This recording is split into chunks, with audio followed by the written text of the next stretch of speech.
Was it an Igbo coup? No, it was not an Igbo coup. It was not. And the answer is self-evident.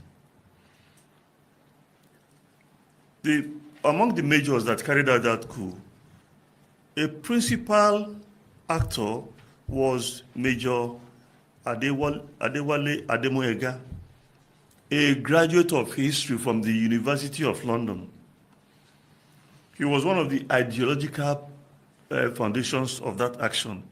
He and Major Emmanuel Ifajuna, who also was a graduate who read sciences at the University of Ibadan. They were the ideological bastions of that action. So you couldn't have an Igbo coup where one of the leaders was a Yoruba man. And out of 5 officers, they are known, Ifajuna, Major Nzogu, Major Okafor, Major, what's his name? This guy who was killed in the counter coup. So about 5 majors, and you had that Major Adewale, and you had lieutenants who were of other ethnic groups, including Atong Pera, who was from the north. But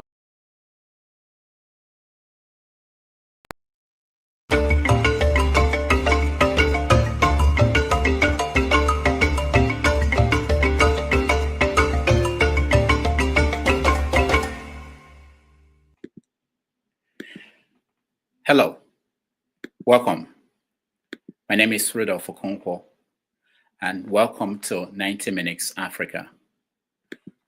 Before his new autobiography came out, A Journey in Service, our guest today wrote the most authentic biography of General JTU Aguiyi-Ironsi, called Ironsi, The Army, Power, and Politics. He has extensive knowledge of the Nigerian military and the institutions that produced the likes of Ibrahim Babangida, Yakubu Gowon, Sani Abacha, and others. Chuks Iloegbunam is the author of several notable books, including the biographies of Aguiyi-Ironsi, Chukwuemeka Ojukwu, Peter Obi, and others. He has had a distinguished career in journalism with The Guardian, Newswatch, West Africa Magazine, Vanguard, and so many others. In 2006, he became the special advisor to Governor Peter Obi of Anambra State. He later served as his chief of staff. We are honored to have in the studio with us the veteran journalist, Mr. Chuks Iloegbunam. Welcome to the show. thank you very much. We're very happy to have you. When we scheduled you for this interview, we didn't know that what the nation will be talking about today will be the book by Ibrahim Babangida. So we are starting the conversation from that point.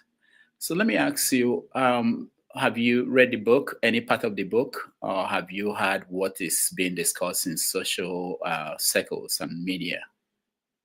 Yes, I've read some of the comments that have appeared in social media, but I haven't read the book itself.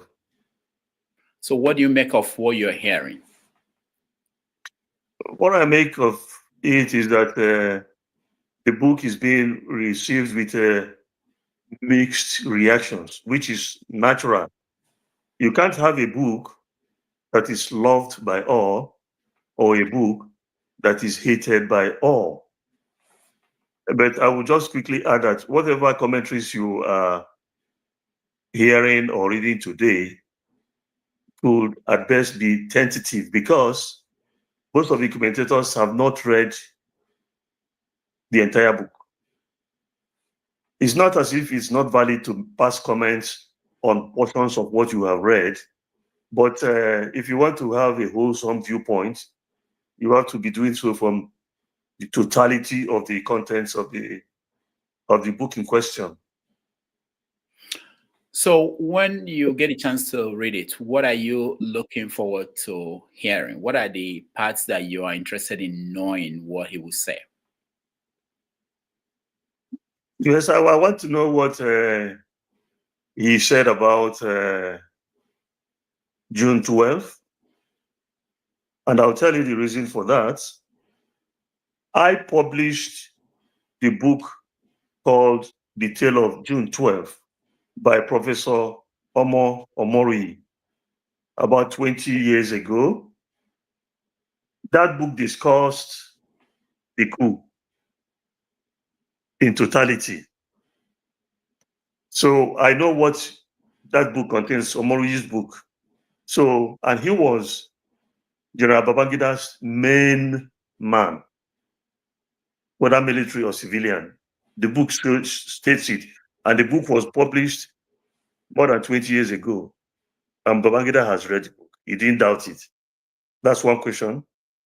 Two, I'd like to know what he said about Dele Giwa, because I was on the staff of Newswatch when Dele Giwa was killed with a parcel bomb. I'd want to know what he says about the entire question of the aberration of military rule. I'd like to say what he said about the structural adjustment program, things like that. Now, the number one issue that is trending out there is his opinion about the coup of 1966, the January 15th coup.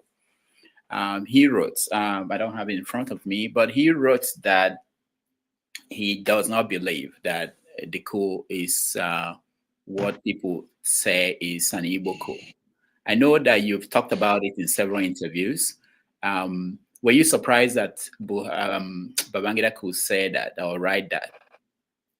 No, I'm not surprised, because it's not the first time he's saying that. He has said that before. If you look at page Roman numerals 12 of my Ironsi book, what he said then was quoted there. And if you permit me, I'll just read it. It's not a long thing. It says, yeah, go ahead. Okay. Babangida said, General Aguiyi-Ironsi was killed for advocating a unitary system of government in Decree number 34, the Unification Decree. He meant well. In fact, that decree was promulgated for the preservation of Nigeria as an entity. Unfortunately, some Northerners interpreted it to be a means for the Igbo, after January 15, 1966 revolution, to further take over the entire affairs of the nation. General Aguiyi-Ironsi was a man who saw tomorrow. He wanted Nigeria united in accordance with the military command tradition, and it was probably never intended to facilitate any form of domination. Interestingly, even today, we are still struggling to remain united as one. This is what General Babangida said about at least 8 years ago. But I mean, it wasn't in the newspapers as such, but he said it. So that gave me a foreknowledge of his viewpoint. So I'm not surprised that he now came to speak the truth, because I already knew the truth. I wrote it in my Ironsi book. The first edition came out 24 years ago. This one that you have now, the one that says Ironsi, Nigeria, the army, power and politics, came out about 4 years ago. So I always knew the truth. When the first edition came out in about 24 years ago, I took copies, one each, to General Gowon and General Danjuma, and told them to debunk anything I wrote there, because the book was based on research. And as I told you, as I've always said, you couldn't have a coup with the purpose of objective of Igbo domination, intending to insert in power a Yoruba politician. It wasn't possible. And then the names of non-Igbo participants in the coup are open knowledge. But it was just in the interest of those who distort history for personal purposes, for their designs, to keep telling the lies. Even with Babangida's position today, people will continue to insist that it was an Igbo coup. It will not change. Why is that? Why it is so is simple. The story itself has an objective: to perpetuate the hatred of Igbo and concretize their marginalization. If you remember, Chinua Achebe said in The Trouble with Nigeria that about the only thing in which the rest of Nigeria has a consensus is their antipathy towards Igbo. The coup was not an Igbo coup. There were Igbo victims of the coup. But it was in the best interest of those who wanted to subjugate Igbo to continue to deny those facts. I'll tell you something I was told. General Gowon and Lieutenant Colonel Arthur Chinyelu Unegbe were the best of friends. They were cohorts. They attained their majority, their lieutenant colonel status at the same time. So much so that when Colonel Unegbe wedded, his best man was Colonel Gowon. But Gowon allowed the lie to be told and repeated from his biography written by Professor Elagu, saying that Unegbe was from Midwest State, was from Delta State. But Gowon knew where the guy came from. He was his bosom friend. So those lies have continued. But lies, whatever you tell that is a lie, will be busted with the passage of time. It's a law of nature, not my own concoction.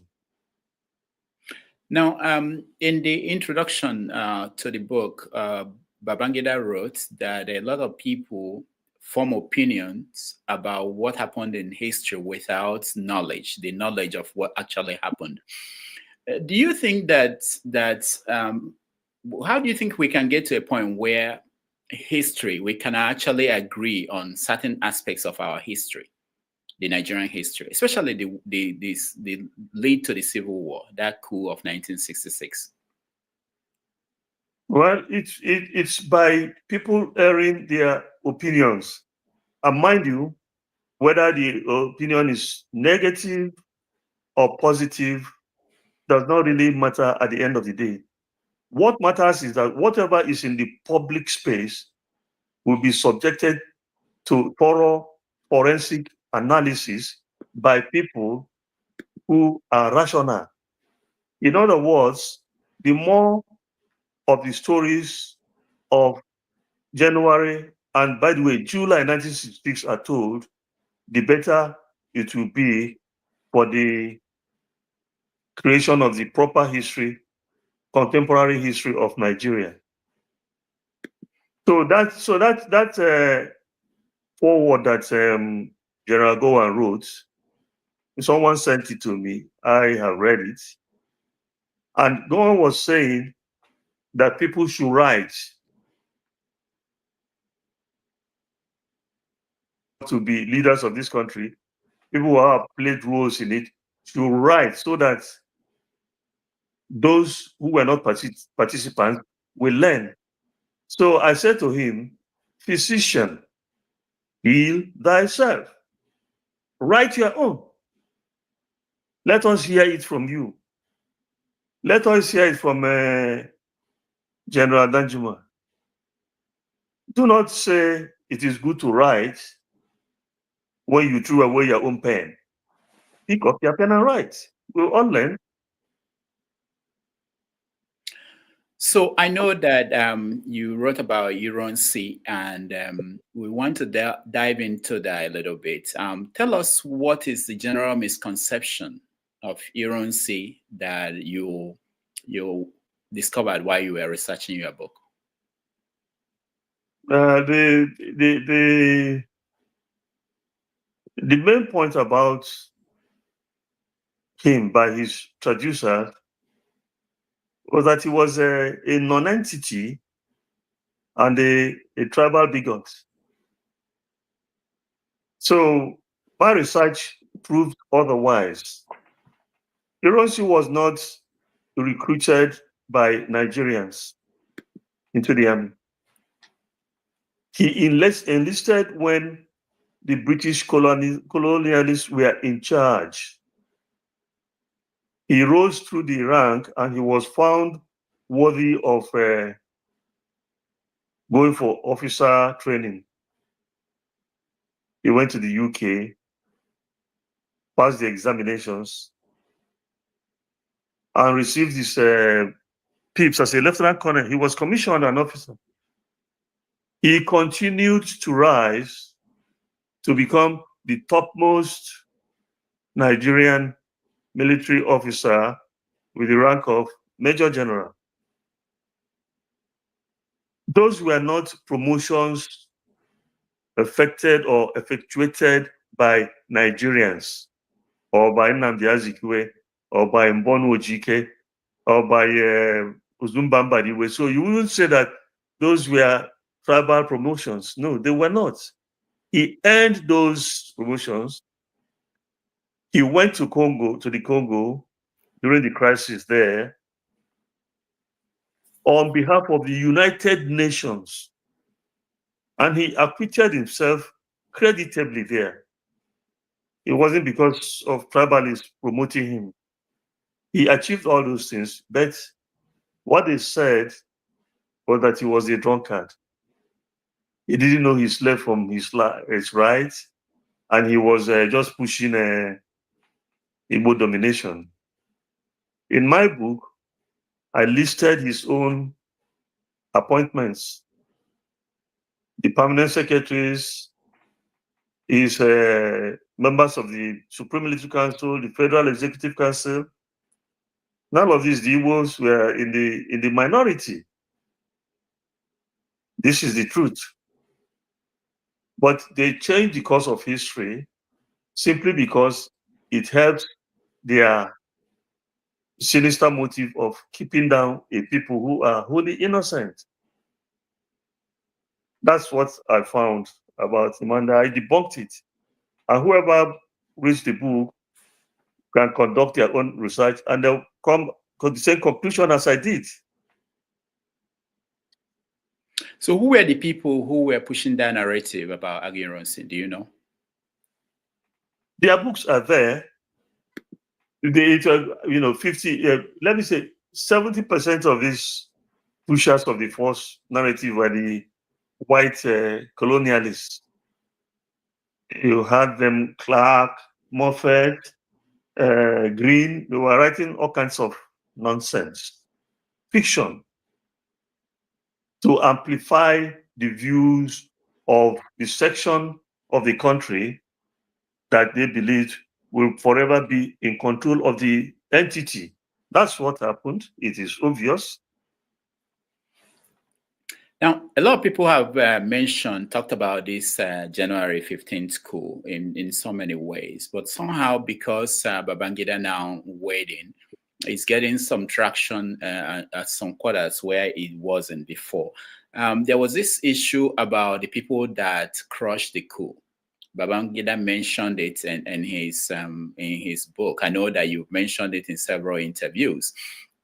Why is it difficult for people to accept that the people that crushed the coup were from the same area that they said were the people who planned the coup and wanted to dominate? If you have animus against a human being, if they are singing a good song, you would say that they are croaking like a frog. So once you have that hatred for the Igbo, what it means is that whatever good thing is said about them, you will not buy it. It's not that the truth is not there. The truth is there. I even went as far as getting the Cameroonian major who led the troops deployed by General Aguiyi-Ironsi to go after the coup makers in Lagos Island. The man is even still alive now, about 89 years. He's still in Cameroon. He said, I was the person who led the troops. It wasn't General Gowon. It wasn't Gowon because Gowon had no command. All those truths are there, and people who are honest to themselves know it. Mm. There was no notable army officer from the north that played any significant role in quelling the coup. And mind you, the Nigerian army of today is not the same thing as the army of 1966. Today, you have over 40 major generals. At that time, there was no lieutenant general, there was no general, there was only one major general, and then there were 3 brigadiers. Now, of the lieutenant colonels or colonels, only about 5 were from the entire north. Kuru Muhammadu, Zakaria Maimelari, James Yakubu Pam, Abogo Lagema, Yakubu Gowon, who were lieutenant colonels or brigadier in the case of Maimelari. But of the Igbo country, you had many lieutenant colonels. Those people were not promoted by Nigerians. Those people earned their promotions when the colonialists were in charge. You had Lieutenant Colonel Mzefili, Lieutenant Colonel Okwechime, Lieutenant Colonel Mora, Lieutenant Colonel Madiebu, Lieutenant Colonel Anguna, and many others. Now, if you came to those with a majority, the majors, in 1966, January 1966, there were 40 majors. Of those 40 majors, 25 were Igbo. 25, their names are there. Now, this coup happened.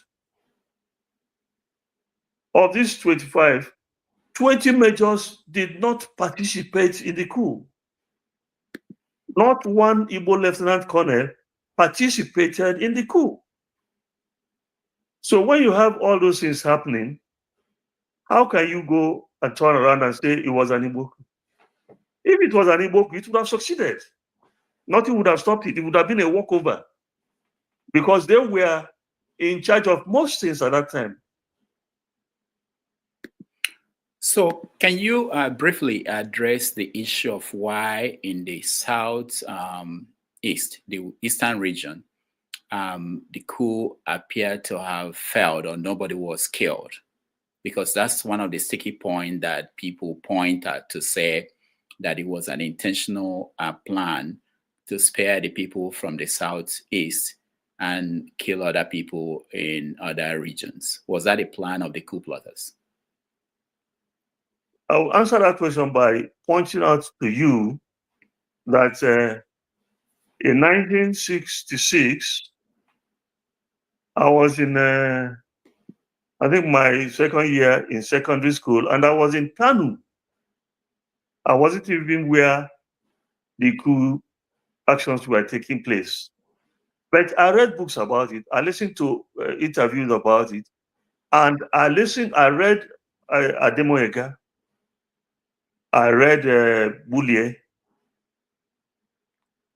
I read Ifajuna's manuscript too. I read it, which has not been published up to today. They said that Major Louis Chudisoke, he was from Onitsha. He died as a lieutenant colonel in Biafra, was to lead the operation in the east, but had to go to India on a course. That's one thing. He had postponed going to India to the point that he was about to begin to raise eyebrows, then he left. The second person who was to carry out that coup in that east was not of enough seniority in the army to really push things. If you read Major General Ejo's book, Reminiscences, on his years in the army and in office, he mentioned that there were actions there in Enugu. That's one of those points, that the key person who was to lead the operation there wasn't there due to no fault of his own. Secondly, that there was visiting Enugu at that time Archbishop Macarius of Cyprus. And because of that, they didn't want to create international complications by going for him, going for Michael Opera, who was the premier, and then getting him as a collateral damage. That is what they said. And that is what I give to you. Now, it is possible, and it has happened many times, to organize a coup without killing people. It is a possibility. It's happened over and over again. I can't see myself relishing or celebrating the story of people murdered because you want to affect the change of government. But that's the way it was told to me, and I am waiting for contrary opinion on that. What about Azikiwe, Nnamdi Azikiwe? How did he escape? The man was not in the country at the time. Was it intentional? Was it coincidental, or how did that happen? Do you know? I wasn't in their government. He said, yes, I wasn't there. He said he was abroad on leave and all the rest of it. Some other people said, no, he must have been tipped off. After all, he was from Onitsha, and Ifeanyi was from Onitsha. And he may have gone to his uncle and said, oh, God, just take off. Oh. I do not know. I wasn't there. But those are the stories told. Okay. Now, the counter coup that happened where Aguiyi-Ironsi was killed, remind our audience who may not know, who were the people involved in the planning of that coup and the execution? As far as I'm concerned, the leader of that coup was a certain Lieutenant Colonel Yakubu Gowon. I said it in my book. Some people say it's Muritala Mohammed, Major Mohammed. Some people say it's Danjuma, and all the rest of it. That's not true. For me, from my own research, the person that led the coup, at least by his own seniority, by his not preventing it, by not reacting to quell it, was Yakubu Gowon. He was in Lagos. Lagos was the capital. Where was he from the time the coup started at Abeokuta about 9 p.m. till dawn of the following day when Ironsi was handcuffed with telephone wires with perjury and driven to where they were shot? Where was he? What did he do? He phoned, according to the book by Lindsay Barrett's biography of General Danjuma. He phoned the government house in Ibadan, and Danjuma picked it up. And he asked Danjuma what he was doing there. I said, they have come to arrest the head of state. And Gowon said, can you do it? And he said, yes, they have surrounded the house. and go and say, okay, go ahead, but make sure there's no bloodshed. What do you make of that? The chief of army staff saying, can you seize the supreme commander? Go ahead and make sure it's not bloody. The story doesn't add up. There were other people who were in the coup. Danjuma claims it was a spontaneous action. That is false. That is false because General Jeremiah Husseini, who died last month or so, revealed in an interview he granted, which the transcript of which I published in my book, that they were planning it over many months. That the planning took place over many months. He was stationed at Ibadan at the time. How could a coup be planned over many months and Yakubu Gowon didn't know about it in Ibadan there? How can that be? Okay, there was this other sticky point in terms of after Ironsi was killed, who should take over? What is the actual story? There is this story that Ojukwu and Gowon, that their issue started when Ogundipe, who was the most senior, did not take over, and Ojukwu refused to take orders from Gowon. What do you know about that? What I know about that is that at the time the argument was going on, it had become even academic, because once a junior officer told Brigadier Ogundipe that he doesn't take orders from him, Ogundipe fled. So even if they had said, come and take over, by then the man was in a ship, and before he knew it, he was in England, where he ended up as a High Commissioner. He was no longer there. This is true. This has happened.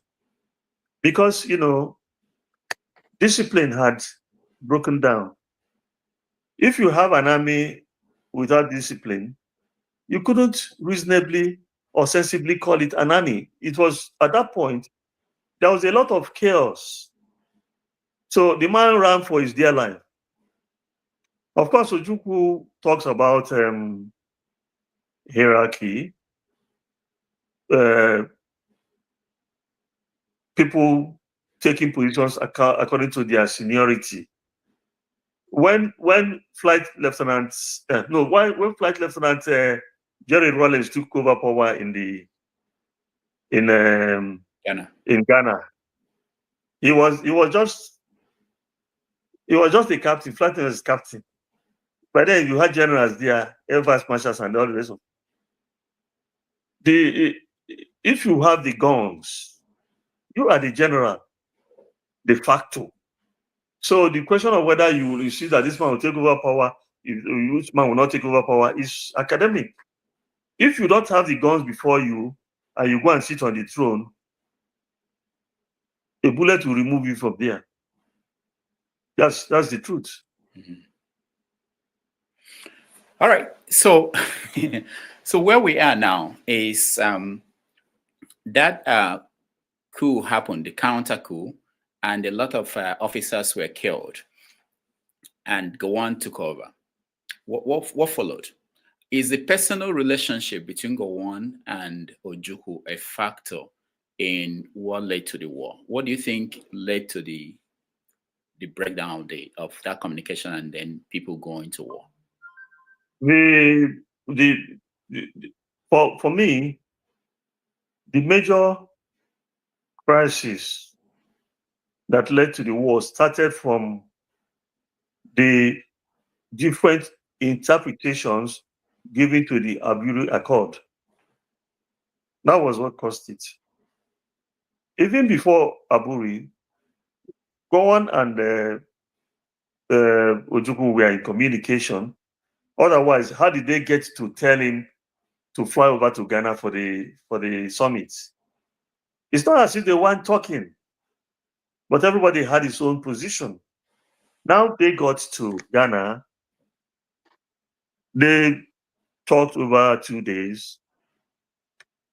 They reached an agreement to which voluntarily they all appended their signatures. The document is still there. The voice recording of their deliberations is still there. When they came back here, Gowon reneged on the agreement. That Why? was complete. Why should you ask me? Why should you ask me why Gowon took a decision? Am I his mentor?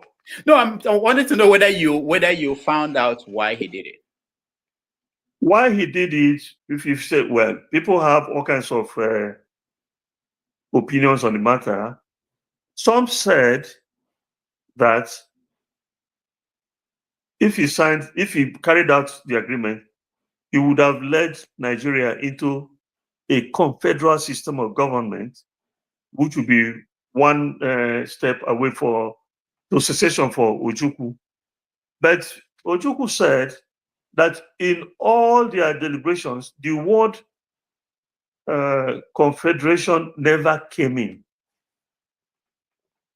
So people advised Gowon, especially the civil servants that went with him, do not go ahead with the accord. That is the truth. One of these days, someone, most of those who went to the Aburi summit are dead now. It does seem as if it's only General Gowon that remains of all those people, even the permanent secretaries like Solomon Akenzwa, who became a Oba of Benin. It's long gone. His son is on the throne. Like Timothy Omabare of the police, he is gone.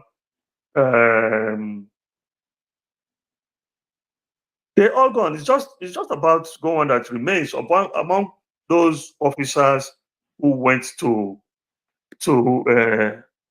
Aburi for that celebration. But even if they all perished, there's nobody who is not going to go at their own appointed time.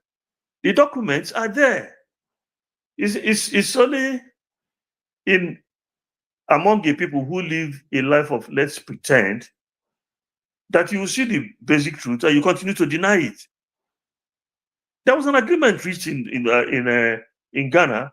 It is documented. They all signed up to it, and they came back and they did differently. That's for me what led directly to the shooting war. Yeah. Okay. So let's move a little bit further away from that period in history. And Gowon was overthrown by Murtala Mohammed. Where were you when that happened? I was in Lagos. I was a clerk in some ministry. Okay. So what was the mood? Do you remember? Because we read that during the first coup, that people all over the country were celebrating. You said you were in Kanu when that happened, in Zogu coup. Yes. Were people truly celebrating the coup and the one of Murtala Mohammed? How was it received? In Kanu, we lived in Savongeri. That's just a small portion of the whole of Kanu metropolis. I didn't know what was happening elsewhere. And I don't even know the level of celebration then. When Gowon was overthrown, we were at the Ministry of Finance, where Alhaji Shehu Shagari was the Federal Commissioner or Federal Minister. What I remember is that once it was announced, we were hearing the voice of Colonel Joe Garba. There was widespread panic and people were running, entering buses, their vehicles, and fleeing the island. That's what I remember. And also, later that evening, I knew that there were people who were celebrating. Some politicians were celebrating because Gowon had postponed the original date he gave for handover of power. Some of them we are celebrating because even when Gowon came to power, they never welcomed him. Gowon is not from the far north, even if he was born in Sasazaya. Gowon is also a Christian, and there were people who didn't believe that the mantle of leadership should fall on him. So there were also celebrations in that department. And mind you, there is something called celebration, and there is another thing called hysteria. A lot of people who celebrate instant developments do not know where they are going to until their eyes clear. So you could be celebrating today. It's just like Chelsea was playing football yesterday and they scored the first goal and their supporters were celebrating. And then the other opposing team equalized, and at the end of to the tail end, they defeated Chelsea. I'm not for these instant celebrations. You know, for instance, I'm not celebrating Babangida's book, and I'm not condemning it. All I would say is that it is positive that he wrote, because we must hear from those who acted on the national stage. Then I would know whether I should celebrate or declaim the book. I'm going to review the book after I have read it. So the celebrations that went on when Gowon was overthrown, I remember I was huddled by one transistor radio. Mind, it's not that time of you have these digital things and telephones, and the man was speaking that all the world is a stage, and everyone has his exits and entrances. And then they were mocking him, saying he was quoting Shakespeare and all the rest of it. But later on, some people discovered that Kakino be leader. So let's go back to Babangida. By this time, we're talking about 1975. He has started showing up in Nigerian history and Nigerian stories. We had the story of him going to, we're talking about Murtala Muhammad now. We had the story of him going to stop Dimka at the radio station when Dimka killed Muhammad. What do you know about that we don't know? Most people don't know in that story. Was Babangida about Babangida? Yes, the role he played. Well, although I was in Lagos at the time, I wasn't anywhere around Dodan Barracks. What I know is that there are two accounts to the story. There was the account in which we also published in Newswatch magazine where I worked, where he went there and disarmed Dimka and all the rest of it, and crushed the coup attempt. That's one of the stories. There's another story told by General Yakubu Danjuma, Theophilus Yakubu Danjuma, who said it wasn't true, and that by the time Babangida got there, Dinka was in a drunken stupor, and his attempt had actually collapsed. Danjuma is still alive. That's what he said. I read it myself. So why didn't Babangida arrest Dimka if he was in that state? That's what he's going to have to answer to himself, why he didn't arrest him or why he didn't shoot him dead even. I'm not ever going to allow myself to speak for people who can speak for themselves. I'm not a professional spokesman. I'm just saying as a researcher and a person who covered most of these events. So let's go back to move forward to when Babangida now became the president, or the coup of the coup that removed Shagari. Where were you? I was in Lagos. As a journalist? Yes. Okay. So what did you report? What was the story about that coup that removed Shagari and put in Buhari? The coup that removed Shagari if I remember clearly, was informed by a lot of negative press that Shagari received. And people thought that those people who removed him and their supporters thought that he wasn't pulling his weight. But if you look back now, you'll see that these soldiers should please remain in their barracks. Because when everything is total, the benefits of military administrations are not encouraging at all. So they removed him, and Buhari became head of state. They even locked him up and they put him in house arrest, and they put Chukwuemeka in prison, and they gathered many other people, including Ojukwu, and detained them. That's what happened. Okay, we have a lot to cover, but let me quickly get to Dele Giwa. You were at Newswatch when he was killed. What do you know about that incident that we don't know, or that a lot of people are confused about what happened? Well, when you talk about Dele Giwa, two things immediately come to my mind. I had been on the staff of the Guardian newspapers, and then I applied to work for Newswatch magazine. The four heads of Newswatch were Dele Giwa, Rebu, Dana Bese, and Yakubu Mohammed.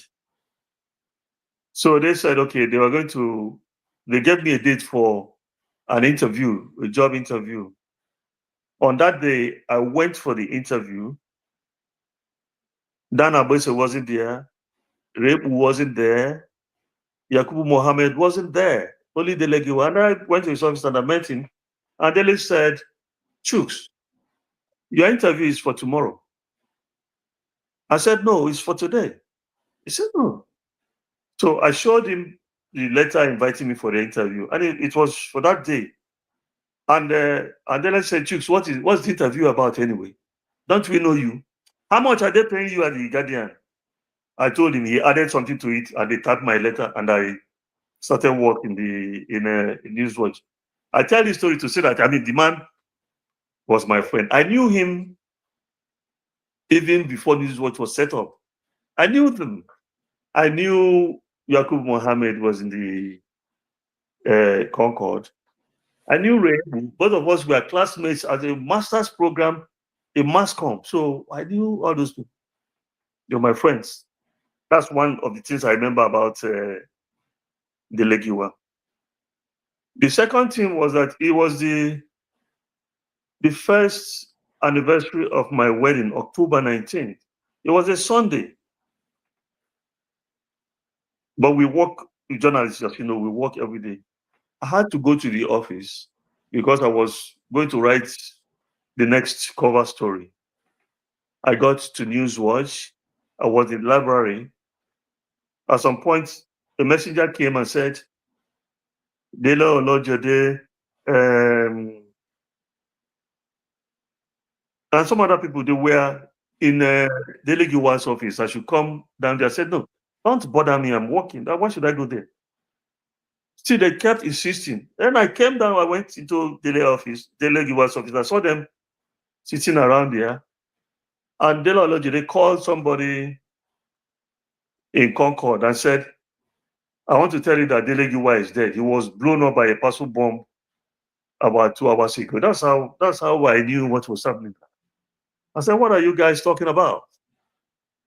And then we went to, they said he was taken to First Foundation Hospital in Ikeja. We went there. There was already a crowd there at the hospital. And I said, come and see where he's lying. From his neck down was covered up completely. And I said, thank God, this man didn't die. They said he was dead. He looked so peaceful.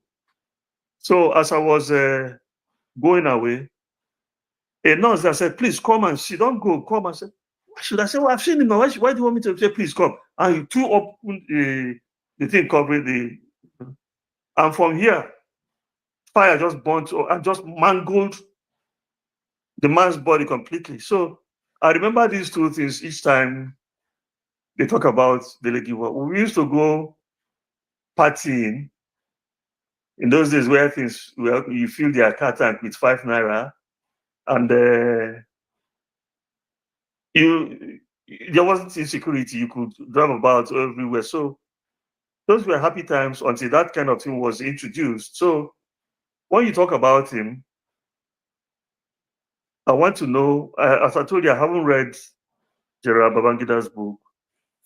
I hope that chapter in national history is discussed in the book. I would like to read that aspect, and then I will have my comments to make. But now I don't know what he said. Yeah, more people who have read that part said he said he had nothing to do with that. That he said so? Yeah, he had nothing to do with that. Okay, did those people say if he suggested those who had something to do with it? No, that's why I want to ask you now. Did you, over the years that you were at, and I don't know how long you stayed at Newswatch after, have you turned up any investigative, story about what actually happened? Because we may not. Those ones, the stories written were the stories written by Newswatch staff, and mind you, Newswatch staff or the Newswatch magazine, as far as I know, never pointedly accused Babangida of the assassination of Dele Giwa. It doesn't mean that he did it or that he did not do it. What it means is that in such a dispensation as we had at that time, common sense dictated caution. That's how it is. But I didn't go investigating what happened to him on a personal basis. And but there's a book I'll recommend, Born to Run by Dele and Onukaba. Two of these young journalists who wrote about a biography of Dele Giwa, and that will help people to piece facts together and draw their own conclusions. Maybe if I read what he said, I will be in a position to say, what about this angle? What about that angle? And all the rest of it. But not having read the book, I can't say. And I'm not in a hurry to call anybody a murderer or a non-murderer.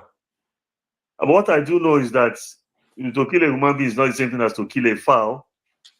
And that in the ultimate, everybody pays their own dues. Now, when you say you're not in a hurry, are you not worried that some of the actors... I'm not in a hurry to do what? You said you're not in a hurry to call anybody a murderer. A murderer or non-murderer. Yes, I'm not. I'm also thinking in terms of being able to get the accurate story. Are you not concerned that most of these stories we're talking about, you mentioned people who have died now, like the people at the Aburi conference. Are we not worried or that we may lose the opportunity to hear from some of the participants and maybe miss a vital part of the history? I am worried that there are people who think that it's only those who are in Nigeria or only those who worked in Newswatch are to be, impelled to conduct research on what happened to Dele Giwa. That's where my worry lies. Okay. All right. But you talked about, what about this angle? What about this angle? So there are angles. Can you briefly, maybe for those who may not know, what are the angles? I don't want to insinuate things, but what happens when there's vacancy, when there's vacuum, is that people fill it in with things that are not, maybe not credible. But that's all they walk out of because they don't have any credible information. And we're talking about years now, more than 30 years. Yeah, what I know is this. In conducting research, hate, speed is not the most essential element. The fact that it's taken about 30 years since it happened does not mean that one couldn't get to the bottom of the matter. Look at now, Babangida is talking about the January 1966 coup. It still resonates his story, and people are learning new lessons about it.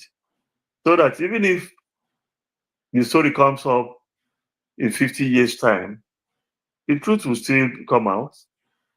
There's nothing that is, even today, there are people who are settled in their minds about most of these things. So that you say what you want to say, you write what you want to write, you pass any commentary that suits you, and they dig into their own positions and stay put there.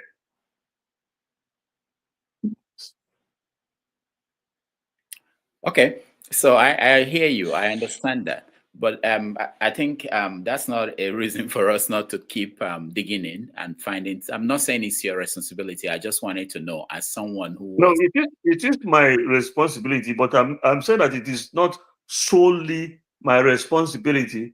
There are people who are in the US, in Russia, in Germany, in the Kalahari Desert, wherever they are, especially if they are Igbo, especially if they are Nigerians, can also investigate that. If you are doing a first degree or second degree or a doctorate degree in mass communication, you can go and investigate and say, what happened to this journalist? You see, people are still writing on George Washington. They're still writing about him. People are still writing about Jesus Christ and looking at his execution, crucifixion from different perspectives. It's never too late to search for the truth. I hear you. Now, what changed in the media since the death of Dele Giwa? Oh, the changes are enormous. When we were there, things were not digital. You were in the US, I'm in Nigeria, we were chatting. We didn't have this kind of communication, ease of communication. I remember when we were at the Punch, we were using what they called radio phone. There were about 3 women in Lagos, in the Lagos headquarters of the Punch. And in each of these stations, there was a radio phone. When you press the button, it gives you way to speak. And they are using pencil and paper and pen to write it out. And then somebody goes and types it out. And then it is taken to the compographic machine. And all those ones done bafuka. They are no longer there. So everything is now automatic. We went to P. Jason's funeral years ago in his hometown near Owerri. By the time we finished, before we left the venue, we had Emeka Mama, one of our reporters, use his phone and write the story and send it to the Vanguard in Lagos, and it appeared the following morning. So those ones are there. They have changed. Also, you have now more educated people in the media industry, because you have, when in the initial stages, the first school of journalism was the Jackson School of Journalism in Nsukka, built by Nnamdi Azikiwe. When the Civil War started and the non-Eastern Nigerian students at Nsukka went back to Nigeria, they forced them to create the mass comm department of the University of Lagos. Now, every university has a mass comm department. Every college of technology has a mass comm department. So you have a surfeit of graduates of mass communication. Now, you have also seen that the newspaper now is no longer a matter of building. Everybody who has a smartphone is a newspaper publisher, editor, legal advisor, reporter, sub-editor. So there's a proliferation of journalism. It also means that there has been a devaluation of journalism. Now, people write what they like. People write deliberate falsehood. People spread deliberate misinformation. There's one character who attacks P2B every 24 hours. Most of the things the guy writes aren't nonsense.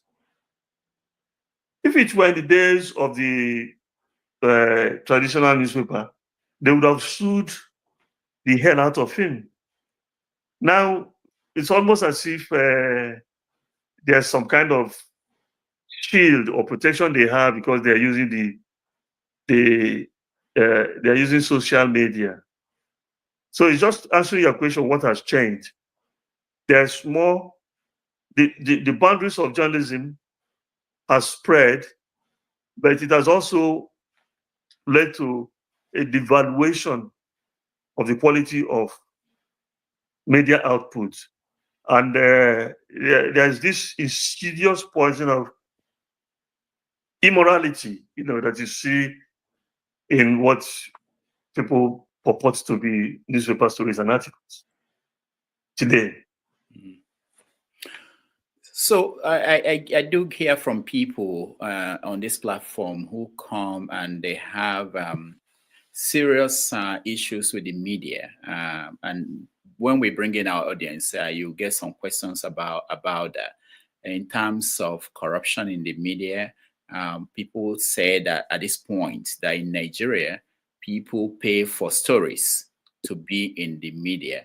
How did you see the transformation along that line? Do you think the media is more credible now or less? I'm talking about the traditional media. I'm not talking about social media or and things like that. I want you to bear something in mind. When people talk about corruption in the Nigerian media, they are not looking at the total picture. It's just like saying that a mango tree bearing fruits was felled. And you come out and you begin to say the fruits it was carrying, did they also fall? The problem of corruption in Nigeria is systemic. So you can't have a corrupt superstructure and then an incorrupt and incorruptible structure. That's not the way things happen. The whole now if you talk about corruption, you just want to excite me for that, because listen, the policeman waiting for road there, they look you. If I'm going to travel from Onitsha to Oka, I will encounter at least 20 checkpoints. Some people now call them choke points. I have never seen any checkpoint where the bonnet or the boot of any car was touched. And openly, these policemen are there collecting money, openly put in their pocket. Even the road safety corps people, even the military. Listen, it is not because those characters are innately more corrupt than the rest of Nigerians.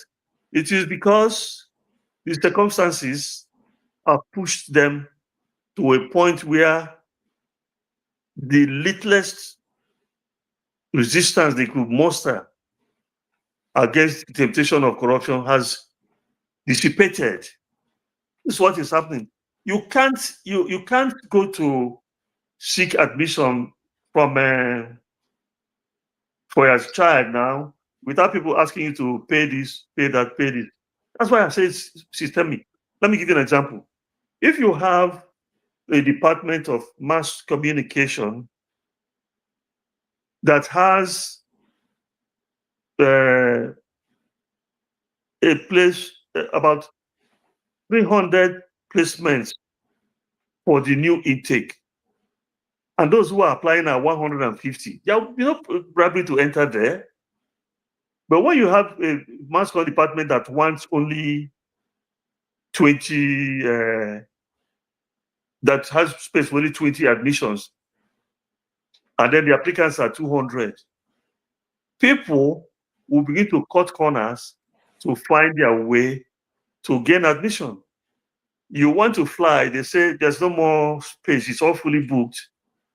Whereas they're keeping about 4 seats, then you pay extra, the seat appears for you. All these things are systemic. It is not everybody. It is not everybody who will behave like Dr. Tai Solari. Let me tell you why I mentioned him. He was the proprietor of Mayflower School, a unique secondary school. His daughter did not make admission. Dr. Tai Solari's daughter. He sent her to a different school. How many Nigerians will do it? Now, even if he did it, it was a one-man thing. What about other secondary schools? Who is going to do such things there? So to say journalists are taking money, a lot of these traditional journalists, they are not paying salaries. Won't they eat? Won't they put fuel in their car? In fact, most of them, they are working their foot run and foot watching that they are using now. I'm not supporting corruption, but I'm saying that we must understand the underlying factors that necessitate that. If you consider where you are in the United States, there, a state governor will think about it before he misappropriates state fund, because 9 times out of 10 he will be caught, and when he is caught, he will be prosecuted and punished. His subordinates who discover that will report him, will blow the whistle on him. But in Nigeria, if you're a state governor, you split the state in two and appropriate one, and nobody will say anything. They will be hailing you. That's why it's systemic. So let's not just scapegoat the journalists. They are not the only ones who are doing this thing. Mm. All right, we'll take a break at this point. When we come back, we finish up talking about Peter Obi. You served under his government as chief of staff, and also we talk about Charles Soludo and how he's running Anambra State. If we have time, we will touch on the Biafran agitation, because I know when you were with Peter Obi, there were the actions of Masob, and now we have IPOB and the case of Nnamdi, Kanu, and Simon Eba. So we touch on that, and then we let our audience join us in that conversation with you. So let's quickly take a break, maybe about 3-4 minutes, and then we'll come back with veteran journalist Chuks Iloegbunam. So thank you so much for watching, those who are watching us, and we'll be right back. Thank you, Chuks. Thank you. Okay.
right, welcome back, everybody. We're having an interesting conversation this afternoon with veteran Nigerian journalist Chuks Iloegbunam.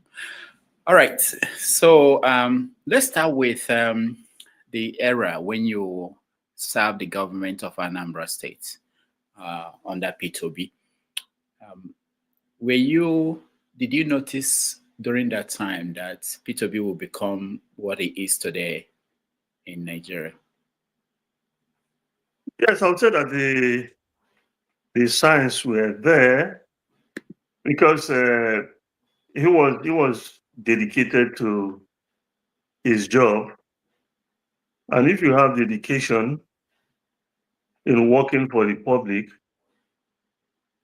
it means that it could translate into other levels. But he didn't give any indication, and we never discussed anything about his future. We were concerned and concentrating on the present after that time. So you were there during that time, and during the campaign, people paid attention to his era, the time he was governor of Anambra State. Was there anything that you were concerned about that people in the political arena were talking about that period that wasn't accurate? They said many false things about him, and that was why I wrote his biography, the promise of a new era. I didn't discuss it with him. He didn't commission me to write it, but when I saw the way lies were flying up and down, I decided to sit down and write a book, and I did it. They told many blatant lies about him. They said, for instance, that hero brew with this brew where they make hero in Nigeria is his family business, and he put Anambra State money there. That's false. The parent company of that brewery there is South African, and he started talking about bringing them in even before he became governor. Because I was working with him, not on a formal basis, in Lagos when he was in the courts challenging Dr. Chris Ngige to regain his mandate. The talk for the brewery to be brought into Nigeria was already going on at that time. And today, Anambra State still collects its own dividends from that very profitable enterprise. So I had to debunk that. They said that he was chasing Muslims away. He didn't allow them to celebrate their religious festivals. They said that's not true. The P2B, I remember, was loading cows in trailers and sending to us to go and do this thing, to celebrate with them or wish them well during their celebrations. That he didn't do any such thing, And they said he had appropriated the whole state and put it into his own pocket. Well, where is the evidence? It's not to my knowledge. So that's why I wrote that book. Of course, you must understand what politics is. If you can't take the heat, you've got to get off the kitchen. They will tell you all sorts of stories. They will tell all sorts of stories about you. They will fabricate all kinds of falsehoods. And then if you want the truth, if you are appalled by that kind of misbehavior, then you try your best to see if you can put the record straight. That's why I wrote that promise of a new era. Now, I have been taking notes since after the last presidential election, so that in the next year or two, I'll bring back that book again in a larger form, more comprehensive, looking into other things that have happened since that time. I will do that. And I'm not relying on him. I didn't ask him for 1 naira. I didn't take permission from him. I didn't need to. I did it on my own volition. And I'm going to continue to do it. Did he read the book?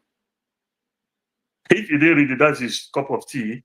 But I think I didn't write it for him to read it. I wanted the electorate to see the truth about the man being lied against. But I believe he must have read it. Okay. Now, during the time that he was governor, he handled insecurity in Anambra State.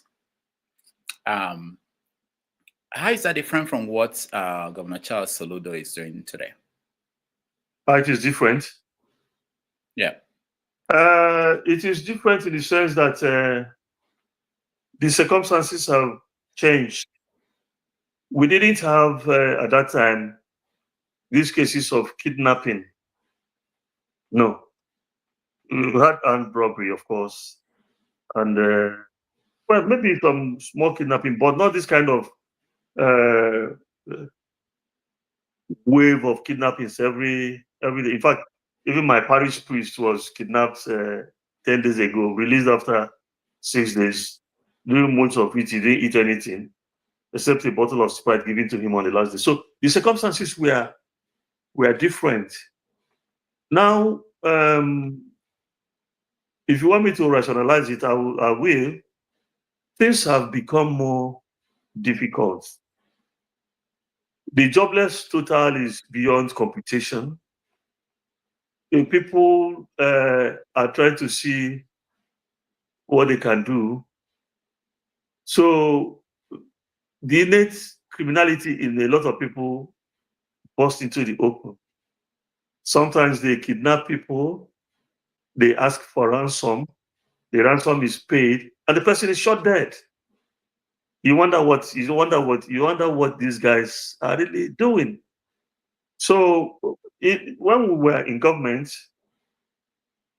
there was a time I was going to walk from my village to Oka, returning late at night. There were times I was coming from Enugu, going back, because we didn't have that fear of people kidnapping you. Things were not that terribly dangerous. I'm not saying there wasn't crime there. There was. In fact, about during our second month in office, the second month after P2B's inauguration as governor, one night, bandits besieged the Ukwoji area of Oka, where you have a concentration of all those banks, firing, attacking all those banks for upwards of 6 hours, unchallenged. But P2B dealt with it, stopped the nonsense, stamped on it, staunched it. Yes. And yeah. Do you think that that Soludo is doing the best he could do? Well, Soludo is pulling his own weight according to his own vision of how it should be tackled.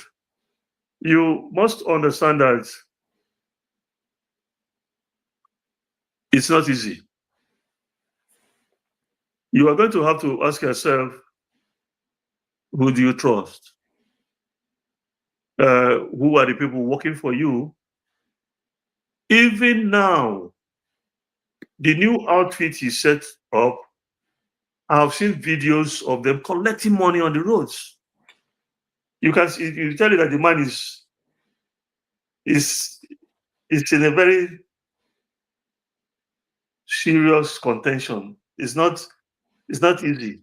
There has been widespread proliferation of illegal arms and proliferation of legal arms. There are two different things, but they all boil down to arms in hand where you can find it. Who is supplying those arms? Where are those arms coming from? But we must get back to a cardinal point. There's insecurity in Anambra State. There's insecurity in other southeast states. There's also insecurity in various other parts of the Nigerian nation. If you want to cast blames, I'll ask you to start from Abuja, because Abuja controls the police force, Abuja controls the military, Abuja controls the civil defense, and all the rest of it. When you have made that point, you then begin to ask questions. Every day you put on your phone, you go to WhatsApp, you see images of people caught kidnapping or caught with involved in ritual murder and all the rest of it. Please point out, in the last, since Soludo came to power, how many of those cases have been prosecuted? You hear, there was the time they reported with fanfare a factory where they made this crystal meth, what they call Upulumiri. They caught Mexicans, they caught their people who brought them in, they arrested them. It was everywhere in the media, and that was the end. What happened to them? Was it your responsibility to prosecute them? Is it my responsibility to prosecute them? So you don't live here. Have you ever gone to a police station here? Go there and see what is happening. And then what amount of blame are you going to apportion to them? How much are they paid? Listen, if a stream is polluted at source, the pollution goes the entire length of the body of water. Nigeria is in stasis. People should not pretend that that's not the truth. That's the truth. And this road that has been festering for years cannot be halted in 1 month. But I have advice for Governor Soludo. He has to keep an eye on those he has deployed into this difficult task of containing insecurity state. In Nigeria, anybody who wears a uniform becomes a despot automatically. Vehicles are going, the uniform people, they are wielding horse whips and they're hitting cars, and is that how it should be? When you have discipline, which is not easy to inculcate, but when you have it, things will become better. You have to educate these people. You have to look at ways of making the circumstances of these people who are out there in the sun, in the rain, on a daily basis better, because they are also members of the society. Above everything else, you really have to operate with intelligence and technology. Most places you go to, I don't live in the US, but nobody can claim that I've not been frequenting the society until the flight ticket jumped overhead everybody. I know that most places you go to in the US, there are cameras, hidden cameras. You enter a shopping mall, you have been filmed. On the road, you have been filmed. If you beat a traffic light, it takes your number and everything. Now, somebody goes to Oba, let's say, or Obosi, or Kija, to mention times that start with O. They raid a place, they drive away. There is no trace. How can? Okay. Now look at this gentleman, the legislator who died, who was kidnapped. Azoka. Yes, they said they paid 100 million. Still, they killed the young man. How come? Do you know 100 million is? Even if it is only 1 million, which was the financial institution that through whom the 100 million passed to go to who? Nobody has told us the bank that was used. Nobody has told us who paid in the money. Nobody has told us who received the money. And look at that too. This is the real cliffhanger. 2 of those said to have been involved in the murder of this man are said to have disappeared from detention. Now, if somebody escapes from lawful custody, what do?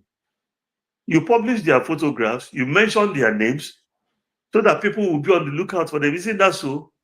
If they took the money they got from the kidnapping and went and lodged in a hotel, perhaps a hotel cleaner or receptionist will say, this face be like, say, now the one that they put there, and you make a report.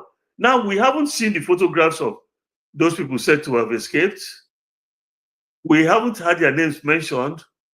Nobody has said at which police station they disappeared from and the officers who were in charge. So why I'm pointing out all these things to you is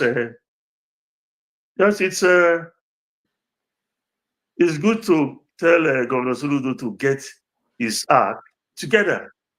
But it's also important to know that the problem we are facing is multifaceted. That is the truth of the matter. All right, we don't have much time anymore, but let me quickly get your view on the Biafran agitation. I know that when P2B was governor, you had to deal with Masob. And right now, where we are is totally different from where it was that time. What is your view on how things have developed? Well, I think that there's a way our people put it. The more it is doing you, the more you will be shouting. To speak it in Igbo before, but I just said it in English. When we were there, it was Masob. I do not recall a Masob delegation to Government House for all the years I was there. I do not recall a Masob order for seats at home all those years that I was there. So the scenario was completely different. It wasn't, people weren't going to bed apprehensive because of Masob at that time. So it's a different kettle of fish now. Things have changed. Yes. Now, people point at the incident at Ezu River. Can you recall what happened there? And they said that was where things changed for the Biafran agitators. Do you remember what happened there? No, I can't recall what happened at Ezu River. What is it? No, they report that Masob members were killed by security people and dumped in the river during that period. And that was when most of them became more militants. That's what some people are saying. I wanted to know if you recall that incident in any way. I do not recall that Masob became more militant. What I recall about Masob is that he died. In fact, I can't claim to have had a word, a whisper, or a whipper for Oyster Wazurike in many years, who was the leader of the Masob. So I don't see the link with this escalation that you are talking about. That is my own, what I know. Now, what do you think about Nnamdi Kanu and his trial? What I think about it is that there are different kinds of trials, Some people could see a trial as persecution. Some others could see it as prosecution. Others will see it as political. What I advocate is the rule of law. This guy who has been in detention, is it prison custody for many years now. Why are we not being told what is holding the determination of his case? You can also ask yourself another question. How come, is it a legal process that a judge that recused herself from a case is compelled to go back to that case? You have to ask yourself and see, are we following the law or are we following other than the law? We must have answers to questions like that. When we do that, it will help us to move forward. Now, there were people who are blaming the leaders of the Southeast for not doing enough. Do you think there are things that they should have been doing or could do to help the situation? I think I've said it before that people have a right to hold positions, and that however good you are, there are people who will see you as bad. Whatever enormity the badness is, there will be people who will see you as good. I've already mentioned that point, and I don't move ahead burdened by utterances by people. I have to look at every utterance in its own specificity before I take a decision. Now, if you talk about the Southeast leaders and others playing more significant roles, that means that you have come to the political aspect of the trial. It is possible for somebody with influence to say, halt this trial. I'll give you a recent example. You saw the book written by Dele Giwa. You saw how it progressed. They went and seized him in Lagos, transported him to Ekiti State, filed cases against him. The man remained resolute. Today, are you still hearing about the court case? That's a political solution to it. Everything has a political situation, a solution. There have been many people who were detained in this country, extra-legal detention. Muhammadu Buhari, he was inside Islam for 3.5 years. It was Babangida who put him there. He sent a representative at Babangida's book launch. Buhari himself went about detaining people. He did it as a military dictator. He did it as a do you remember Colonel Dasuki? How many years did he languish there? So all those things are there. The Yoruba traditional rulers, led by their foremost, one of their foremost, the Ooni of Ife, they went to Chief Afe Babalola, and the case died. Is that not a political solution? At least it has died for the present. It could resurface again. In fact, in terms of ideas, arguments, contentions it will generate, it's only started, but nobody's going to court again. And people have been saved from acute, irreversible embarrassment. That's what has happened. Now, this question you are talking about, the Southeast, our people do not all of our people, but some of the more vocal ones among us are not bothered about looking at the background of things. In this dispensation that we have, any Igbo person telling you he's influential in Abuja, tell him to find the address of a good psychiatrist. But any influence anywhere, they are barely tolerated. How many of them have access to wherever those people live or work to go and do what? That's the question.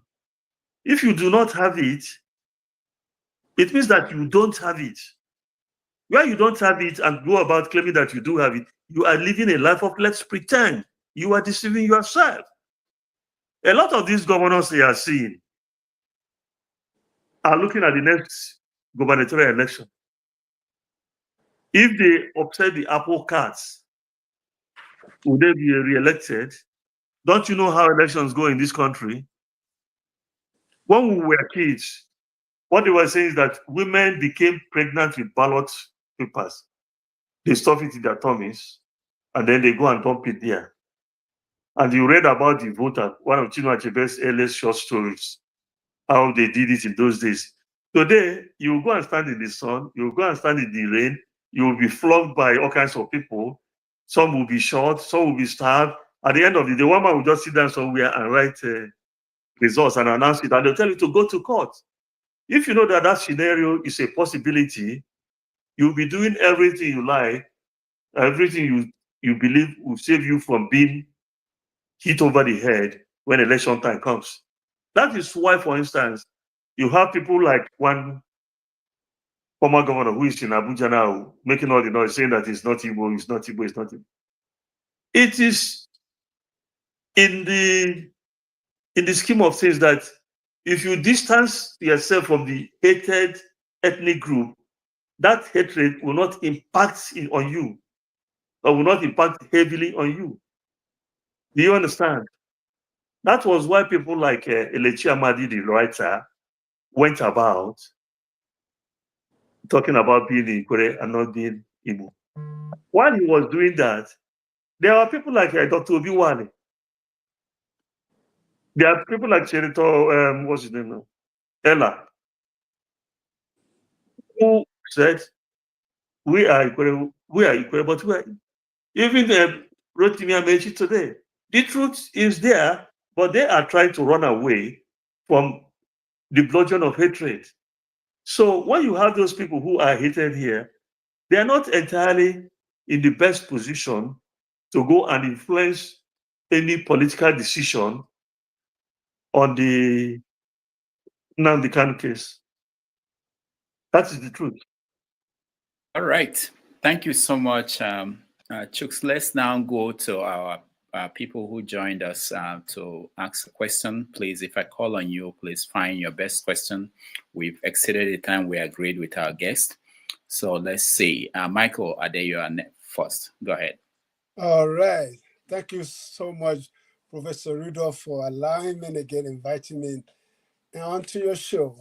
Mr. Chuck, I appreciate you so much. All the time you come here with some information, and I appreciate that. And first of all, I want to thank you for your loyalty, for your patriotism, being part of Newswatch, because that was my best subscribed news magazine when I was in Nigeria, because it has a lot of information. I don't know, maybe I've read a lot of articles in it. Part of it must be one of your own published articles and editorial version. My question to you, my statement first of all is about that 1966 group. And I think Rudolph have asked you the question that I wanted to ask, because when you read all about it, the execution part of that coup was found that it's mostly like the Igbo's army officers that carry out the execution. To a layman, to somebody like us, we think that it is Igbo or the people that perpetrate or organize it. But for your own assertion, for your own statement that you know the historical part, I agree with you, and I can say I can move forward now to understand who are the perpetrator, who was the planner for that coup. Because all my assumption when I read it, because I see somebody who killed, what do you call it, Akintoye, and all those people in the north, and then these Igbo army officers. So leave that. My question to you now is this: what is the way forward for Nigeria today to remain a unified nation?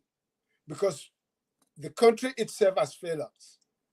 Because now we're looking about what is the way forward for us to come together as a nation. because the country has failed us.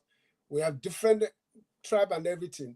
So this is, I want to listen to your opinion, your idea, and, you know, so give a take. Rudolph, you can put me behind, because to allow other people to come in. Thank you so much, Rudolph. Appreciate you. Okay. The answer to that question is this. If you want peace, prepare for justice. I know people say if you want peace, prepare for war. I'm saying that if you want an entity to be in peace, you must ensure that there's equity in that society. Treat Mr. A the way you treat Mr. Z. Don't make one woman a first-class citizen and make another man a 20th class citizen. Once you are doing those things, you will have peace, you will have unity. If your card is nepotism or tribalism, sectionalism, all those things, it will never create the ambience of peace.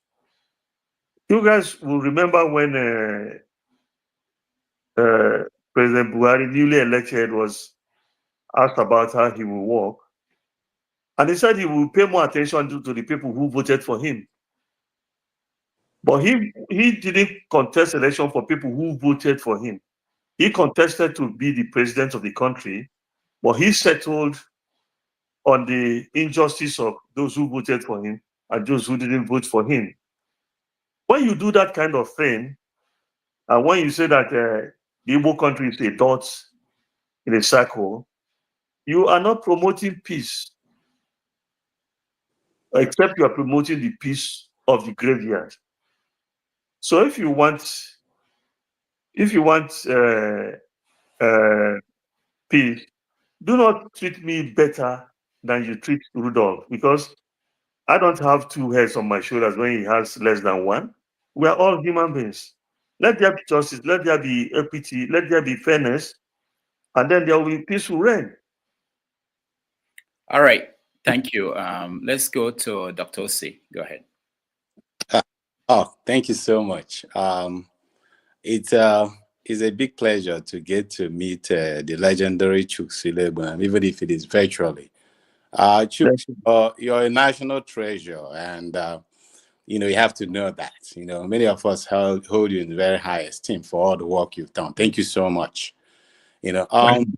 I'm a little bit late to this show, so I hope I'm not going to be repeating some of the things you guys say, but I wanted to chime in a little bit on the Nnamdi Kanu issue, because it speaks to a larger issue we have as a subnational entity. I'm talking about we the Igbo, the Southeasterners. In business, there's a saying that you don't really get what you deserve, you get what you negotiate. And if I extrapolate it to politics, I will make a statement that in politics, you don't get what you deserve. You get what your leverage gives you. Now, in Nigeria, the problem we have as Igbo is the fact that we lack that leverage. If you look at the three big subnational units, Yoruba, Igbo, and the Hausa Fulanis. Okay, take the Yorubas, for example. They control, we talk about the powerful legacy by the press. Even we could remember the days of Abiola and the rest of them, and how they fought the government and, tooth and nail all the way. So you can't afford to ignore them. The North is the same thing, the same way. They don't hold the press, but they, more than we give them credit, they are very, very politically conscious. You could even see it from the last election with the governorship in Kanu State. If we all understood the body language at the time, you find out that, left for the APC government, Kwankwasa and his group wouldn't have been able to, maintain that position. I'm talking about the governorship election in Kanu. But the federal government, they were able to read the handwriting on the wall that the kind of unrest that will ensure if they were to take away the people's mandate, it would have been terrible. Maybe it would have been so catastrophic that the whole country would be in turmoil. So those are the leverages we talk about. You can't mess with the Yorubas, you can't mess with the Hausas. But how about us, the Igbos? No. In Enugu State, for example, Labour Party won the Enugu State governorship election. But what happened? PDP did what they did and then, took the victory away. It was just robbery in plain sight. What did people do? It would just continue as business as usual, And that brings me to, and I'm going to be quick, and that brings me to the Labour Party and P2B, and I'm glad that Chuks is somebody who has worked very closely with P2B. P2B is the custodian of a very huge mandate with very, very huge following. When you talk about Labour Party, that Labour Party is relevant today is because of the person of P2B. Nobody will talk about the party without P2B. But what we've seen is that with all the huge support that Peter and Labour Party got, many are disappointed by the fact that let's not even talking about the rigging at the center. Let's talk about those elections, those ones that were won by the Labour Party. Why was it that P2B and Labour Party were not even able to protect the small mandate that was given to Labour? And I'll give you an example again with Enugu. Enugu, most of the legislative seats were won by Labour. In my local government, it was won by Labour. But what happened? PDP has clawed back a significant part of it, And you would expect that, at least there will be a significant protest or, with the kind of following he has that will galvanize the people and register, the anger of the people about what is happening. No, but that was not the case, So you have all these people that stuck out their neck and did everything to support the Labour Party. But the leadership of the party and the main guy who is basically what the party is all about was not ready to actually, do anything to reassure the people that even if in 2007, if you repeat the same thing, vote for him, that he's going to be able to protect the mandate. And I'm raising this for you, Chuks, because I know you have the benefit of being able to have his ears. So what am I arriving at? If we have to make progress, as a people, of course, with P2B being at the lead, there has to be a drastic change in his strategy.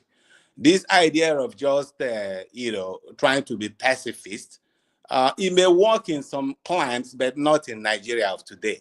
Power is not something that people give it to you. Like for you, if you're really going for power, then you'll be able to you'll be willing to almost give up.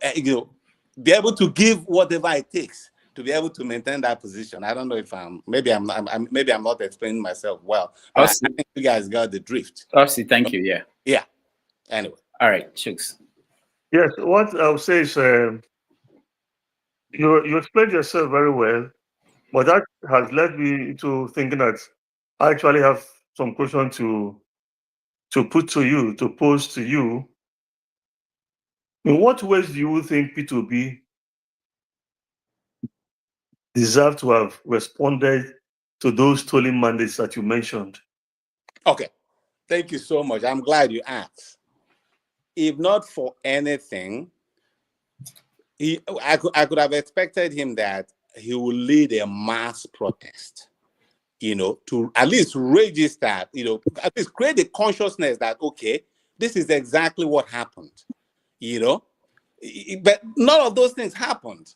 As a matter of fact, when some of his supporters tried to, raise the awareness and, make some demonstration, he quickly distanced himself and said he wants everything, So that's where people have a problem with him. Nobody's expecting him to change to a military fatigue and start shooting, fighting or, with a gun and all those. No, but in the very least, you should be able to lead at least a mass demonstration and say, okay, this is what happened. This is our mandate that we already got that was stolen in broad daylight. Would that make things change? Probably, maybe not. But at least folks will see that at least you are ready and willing to at least stick out a little bit of your net. But if you're not even ready to, even be arrested, let alone get to jail, then I don't think that I don't think that you have the temperament. I don't think that you're ready to really take us to that finish line. We give him the credit that you've energized the base, created the consciousness, but you'll be willing to do more than that. Tinubu, who is now the president, we know how they fought with the Nadeko and all those things to protect them, Abiola's mandate, to the point that he went in exile. Okay, so we expecting Peter to at least give us some reason to believe that it's not just going to be going to thank Babangida for the work he did or praising Gowon for what he did. He has to show more leadership, that, okay, I am ready to protect the mandate if you guys give it to me. Otherwise, even if the next election everybody votes for him and they do what we know they're basically going to do, which is rig it, he will just sit down and say, oh, okay, try to be pacifist. That's my answer to that. Okay, so let me now come in. Okay.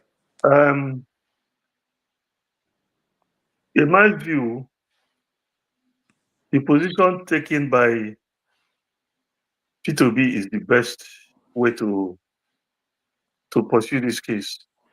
I commented on the Enugu gubernatorial election. I wrote an article on it. I can send it to you if you leave your. I can send it by WhatsApp to Rudolph, and he'll give it to you. Sure. But what I want to tell you is this: our people have a proverb. You stay in the house of the coward to be pointing to the ruins of the home of the hero or the valiant person. That's one point. Now, if you remember NSAS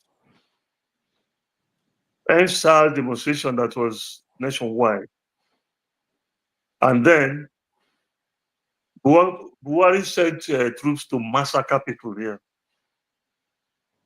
because of demonstration. The Igbo people have already been called a dot in a circle, the dot in a circle.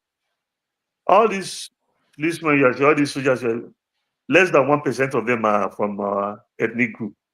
Those who are Igbos don't even have any seniority whatsoever. Once you bring them out for a demonstration, they begin to mow them down. The Lagos State governor instituted a public inquiry into the Lekki shootings. That panel gave the verdict that Nigerians were massacred there. The government of Lagos State rejected it. Say, where are the bodies? Later on, they saw evidence of the government's request for authority to bury most of those people that they killed and pack their bodies. I would not want P2B to lead a demonstration to say that he won the election. If he leads such a demonstration, even if the authorities don't deal with him, all those guys who were his opponents in the election, they're always having to. All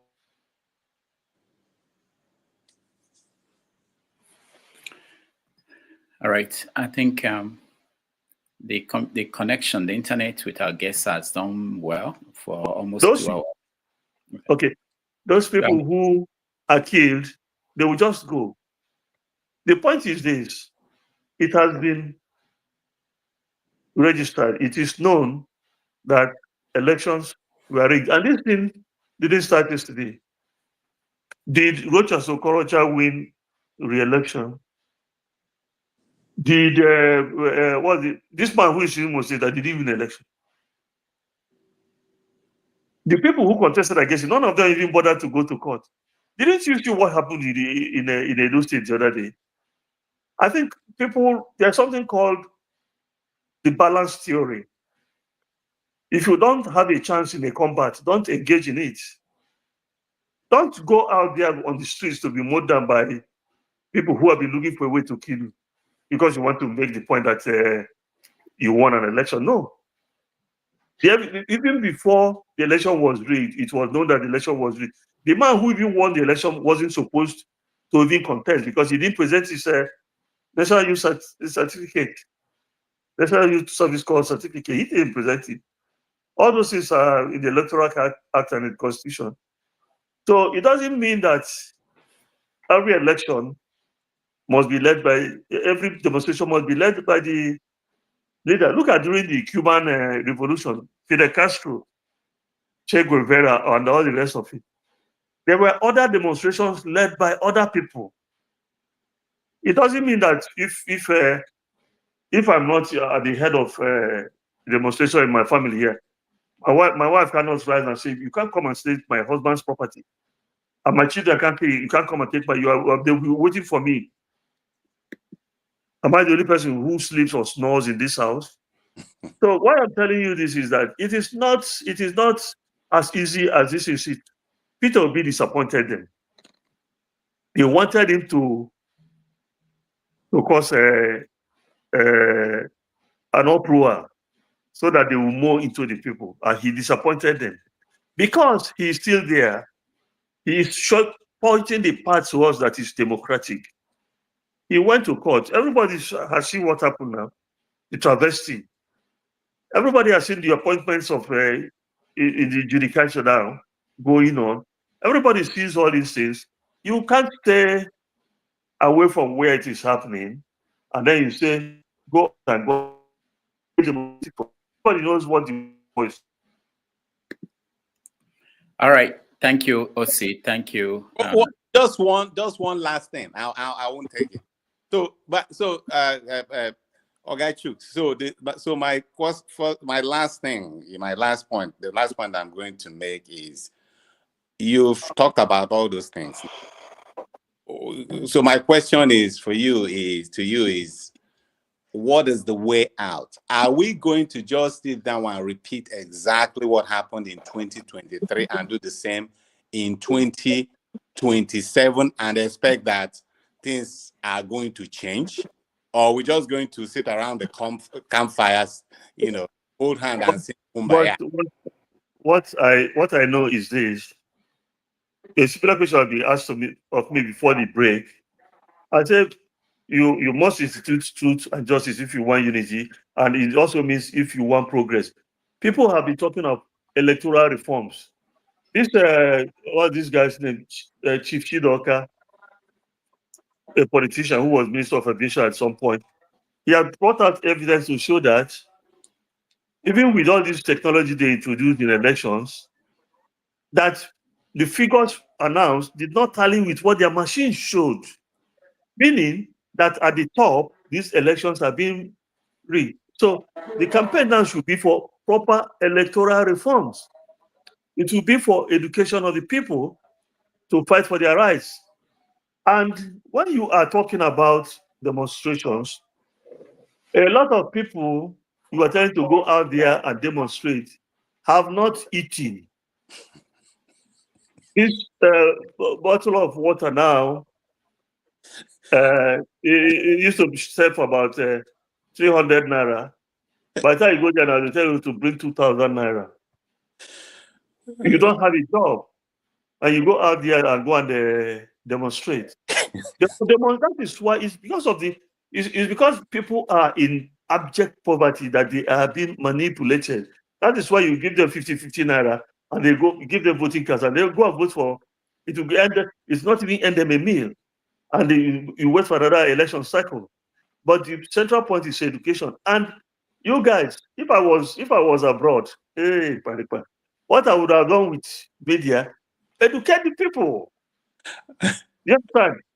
Let them know how to fight for their rights. But let them also understand that there is no wisdom in exposing your chest to a trigger-happy person with the muzzle of his gun face to you. That is not wisdom.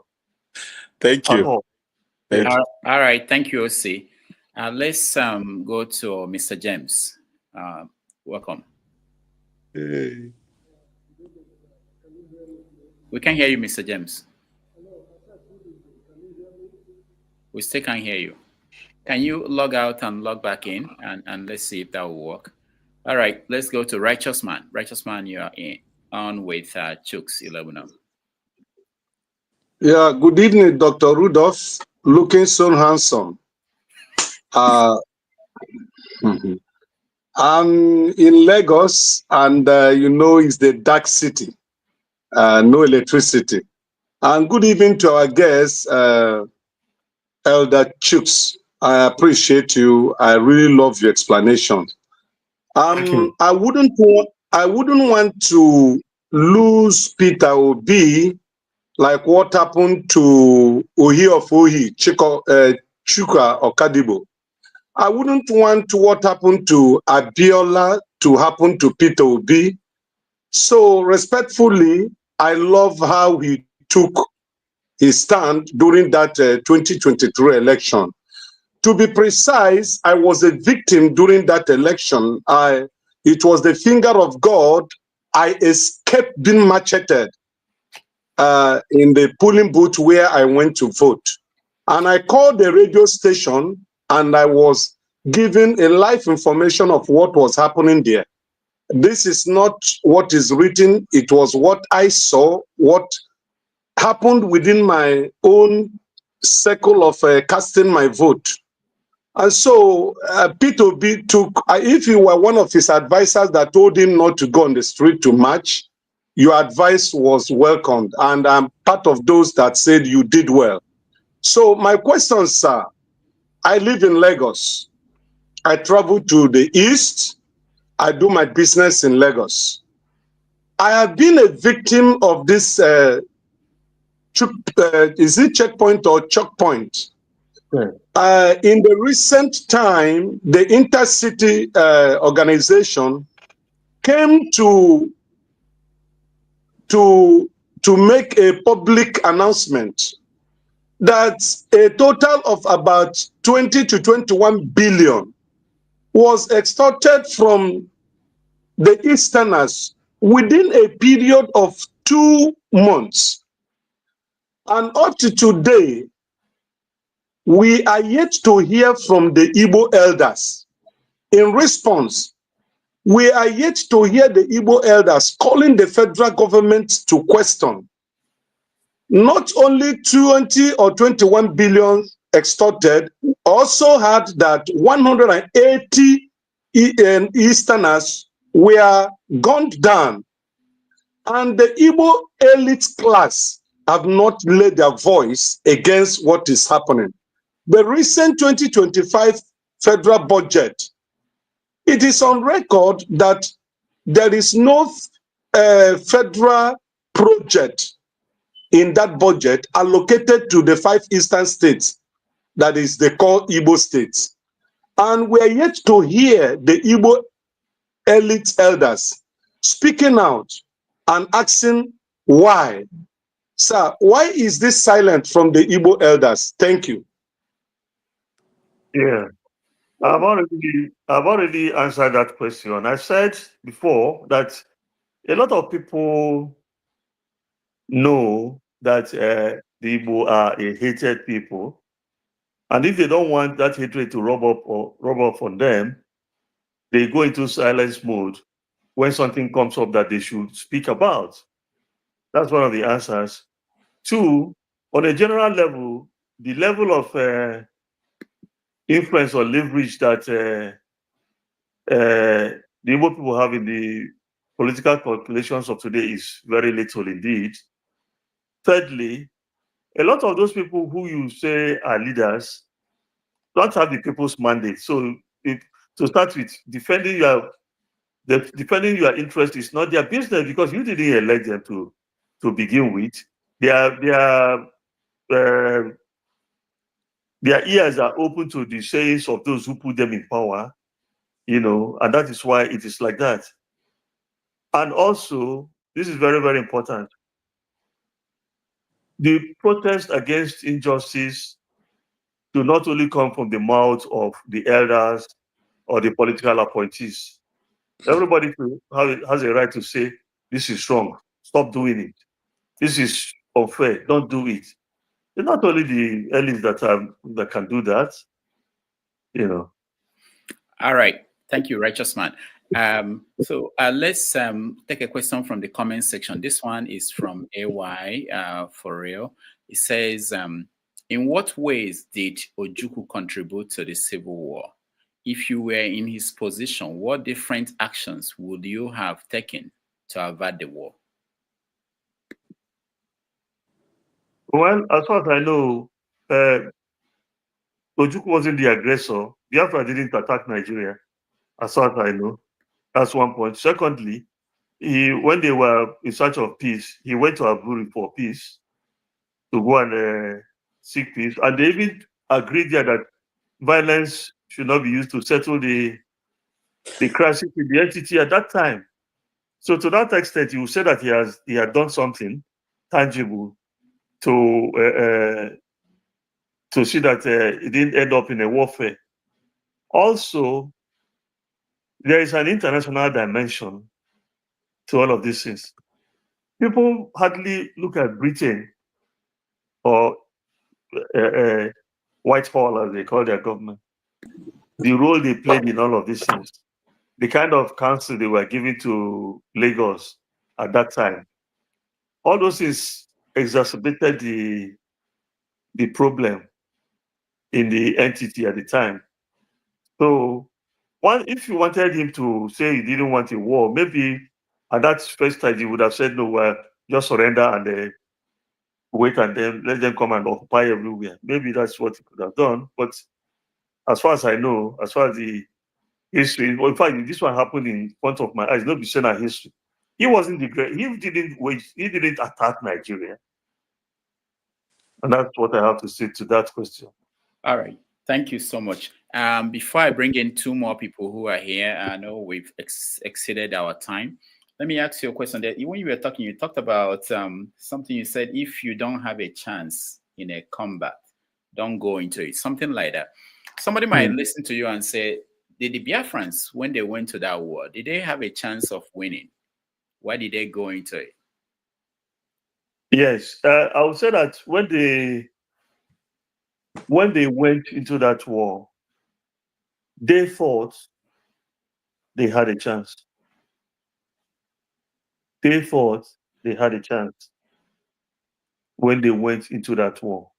And actually, the reversal in the war came from what happened at Ore, when they were already marching towards Lagos. That was where the reversal came. So you could think that you have a balance, only to discover later that you miscalculated. You could say you have a balance and then you are correct. But I didn't think Ojukwu believed that the war would end the way it did. That was why he was saying, even at that time, if you remember, that if Biafra was attacked, even the grass will fight. He was saying that and all the rest of it. So that's a fact of history now. All right. Thank you. Let's go to Mr. James. Let's see if we can hear him. James, go ahead. Okay, James, we can't hear you. Let's go to Okija. Okija. Yeah, James, I'm sorry. Your connection has problems today. Okija, you're next. Hi, good day, everyone. Oga Chuks, thank you for coming. I appreciate the answers you have given today. But on a lighter note, what I don't like, is talking to Chelsea and telling them, their wound. That's not fair. But anyway, okay, I want to say something about, just the question Rudolph asked you and you answered. He said, when they went into that war, we didn't go into the war. Igbos were attacked. They had to defend themselves. So it's not like, that we plan to attack. We plan to go to war. Atolo Senyamara Abewu Mana Akulebu Gafeni Ruben, Yamani Ben. So that's what happened. We had to defend ourselves. So it wasn't like we went to war. But okay, so I want to ask you a question on journalism in Nigeria, because I remember when growing up in Nigeria, I used to read Newswatch and other magazines. But I know the quality has deteriorated a lot. But when I moved to the US, I found out that they don't really have a mass communication departments. What they do, you see journalists in US, they specialize in area. You see someone in agriculture, he goes to school for agriculture, then he becomes a reporter. He deals agriculture. In Nigeria, it's difficult. We don't see things like that. We see just people go to mass communication. They believe they can communicate anything to everyone, and they just start communicating. That's our question. Do you think that we need to improve, make journalism look like the way it's done in the US? And also, just a comment on Dele Giwa. I don't know if you heard it, but I read a report, someone the investigation. They said it was Professor Samoji, an engineer, in Enugu, that he built the balloon that they used, to kill to buy Dele Giwa. So I don't know if you have any comment. All right, thank you. Thank you, sir. Okay. About the engineer or the OG you called, are they those people who are saying that? Are they saying that if this thing they call AK-47 automatic Kalashnikov, that gun was designed by Mr. Kalashnikov, That's his name. The gun was named after him. So any place someone is shot dead with an AK-47, the man is to blame. Is that what you're telling me? So the question of who primed the bomb that killed Dele Giwa, who didn't prime it, or who built it, is neither here nor there. You understand? It's the person who wielded, who commanded the act that bears the responsibility. That's one. You talked also about journalism. As far as I know, if you went into journalism, you took a basic background course that taught you about reportage and commentating and analysis and all the rest of it. It's in later stages, classes, that you begin to specialize. There are the people who want to report judiciary. You have a special lexicon for that. There are people who want to report aviation. You have a special register for that. You train basically, then you go to advanced courses, or even in your office. I started as a sports writer, writing about Rangers International and Police of Senegal and all the rest of it. I'm saying that because you mentioned Chelsea. My son is Chelsea, and he tried to remove me from Rangers International and to put me in Chelsea. I don't know the percentage of success he has registered so much, but I would say that when you take everything into consideration, we still have in the media immediate reportage of news of events in the society. But with all those things that are being reported, you have a lot of falsehood. With all those things that are being reported, sometimes analysis becomes scarce. Sometimes disinformation moves in. All those things are there. That is why if you are listening to people like now, or you are reading the newspaper, or you are listening to a broadcast, you also use your own judgment to know what you're going to take or what you're not going to take. All right. Thank you so much. Please pardon me, Oga Chuks. Let's get two of our very prominent contributors here to weigh in. Then we can round up. So KJ, you're next. Thank you so much. Oga Chuks, I have thoroughly enjoyed your your contributions and your wealth of understanding of the politics in Nigeria. And I think that we should make most of what you publish available to, Ndi Igbo especially, because some of us do not have a handle of what, played through.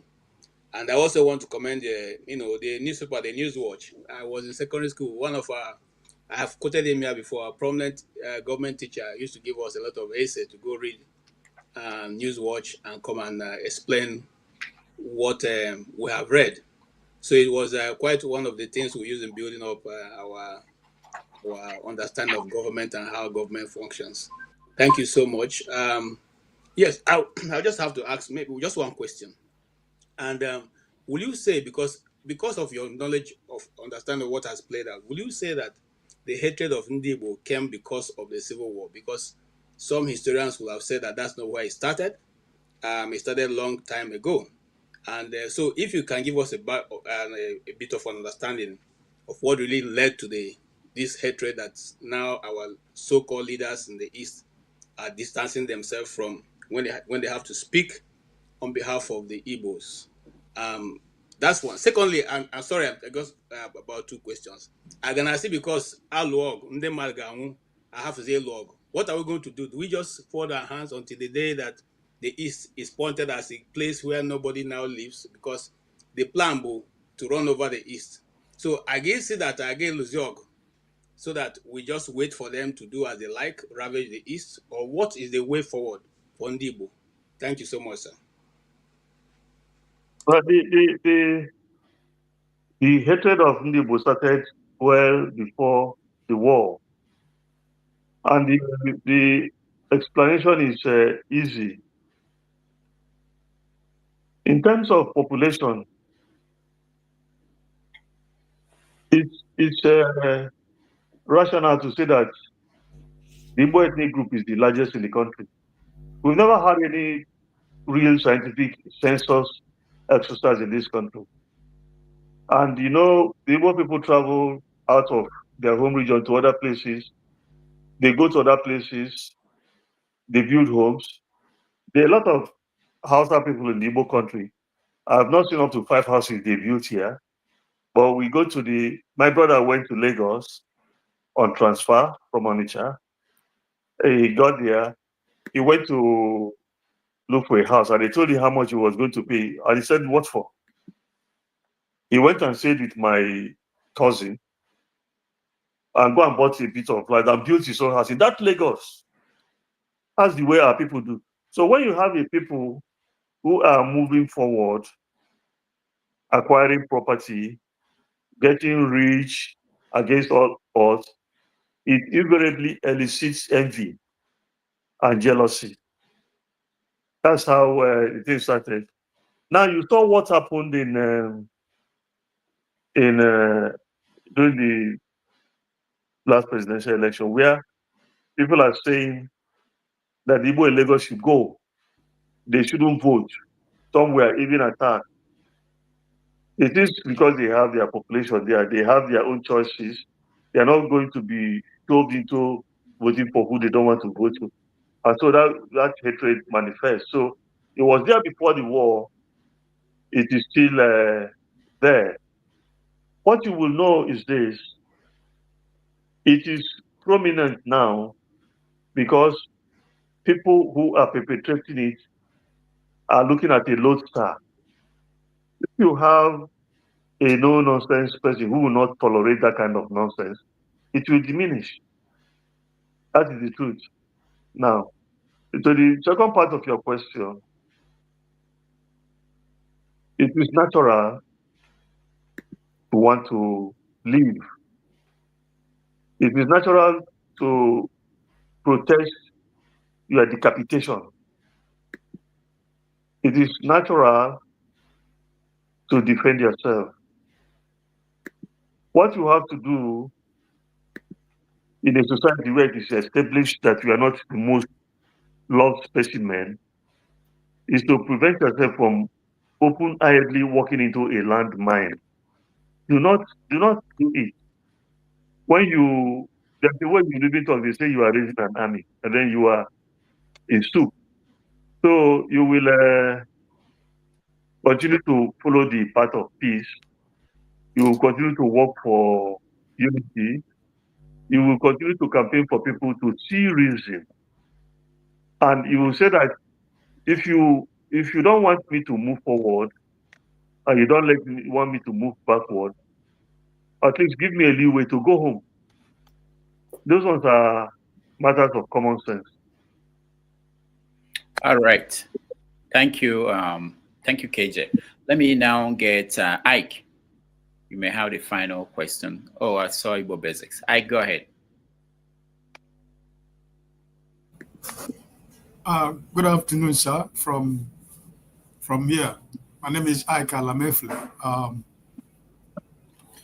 Thank you for your services in the print world and in the government. And I've been listening. I'm in the office, but I've been listening your conversation with my brother Rudolph, and I just want to thank you for your deep knowledge of what is going on in Nigeria, and most importantly, Igbo. My question goes to, I want to be political. My question is about the Southeast. The governors of the Southeast presently as it is.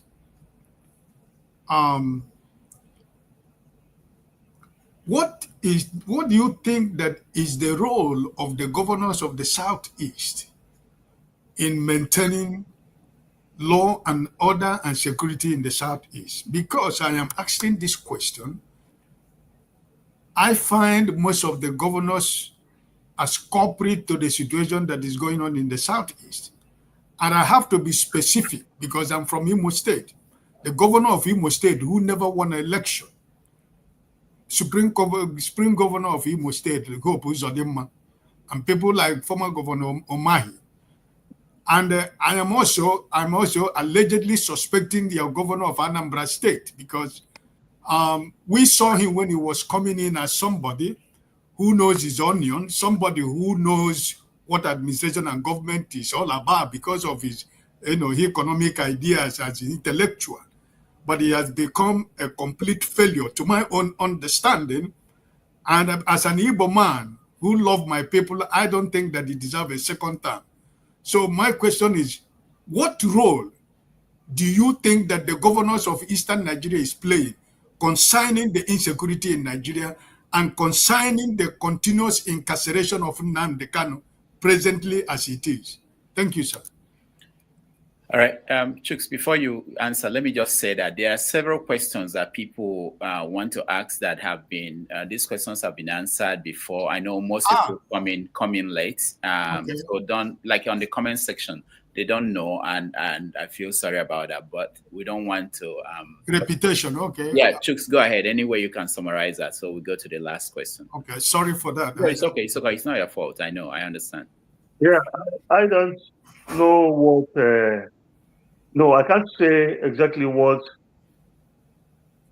each governor in the Southeast state is doing in terms of security. All I can say is that a governor is the chief security officer of his own state. But also he has some handicaps in terms of the fact that the security men in his state do not take orders from his government house. They take orders from Abuja. You don't have state police. What you have is the federal police. You don't have a state or zonal military. What you have is the federal military. They are under the command of the commander-in-chief of the armed forces. So, to that extent, you cannot be sure of what each or any particular governor is doing. You will find it out from the reports that you read or from the experiences you live in any state in question. That is really the way it is. I have talked about the Nnamdi Kanu thing, and I said there is what you call legal prosecution. There's what you call legal persecution. There is what you have what you call political adjudication. And I gave those instances. And I also ended by saying that the Igbo country doesn't have enough leverage in the current political dispensation to effectively influence anything in terms of the continued detention of Nnamdi. I said that before and I have repeated it now. Okay. All right. Thank you. Thank you, sir. Thank you. Our last question will come from Igbo Basics. Igbo Basics.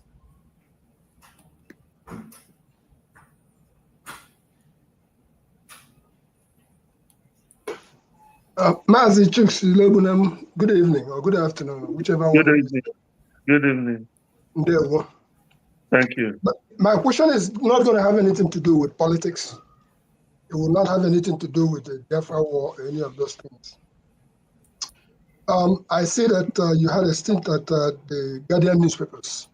Yes, I did. Okay, so I wanted to use that opportunity to extend courtesies to our good friend Goli Udaja. Yes. Who you know, of the Guardian. I know. All right. So I also wanted to use that opportunity to pay tribute to Dimba Igwe, the journalist. Yes. Let Dimba Igwe. Yes.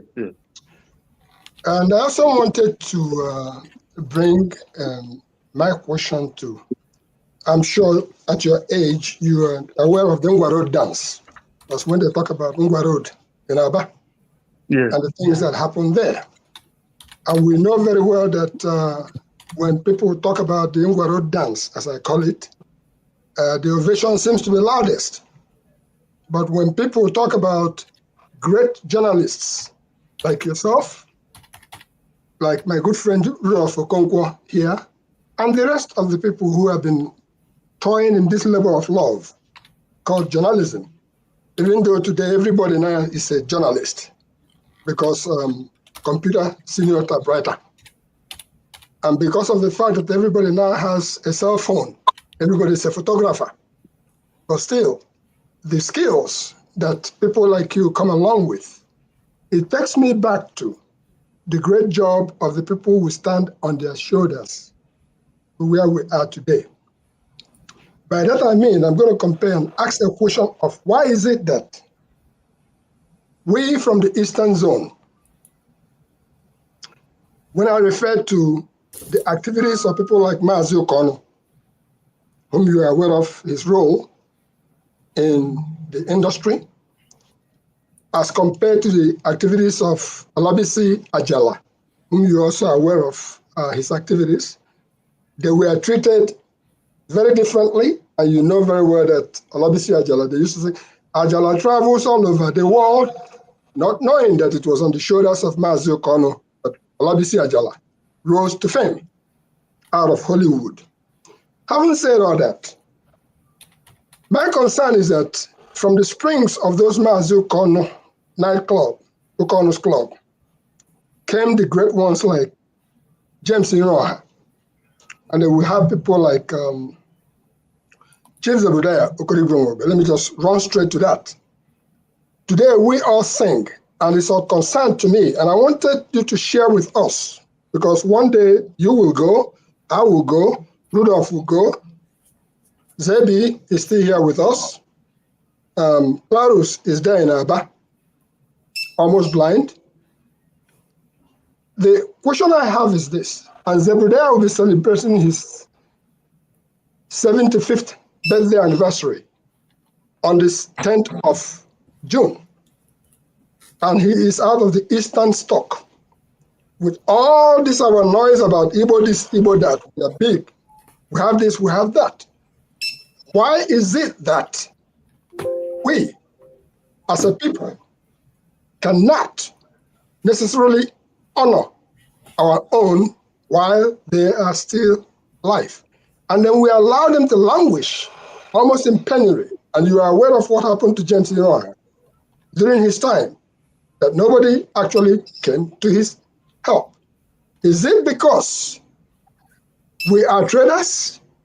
Or is it because Aba people and Coal City people are not able to articulate what do we do? Because Chuks Iloegbunam, one day, with all the great work you've done, one day we shall also come to pass. It pains me that what can we do to actually celebrate this our people?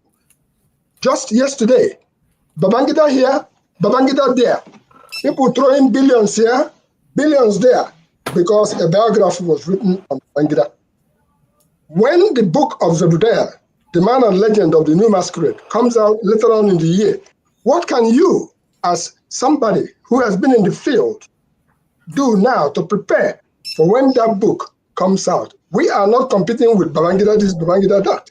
But I'm saying, what can we, as a people, besides all our big noise about our money holders, our name it, we have them. What can we do to sensitize and bring them to help so that we can celebrate you and people like Zebi while he's still alive? Thank you. This question is very important. But what I have got to say is that things are beginning to change. 2 weeks ago, I was in Enugu where we went to launch a new book on Ojukwu, who dealt with his years in exile, 12 years in exile in Cote d'Ivoire. I published the book. It's written by a Guardian colleague of mine, Kanu. It was a big occasion. If you look back at what's going on in Enugu now, the Rangers International Football Club is being celebrated. A book has been written on Christian Chukwu. A documentary has been done on their exploits.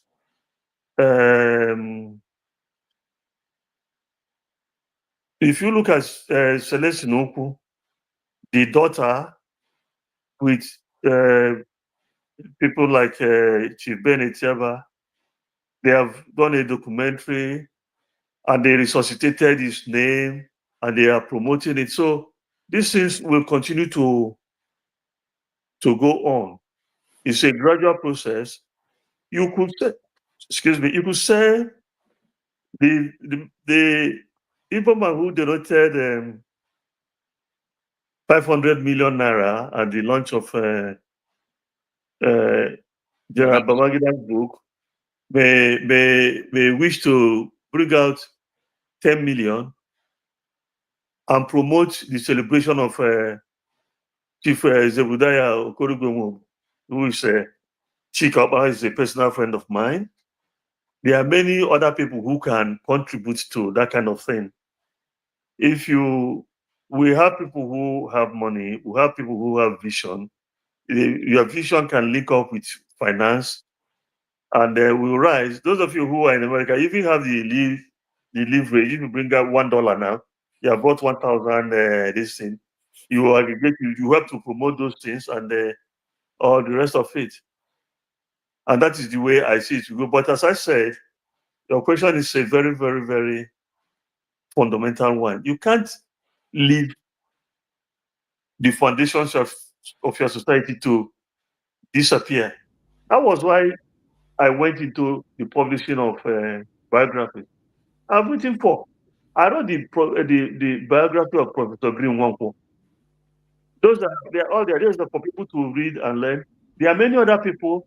Where is the biography of Dr. Pius Okimu?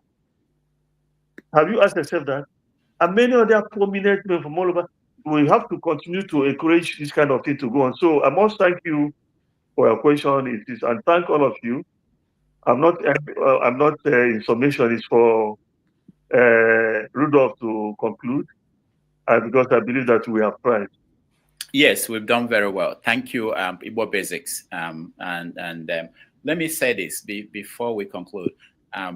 This question by Igbo Basics is at the core of some of the issues that bother most of us. I went to the funeral, not the funeral, but it's celebration of life of Professor Ifemesia here in New York. He died last year, December, at the age of 99. And when I wrote a profile of him, a kind of a tribute to him, people were calling me from all over the world. Oh, we didn't know he was still alive.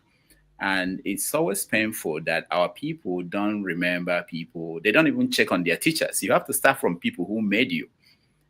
People who, like you, Chuks, you know, the contribution you made to knowledge, people who have been reading what you were writing, people don't celebrate, don't even ask about people like that, you know. It's a terrible thing, and it doesn't help us to, especially people who are in the industry where you are not there because of the money.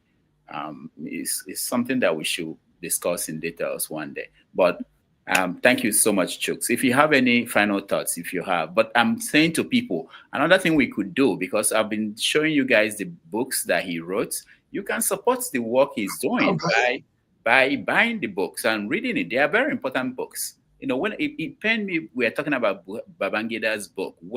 If you read all these books, they've already talked about some of these things, but most people are not reading it. Humphrey wrote a book about June 12th, and everything that Babangida is talking about, they're out there, but people didn't read it, people didn't buy it. So how do you learn?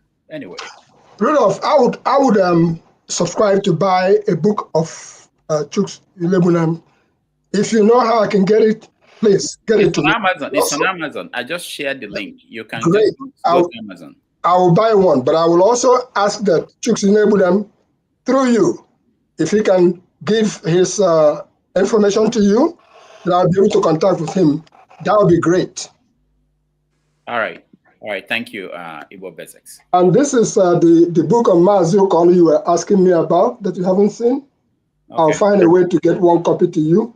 Maazio Kanu, Journey from Medicine to Theater Arts. Thank you. All right. So, Chuks, you have final thoughts. If you don't mind, sir, I will also add that you do a good biography of all your life works, everything that you have done, so that we can have it as, you know, something to keep. You know, we just can't get it and keep.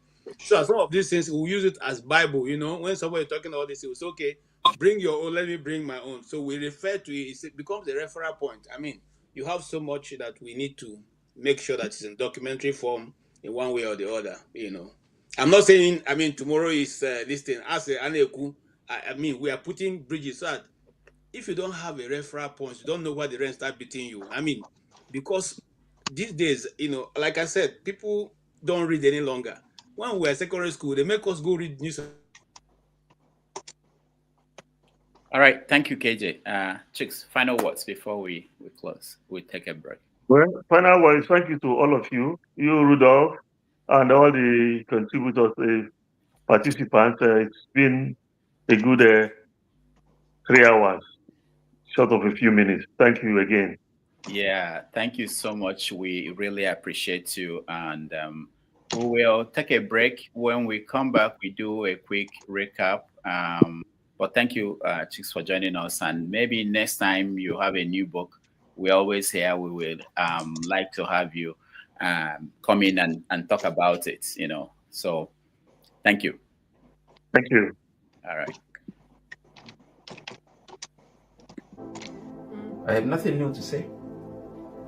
People are hungry. Let them die. It's their fault. Yeah, I'm supporting Tinubu 100%. You're supporting Tinubu? 100% to deal with Nigerians. People like you. So that when next election comes, I will now see whether when people bring money, you will vote for them or you will do your conscience.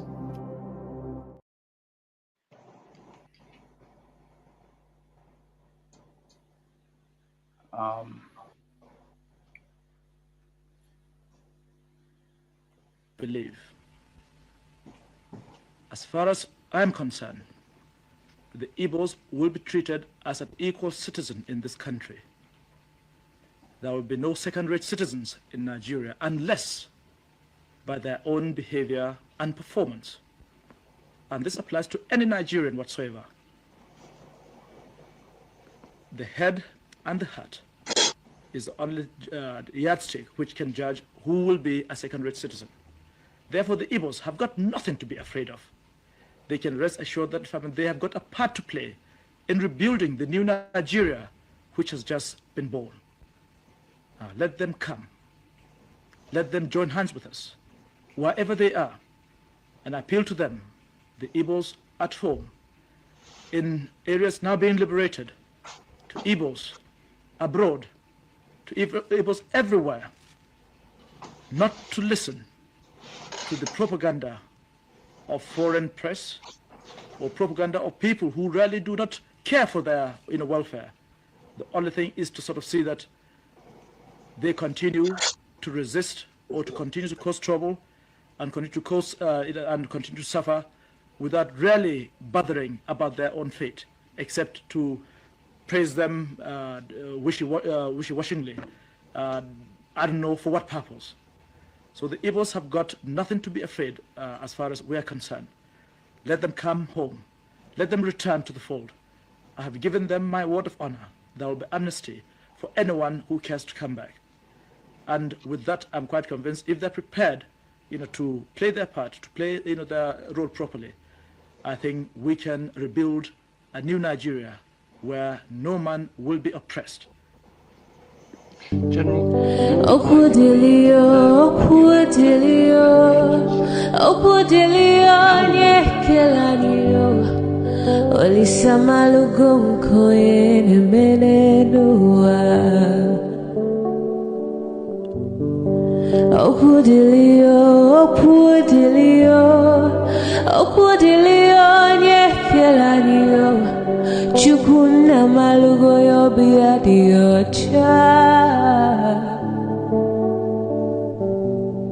Agaranya chogo kowe bili, agaranya chogo kowe rienio.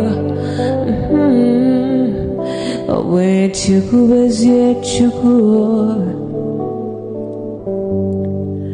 Nuche chukwa busigi fegemeo, nuche chukwa busia ifegemeo. Ni fosolo ne asi alibazie. Oboye bebe agaranya muliba, oboye wuru agaranya mebibe solea, mano agaranya wa, oboye afiozi enipakwa. Agaranya chogo kowe bili, agaranya chogo kowe rienio. Oboye chikubezi olisa. Kodili ma, kodili bemo, kodili wakema, kodili wanima. Naino kwane we peluge peluo. Kodili ma, kodili bemo, kodili kemo, kodili heyo. Ibedwe me wane, nikadie zibo heyo.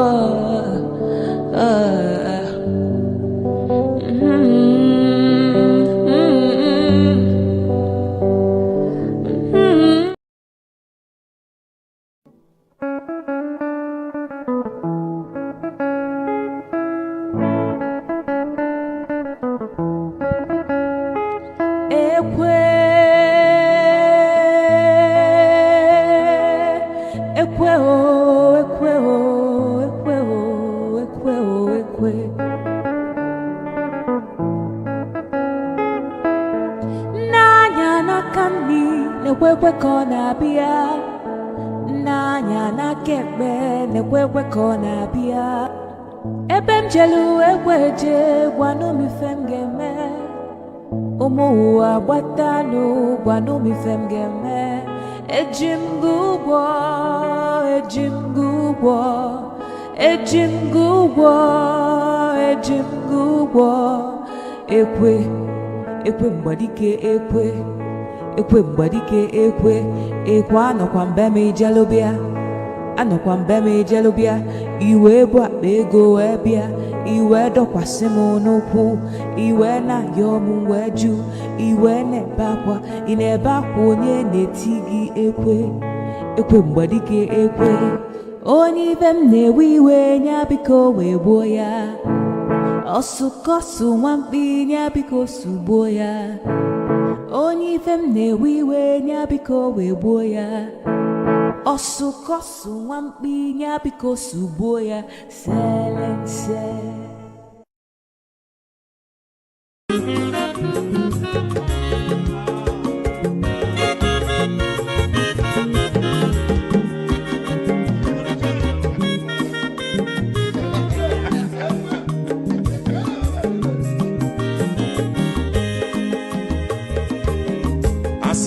Onye ọma zoro obi o akwa nwa zoro obi o Max ịbịa bunye gokwanụ m n'ofu ube n'azụ ụlaga n'ịbịa zugo mmanwụ ụlaga do n'ịbịa zugo akwa nwa ilochi o biko rapụ zoro ka ọ nabazi ya onye ọma zoro biko abọmma nwatara dosari ịbịa onye negwana m ụlagado n'ịbịa zigo mma ụlagado n'ịbịa zigo abọmma nwe ilochilo biko rapụ zoro ọ na-agbazi ya Mazi welcome up Odogu no kwere zinenke Onyoma niga dele mo Mazi ni mazi kame Ibu go wuti baladi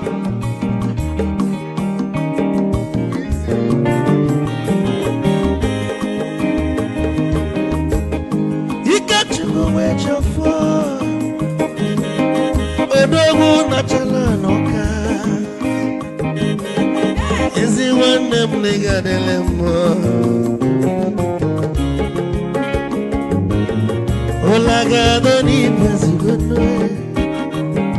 Mma olagado n'ibia zigo Amama mwilo chilo Bigora muzoro Anabazi Say Onyama zoro Mama was sorry. If I were to go on a move, Mulaga, don't be as you go. Nazaboy, Mulaga, don't be as you go. Amama will chilo, because Rapuzoro, Anabazi. I don't can be kitchen for. I'm a Pamnika Gogodia. Well, you work well. You get your mobile bag. Hey, you want?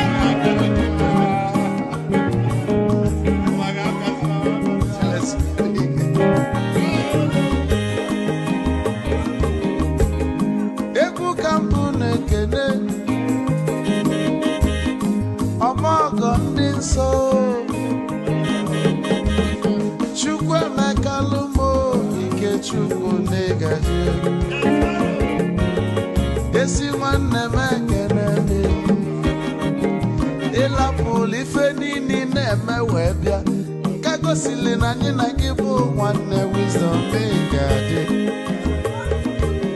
ka nye gị maịkị ka ogobanya bụ egwu isili maxi ọ bụ na-etiri egwu a malụkwa malụ n'imego m ife ọjọọ wee sị gị nwanne m ife ọkụ na ịchọlụ na ngeme wisdom onume ekene gị agbamanwụ ihe ihe biko lapụ na-abasị ya zoro zoro zoro zoro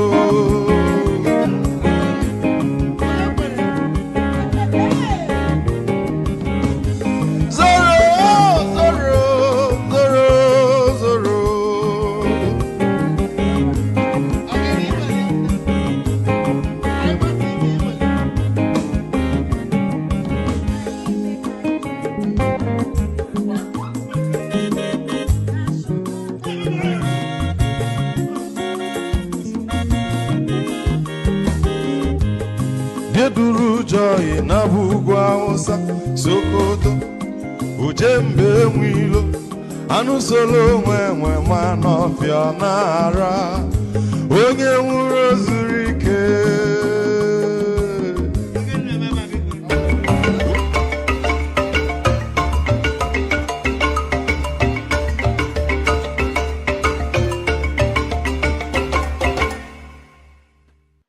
All right, welcome back, everybody. Thank you for staying with us. I appreciate all of you. Let me see people who are here. It's been a wonderful conversation. I hope it meant something for some people out there. Thank you all for being here. So let's do a quick recap. Let's see if James can hear him. James, can you hear him? Can you hear me? Yeah, we can hear you. But there's an echo. Yes, I'm in a classroom. That's why it's echoing. Okay. Yeah, well, the man spoke well. It's a pity I could not ask him a question or two, but however, it went well. He gave a good account of his, I don't know what to call it. Is it experience in life or dealing with Nigerian issues? I signed in while he was saying something about Dele Giwa. That was the point where I entered. I wanted to ask him something about the launch. I mean, the book, IBB book in Abuja. Now, earlier today, I was listening to some video clips on YouTube. I noticed something. Osibanjo, the former vice president, was in power in a democratic dispensation. These guys were fraternizing with military dictators.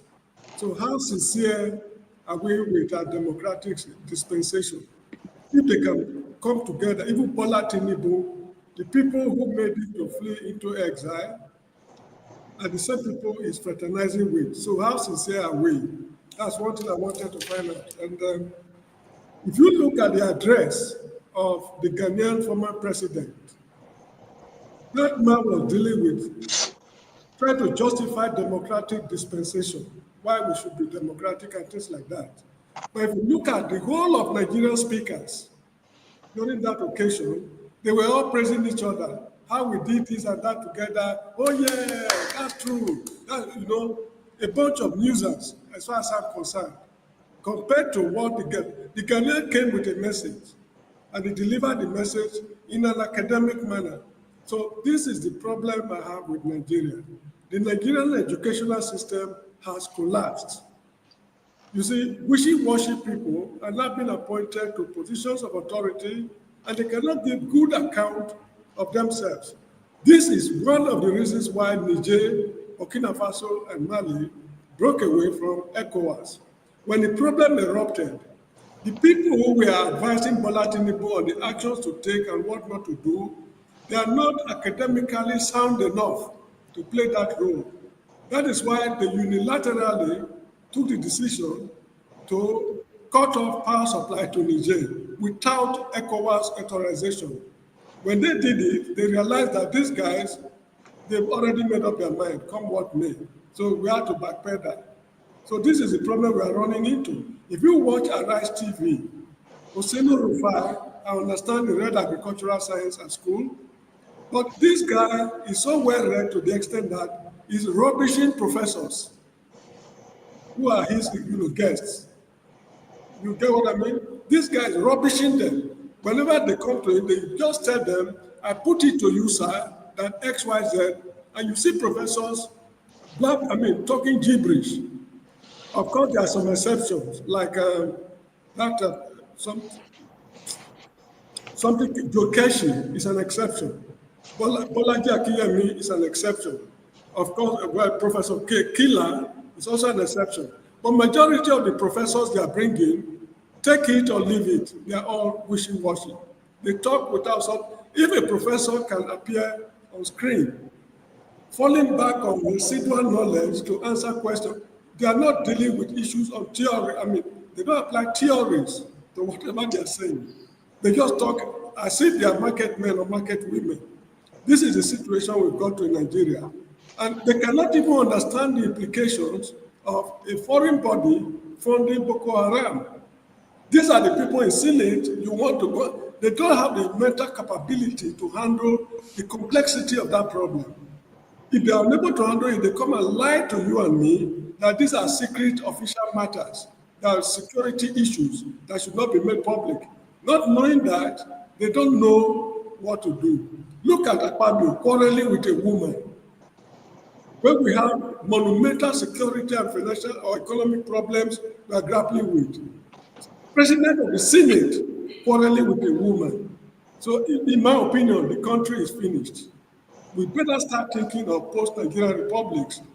Let every man go his way. Everybody, every man to himself, and God for us all. So this is how I wanted to ask him something along that line, but unfortunately, I hadn't the opportunity. Anyway, thank you very much for allowing me to talk. Maybe he's listening to me wherever he is. Thank you, Mr. James. Somehow, what you just said now is what is exactly in my script for Dr. Damages that will come out tomorrow about Abio and their comment on Abio, talking about other issues when there are serious things. Anyway, KJ, go ahead. Okay, thank you so much, Dr. Damages. I totally appreciate the guests that you bring, and they have a good understanding of what's playing out. I don't know. Let me answer a question before you tomorrow. This thing. You see, Akpabio, what other important thing is there? He told you that you will be there out there. You are going to be demonstrating. They'll be chopping. That's what they are doing. They are chopping. There's nothing you can do about it. And it's going to sit there and keep chopping because we, the people, have refused, who have taken our life and handed to them so they can do whatever they like. That's why they're not afraid of the people. That's why they can do anything to get away with it. And your guests have given us a template. You see, the only place I seem not to, go along with him is that we cannot continuously give our life, and just wait for them until whenever they are ready to accept that the Igbos can now go, or we can now be accepted. No, look, my grandfather has lived and gone.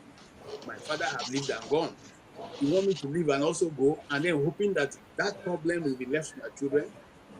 And then log, have a log. Okay? The time has to come.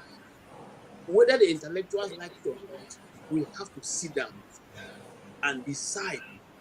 Or do we want to continue to people like Ato Eze and the rest of them to keep using Igbo land as the trade in goodwill? People like Hope Uzodenjo to continue to use the Igbo land as trade in goodwill for their own personal aggrandizement. Or do you want to say enough is enough? It's not, the case may be pointed that it's not only the Igbos, other people also marginalized, but we are the ones complaining. He who wears the shoes know where it pinches. But KJ, let me just push a little bit. Okay. Where he came. Sometimes why I bring people like that is that they have personal experiences. They've had so many people. They've talked to people in different fields, and they know more than typical people. We say, even if you're a professor, you are whatever you are. So he talked about some assumptions we make, that Igbo leaders or those leaders in the East, they have any influence in Abuja. They don't. And we may be assuming and thinking, oh, why are they not doing this? They should do this. And then he also answered the question about P2B and the expectations that people have.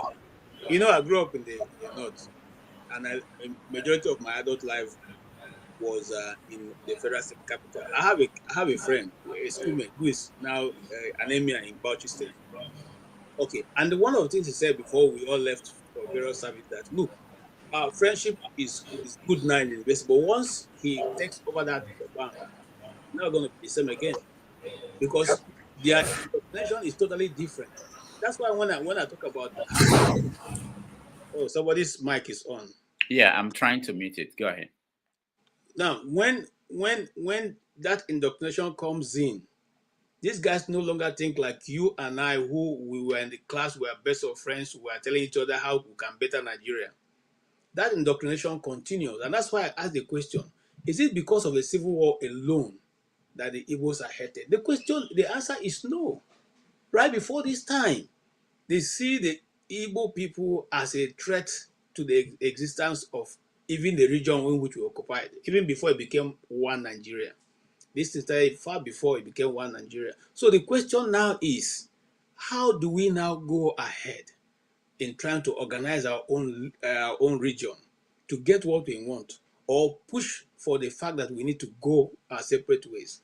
Because the issue of, and this is why I keep saying, maybe we have come to the thrashing floor. Okay?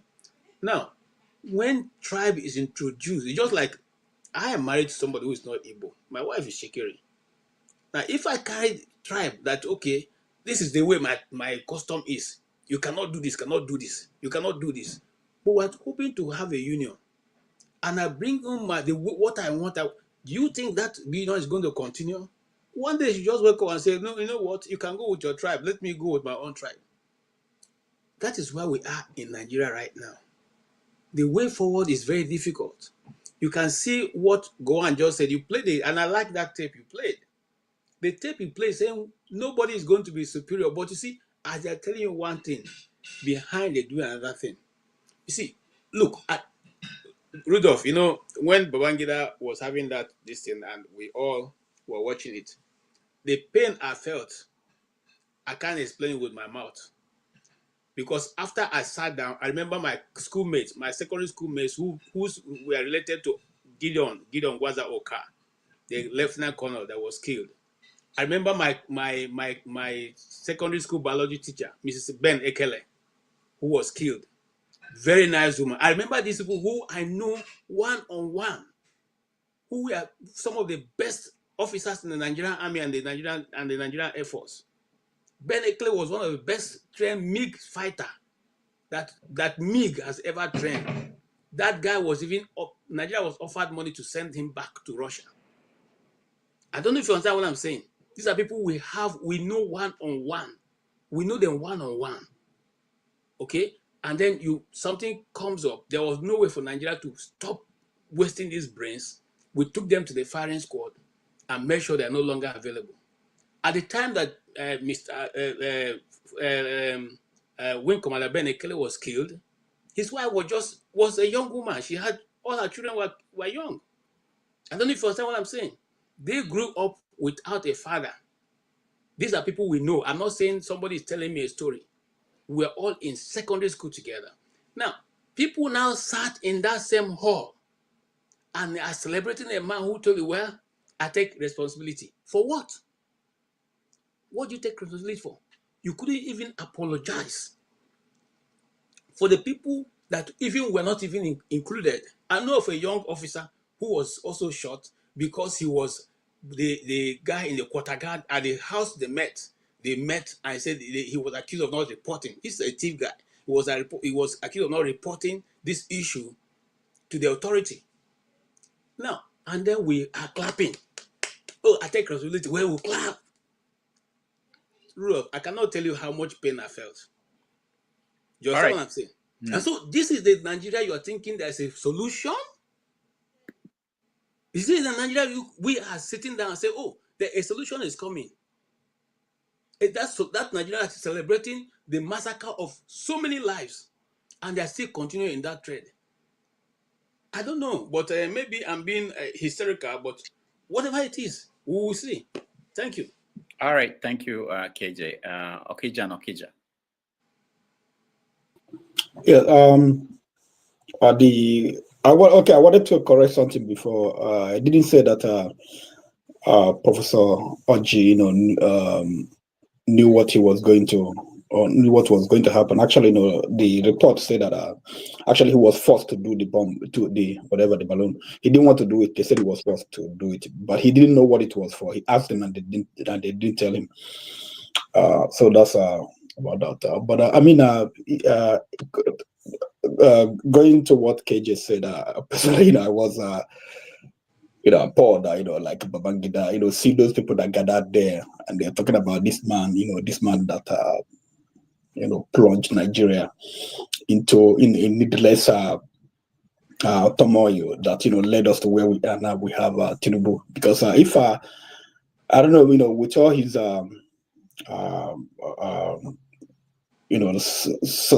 bad sides and all those corruption allegations the people say about what's his name, Abiola. He won an election. He should have been allowed to. If Nigeria would have been a different place today, but it seems Babangida, he didn't want to tell us that he staged it. He didn't actually want to hand over, and then he handed over and he left Abacha there. And then Abacha, I mean, he's I don't know. And there was a man. He lived in a house in a mansion built by corruption.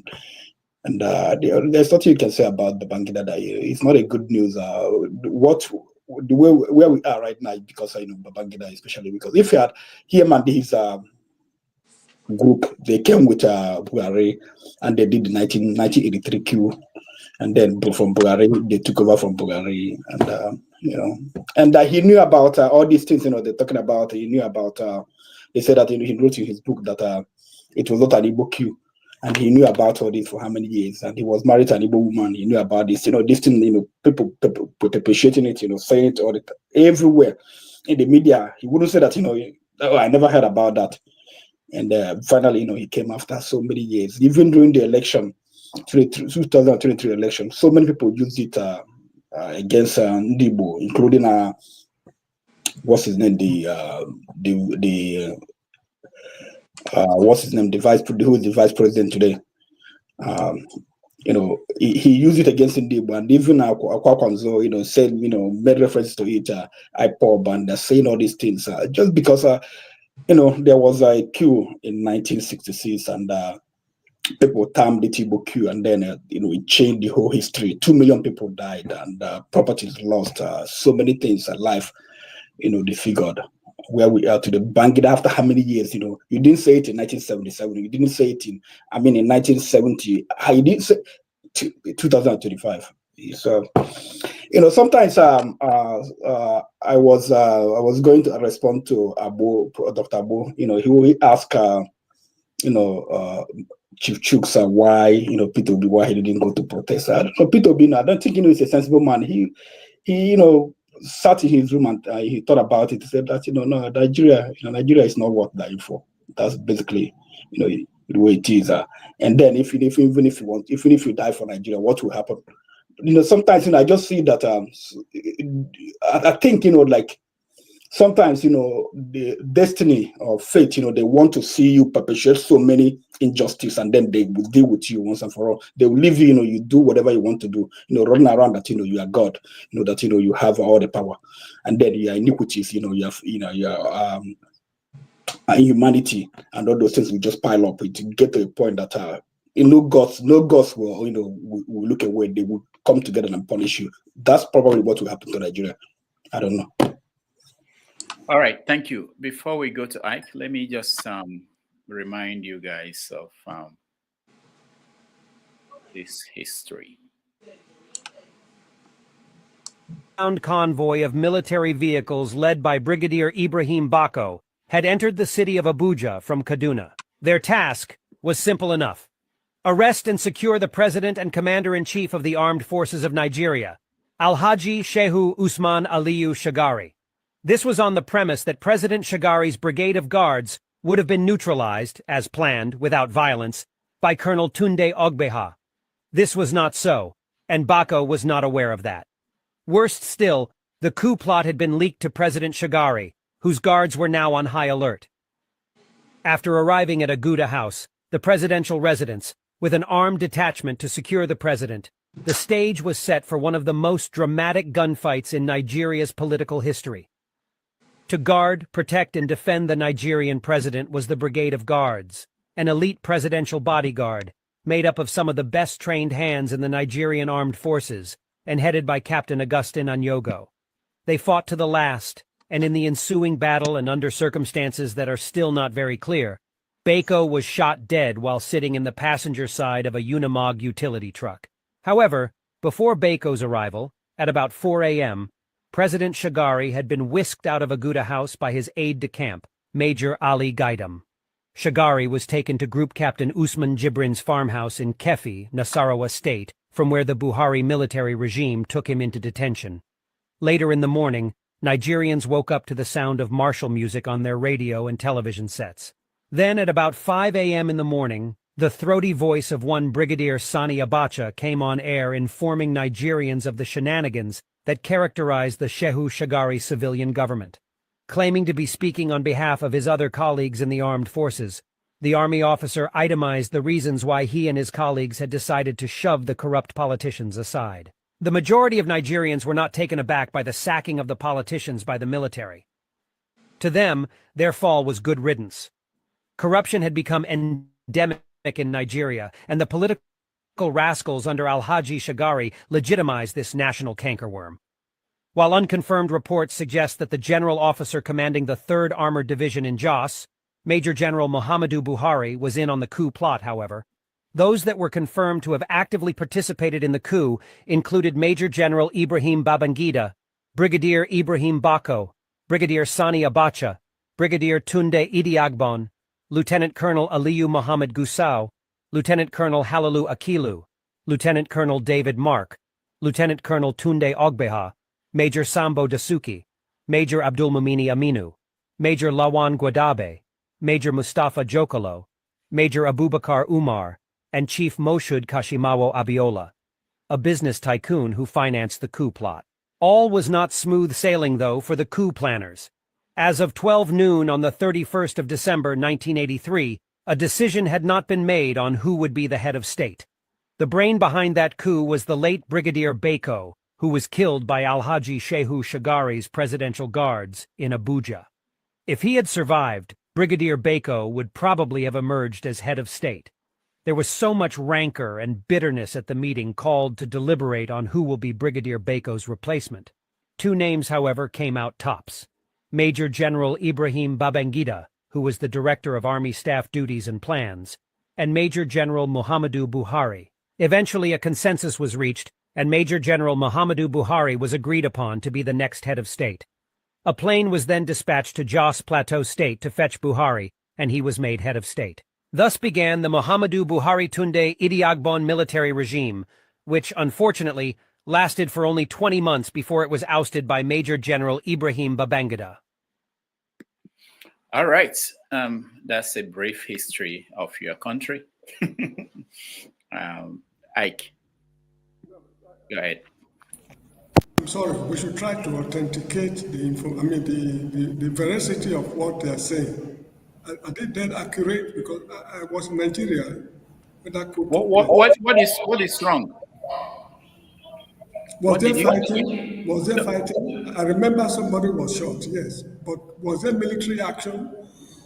I was in Benin City when the whole show was unfolding. There was military action. I wasn't old enough to know what was. No, there was. I know that because my school was in the barracks. I knew when the troops were moving. Okay. Thank you for the information. All right, Ike.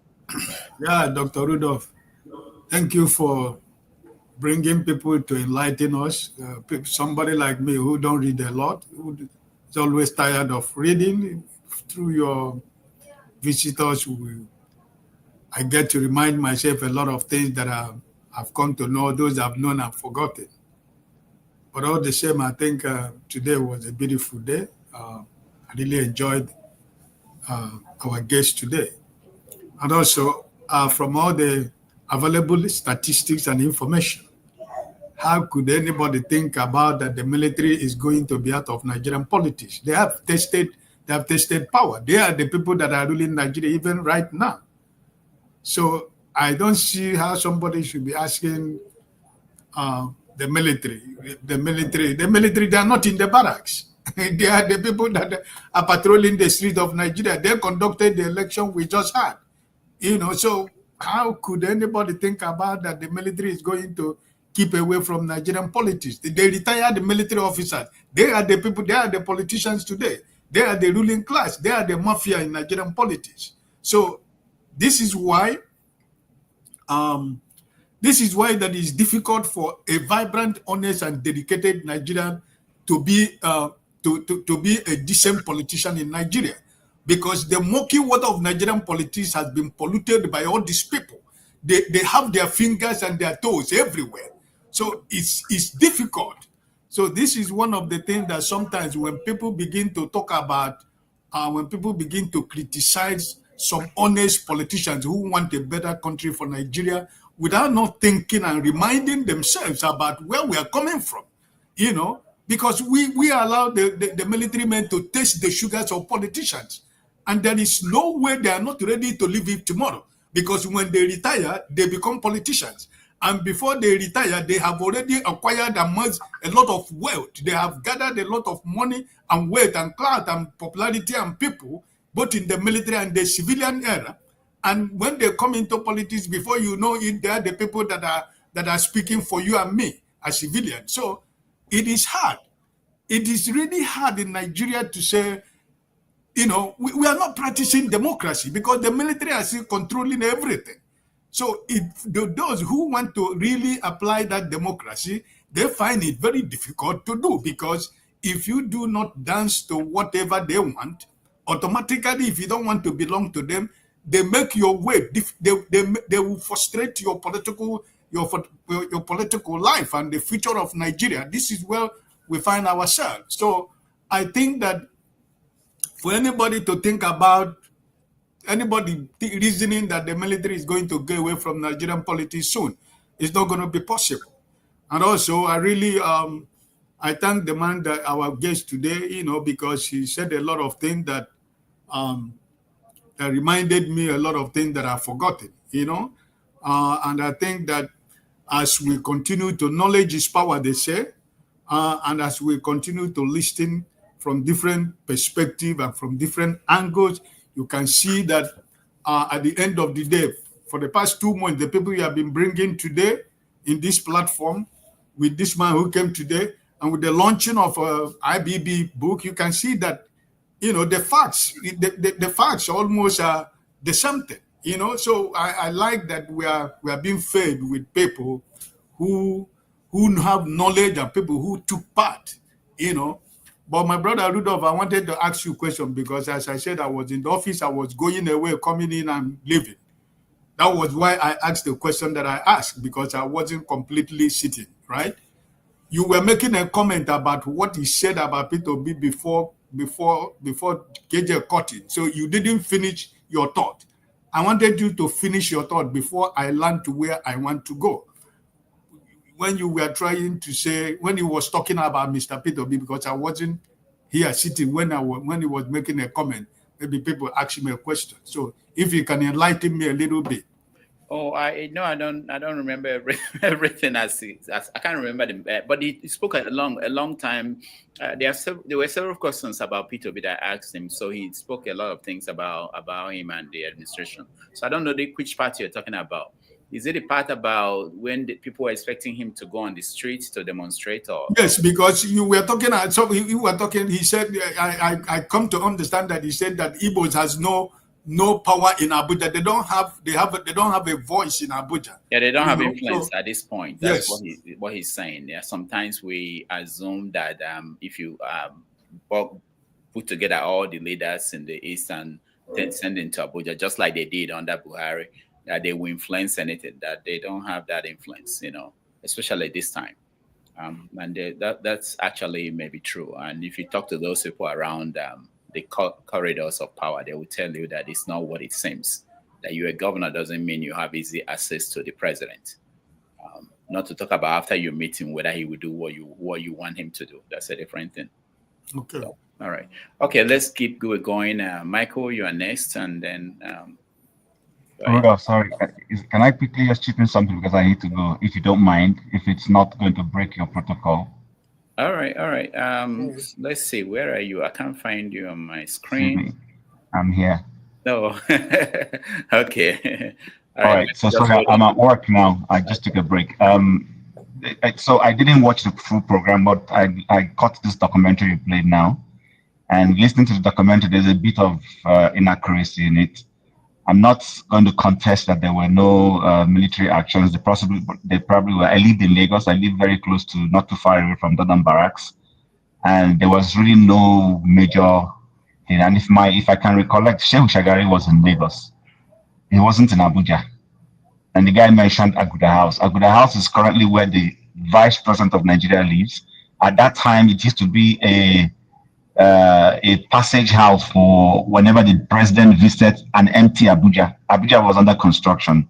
There wasn't really major life there. It was just a federal capital territory with no real major events going on. So it was just a park of construction, not like today. So for that documentary to be saying they went to Aguda House to pick up Shagari, I don't think that's correct. That's all I wanted to call out. Okay, that might be right now that you said it. I wasn't aware of a lot of things at that time. I don't even know when they moved to Abuja. That may be right. Yeah, I think it sounds right. Yeah, because I know that Babangida was the one that moved first to Abuja. So, yeah, but it didn't mean that Aguda House was not functioning then. Aguda House was still functioning. But again, it depends on where Shagari was. Aguda House was not yet in the offing because the very first major presence into Abuja was Babangida, who used to own, and it was Babangida. But it was Babangida. Hold on, just so that you know history a little bit. The first time we even Nigerians at that age started knowing anything much about Abuja was when Babangida mischievously went to do October celebration in Abuja and expected Ebitri Kiwe to come, and it looked like there was going to be an assassination there because Ebitri didn't show up. And after that event, he removed Ebitri Kiwe and replaced him with Ikomo. I know what I'm saying. Yeah, but what led, which is what I'm going to discuss later. There was no Aguda House yet. Hold on, sir. What I want to discuss later on was what really, that's part of what I felt because that Babangida didn't include in his book. What led to Obito Okiwe stepping out, okay? And what led to Obito Okiwe, who is a senior officer to all of them, but because he fought in the Biafran, was on the side of the Biafran Civil War, he was not promoted. Okay. Yeah, no, but that's not why he was removed. I'm coming now, but they insisted. Okay, people who insisted: Don Kabali, Augustus Aikomo, and who else? About three of them. Sani Abacha. There's one other another officer who insisted that Obito Okiwe will not be given a promotion to fit the rank of what position he's occupying. I can say that more because I followed that trend. Now, that made it, that made it a bit difficult for the Babangida administration to operate. So you find out that if you are following the trend of things, at that time, if there is an official function for which Obito Okiwe was going to come, they refuse to honor him as the vice president. They want him to take his position. So hold on, you're going too far. Remember, the whole idea of, I was just trying to correct that documentary, but bringing this up, why it might not exactly sit well is because before then, we had a Brigadier General Tunde Idiagbo, who was Brigadier General as number 2, Supreme Military Council, up until he was removed. Brigadier General is lower than a Major General. While Babangida was already a Major General and was the Chief of Army Staff, Tunde Idiagbo was Brigadier General. Go and look at the records. No, you are. The point I'm mistaken is in the Nigerian force, the army is the lead force. So if you occupy any other position, whether you are Navy, you are Air Force, you are supposed to defer to an army officer whenever he's available. And I can say that much because but that's fine. Well, let's not go there. But all I'm saying is that Aguda House had been standing already. Okay, so it was Aguda House before Babangida moved was already standing as a guest house. Stand as a guest house, yes. So, but all right, no problem. Let me not distract your program. Go ahead. What I know was that the coup was so organized that the guy I mentioned earlier, who was group captain Benekele, was supposed to leave from the Makurdi Airport, Air Force Base, with a jet to complete the assignment. Okay, so that's how he got involved because he was the only one who they think can do that job. Well, that's not that's so. I feel that Babangida left a lot of details, except he. Yes, I haven't read it yet, so when I read, I will complete reading it. Then I can say that. If you give me small money, I can tell you how I got my own. All right, thank you, Rudolph. All right, thank you so much, Jim. Let's go back to Michael. Michael, you're... All right. Thank you, Dr. Rudolph. And hello, everybody, once again. In fact, I'm listening to everything Mr. Chuck said. And as a journalist, I've respected the journalist to be a source of information because I read so much. I respect everybody, even my Igbo basic man. I know he's a very versatile in journalist background. So I respect you guys so much because you guys, either you like it or not, through your articles, and even though it's a lot of opinion, you guys brings out a lot of information. But my text is about Peter Obi. And a lot of people have been saying that Peter Obi should stand up, should be a violent and this thing. I, as a Nigerian, I mean, I was born there. I came to this country when I was 20-something. I'm sorry to say it. It's not worth to die for Nigerian cause. Let's speak to the fact. Because look at all our leaders that have dead and gone, that have achieved a lot. Why are they today? There's nothing in reference to them to say this is who we are. This is our history. We have nothing to show for it. And a lot of things has been said here today that I found out that what I don't understand is what is the marginalization of the Igbo people that's got to the point that we cannot, even for them to collaborate with other districts. Because when you read the history of Nigerian creation, because I read a history about Awolowo and Azikiwe tension, beside Awolowo accusing Azikiwe of betraying him, going with Tafawa Balewa. I don't know if you guys read that history. That's another tension that we need to go deep down and find out, because during those times, there was a tension between Azikiwe and Awolowo, that Awolowo was ready to collaborate, to be a uniform kind of East and West, to hold back the North. Because Awolowo already seen the movement, the step the Northerners were making through the help of the British government. Guys, should we realize too, like you all say, when you look at the set of the military set up in those days too, when Nigeria was in the excess of being it was set up that most of the military people are either Westerners or Easterners, and most of them. But it was the British that engineered to give power to the Northerners to come in and say, look, if you don't hold up to this thing, I know a lot of people will maybe through the history of it, I'm ready to be corrected about that. But through a lot of history that I read, the Northerners were coming in as a, what do we call it, power check, power balance.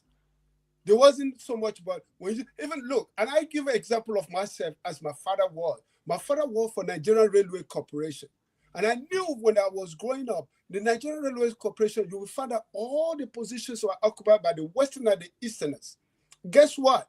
By the time I finished, because I grew up in Northern Nigeria, all my life was in Northern Nigeria, so I know much about South, because I went to the North when I was like 9, 10, during the Civil War, and I see a lot of the ramification of the Civil War in Zaria at that time.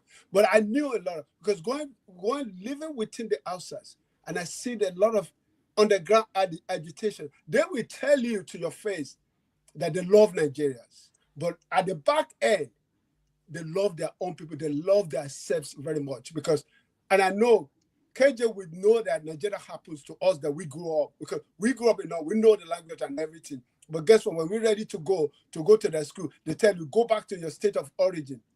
Go and bring your scholarship. You grew up with them. You know the culture. You know everything. But at the end of the day, they separate you. Go back to your state of origin. This is a fact that happens to me. So these are the things that sometimes we need to go deep down into our history.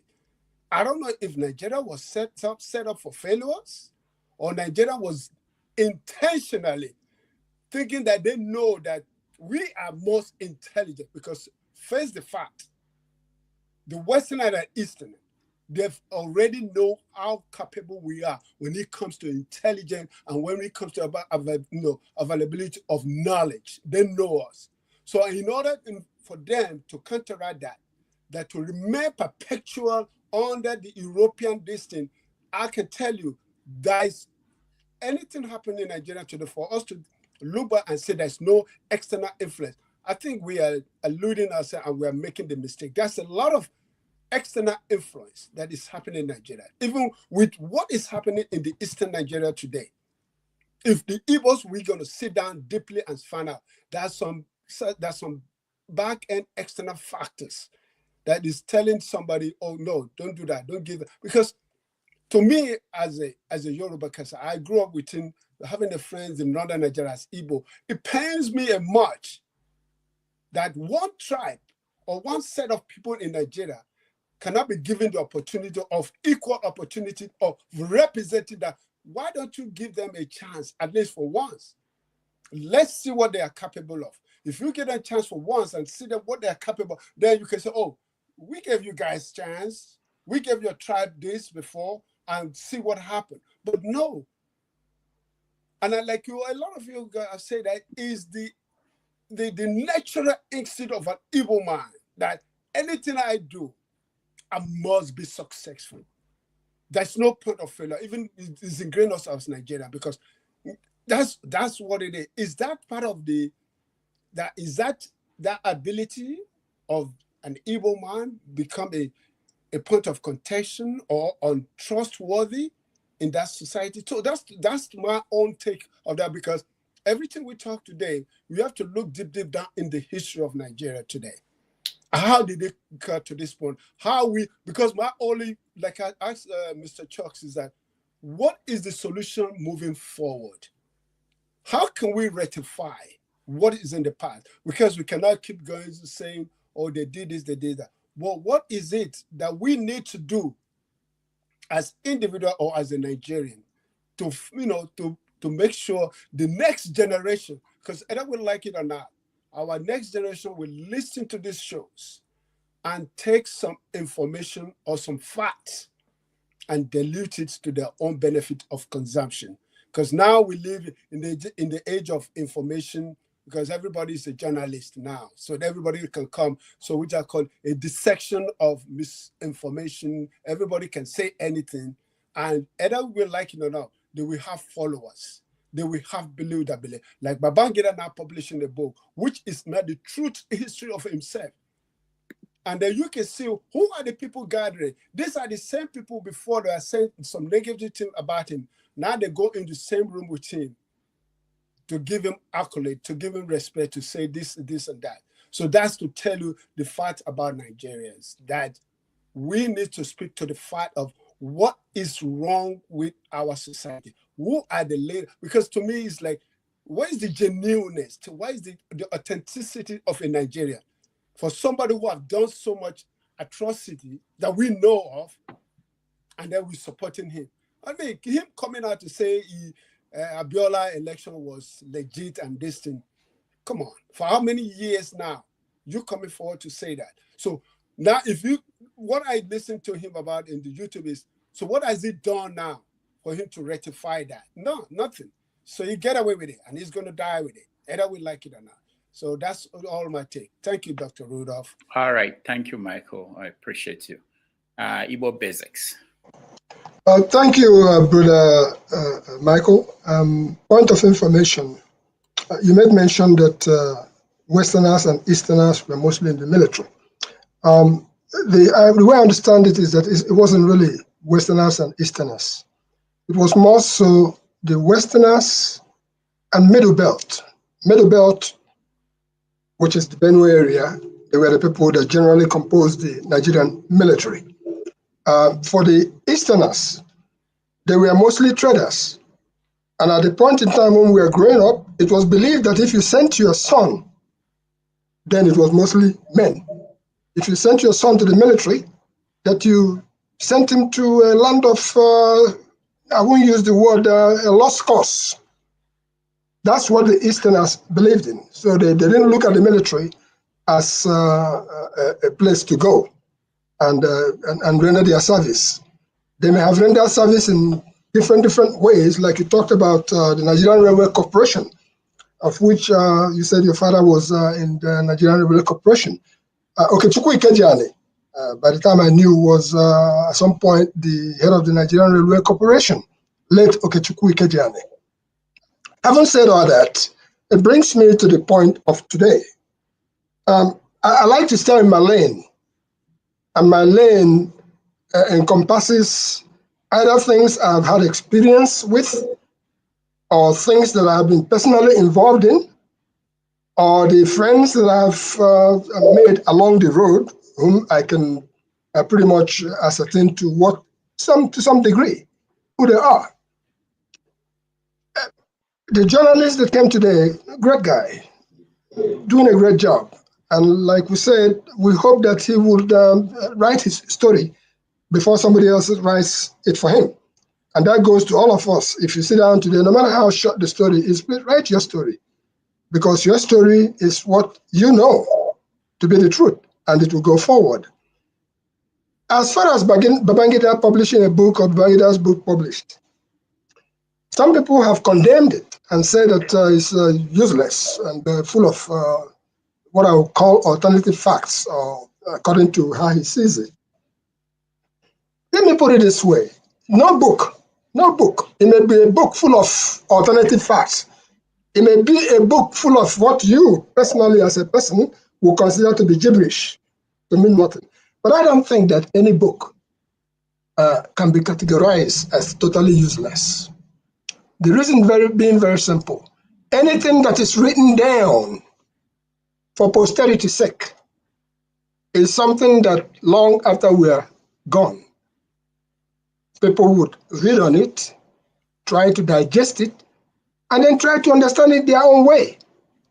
During our time, there was history being taught, Songhai Empire, Mali Empire, all those empires. History was taught in schools. Religion was taught in schools. There was even something that's called Igbo Bike, stuff like that. But today, the curriculum in schools have actually become a center to make sure that people don't know what went down. And that is why some of us who have been through the age of, I had the privilege of seeing Nnamdi Azikiwe the first time in my lifetime at Jos Stadium, Tafawa Balewa Road in Jos. So I have followed up to date. And it leads me back to the question that I had asked today. And I say I try to stay away from politics now, because politics is a source that can bankrupt you overnight. I've seen those who went into politics and they're kaput, just like that. I try to stay in the path of what I call the art of bushcraft. I try to stay in the path of what I call, like, I enjoy seeing Rudolph Okonkwo doing battle with what I still describe as labor of love. I remember our other brothers like Chido Wango down in Houston, Texas, US Africa Online. And I remember so many other journalists, nameless, all the way from Daily Times to Champion newspapers to Abiola's paper, which later on, all the rest of it. These are people who were doing the right thing. But today, everybody is a journalist, like we just said. Anything goes. But there are still some fundamentals in the whole process. You talk about people like, I was talking about Zebediah. I keep going back to Zebediah. And that work will be brought to fruition, hopefully at the shortest possible time. When we talk about people like Mazi Okpabi Asika, Okpabi Asika's metro was on Yuberuru, Yararama, if your spear right, make you chop him. And he chopulated his spear. And we all know how that went. And of course, Okpabi Asika had come and gone. But Okpabi Asika was one who, in actuality, brought out the characters like, when I say brought out, brought them to light, characters like Zebediah.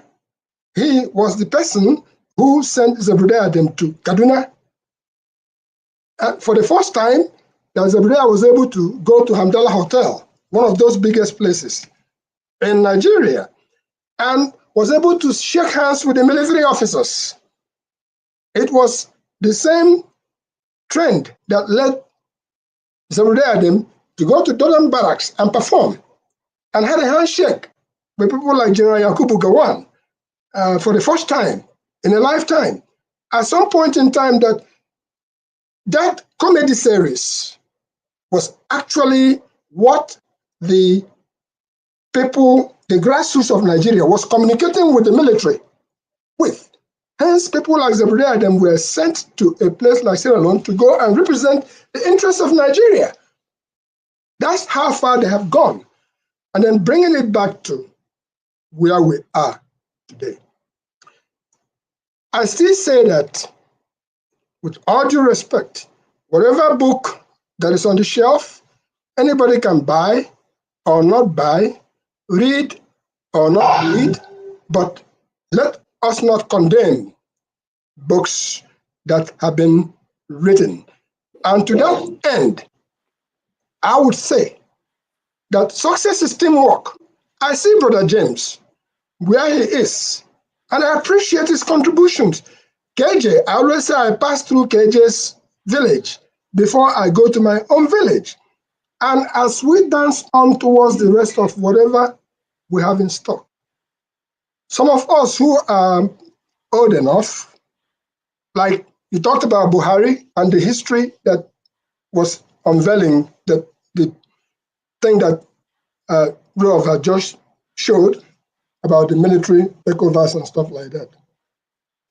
I would say that Buhari, General Buhari, having met him a couple of times, one in my village, and I gave him a pen, Igbo Basics pen, then 2005, and then again in 2004 in Newark, New Jersey. The man almost ran me over. In other words, I'm standing and saying, hold on for a second, sir, let them know that we are here. That's when he was running for president of Nigeria then. He remembered there are Igbos. The man almost ran me over. I have to say, okay, no problem. Anyway, all in all, as it stands today, let us appreciate the work that the great journalists are doing, and let us also pay tribute to those who have died in the cause, and for those who are doing documentaries. Let's not take it for granted, because the stories that are in those documentaries, if you have the privilege of learning some of those things, I think it will go a long way to unveil the future. I wasn't really ready to come in today, not Zedi, but Rudolph. But I saw you had a great guy. Yeah, that's what it showed up. We appreciate you all the time. Thank you so much, Igbo Basics. Let me just correct something here. I just did some little research. By research, I mean Google.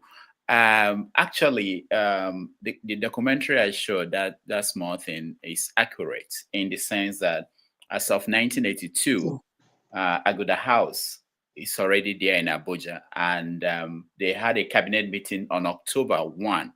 October of 1982 there, Shagari. So the story is accurate that the Shagari was in Abuja when, and that Agoda House, when they went there to pick him up. But he left before the Bako guy was able to get there. So sometimes, because we are far away from these stories, even if you were there or you were engaged, I wasn't aware at that point what was going on. But I'm not saying that some of these things are not wrong. It could be wrong, but this one is accurate, that there was a good house as of 1982. So Shagari they were hosting meetings and hosting dignitaries there, and between Lagos and Abuja. So, all right, thank you. And that was NPN. That was NPN of Shagari.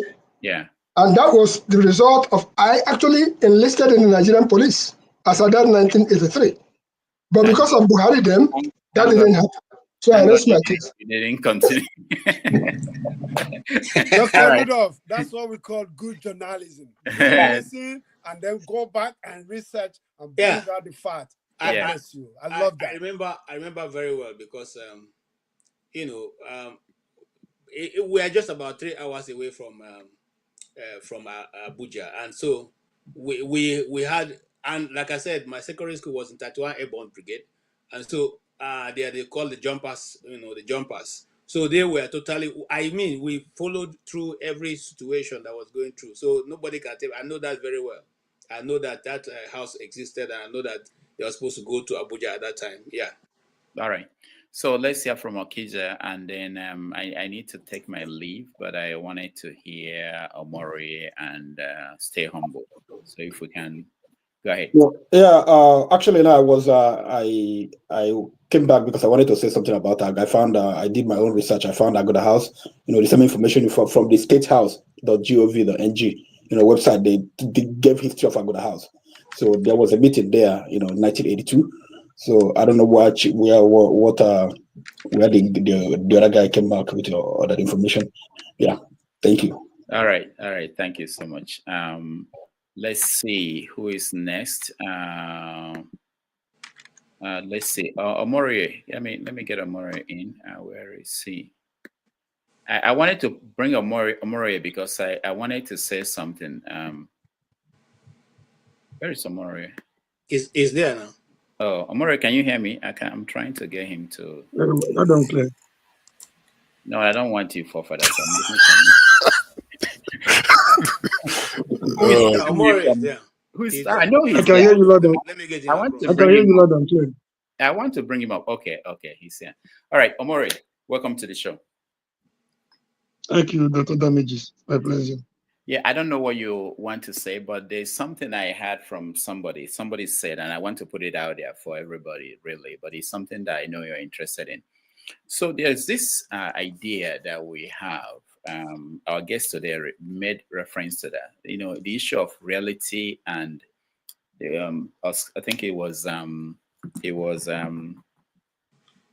Ralph Emerson, I think, said that between the idea and the reality falls the shadow. So there's this idea and there's this ideal that Shore represents, okay, compared to what P2B represents. And people are saying out there that, if you want somebody that will go and kill Babangida or go and sentence him to death or whatever you want to do to Babangida, you have the option. It's on the table, and that's Shore. If you want somebody who will work with the structure we have in place and maybe better than the people we have, you have P2B.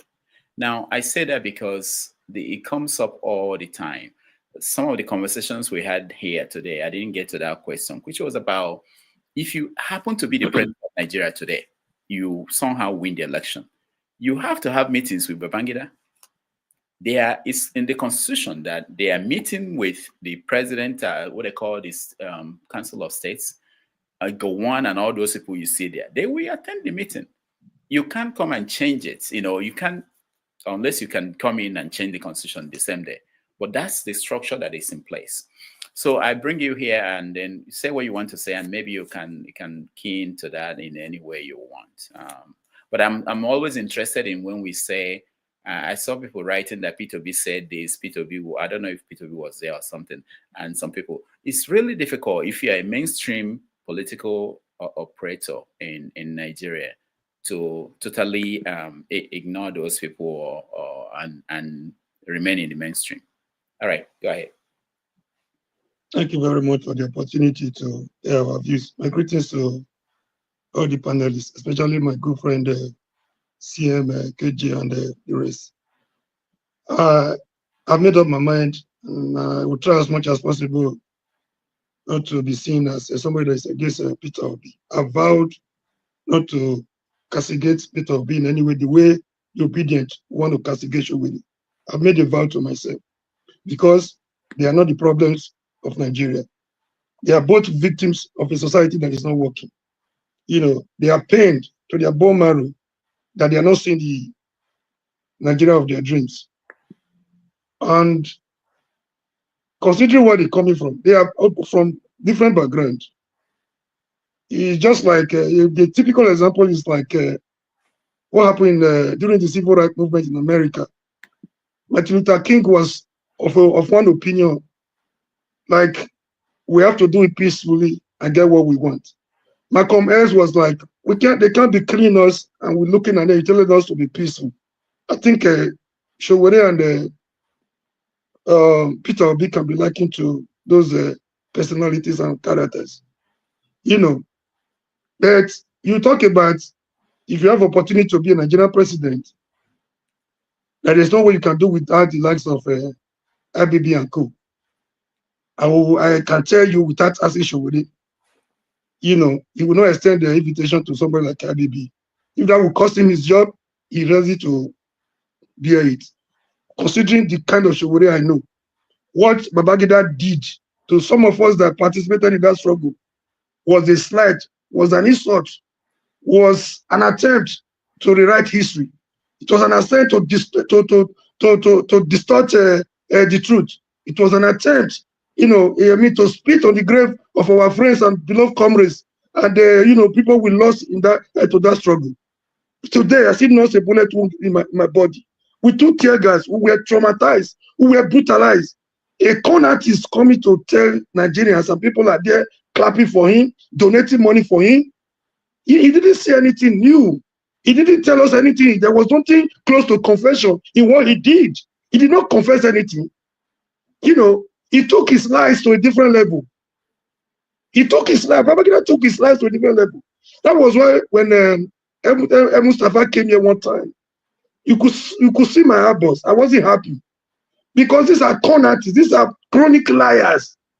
And my greatest disappointment is if 1993 such a credible election was aborted by the singular pronouncement of one man, and today in 2020, 2 years ago in 2023, we have not gotten it right, and somebody like Jagaban was there, you know, applauding the utterances of somebody that participated, that said he was an ADECO member, somebody that had the courage to disagree with IBB as far back as 1993. Now you're coming back to, I know, I want to believe he's up to something. This is my own suspicion. I think it's up to something bigger. He's looking for an opportunity to do something for the Abiola family. So he wants to clear the coast so that whatever decision he wants to take, I don't know if he wants to compensate them monetarily or otherwise. That is my feeling. Other than that, what they came to, the gathering of those hog and Buccaneers in Abuja, in Abuja or wherever they had a meeting, I mean, if I had the opportunity, something should have been done. The problems of Nigeria were gathered in that house. Something should have happened there so that we can begin to build a new Nigeria. And my greatest disappointment, I was in a platform last night. People are not getting the gimmicks and the tricks of these people. People were busy talking about if it was an Igbo coup or no Igbo coup. People were fighting among themselves. People were ready to die.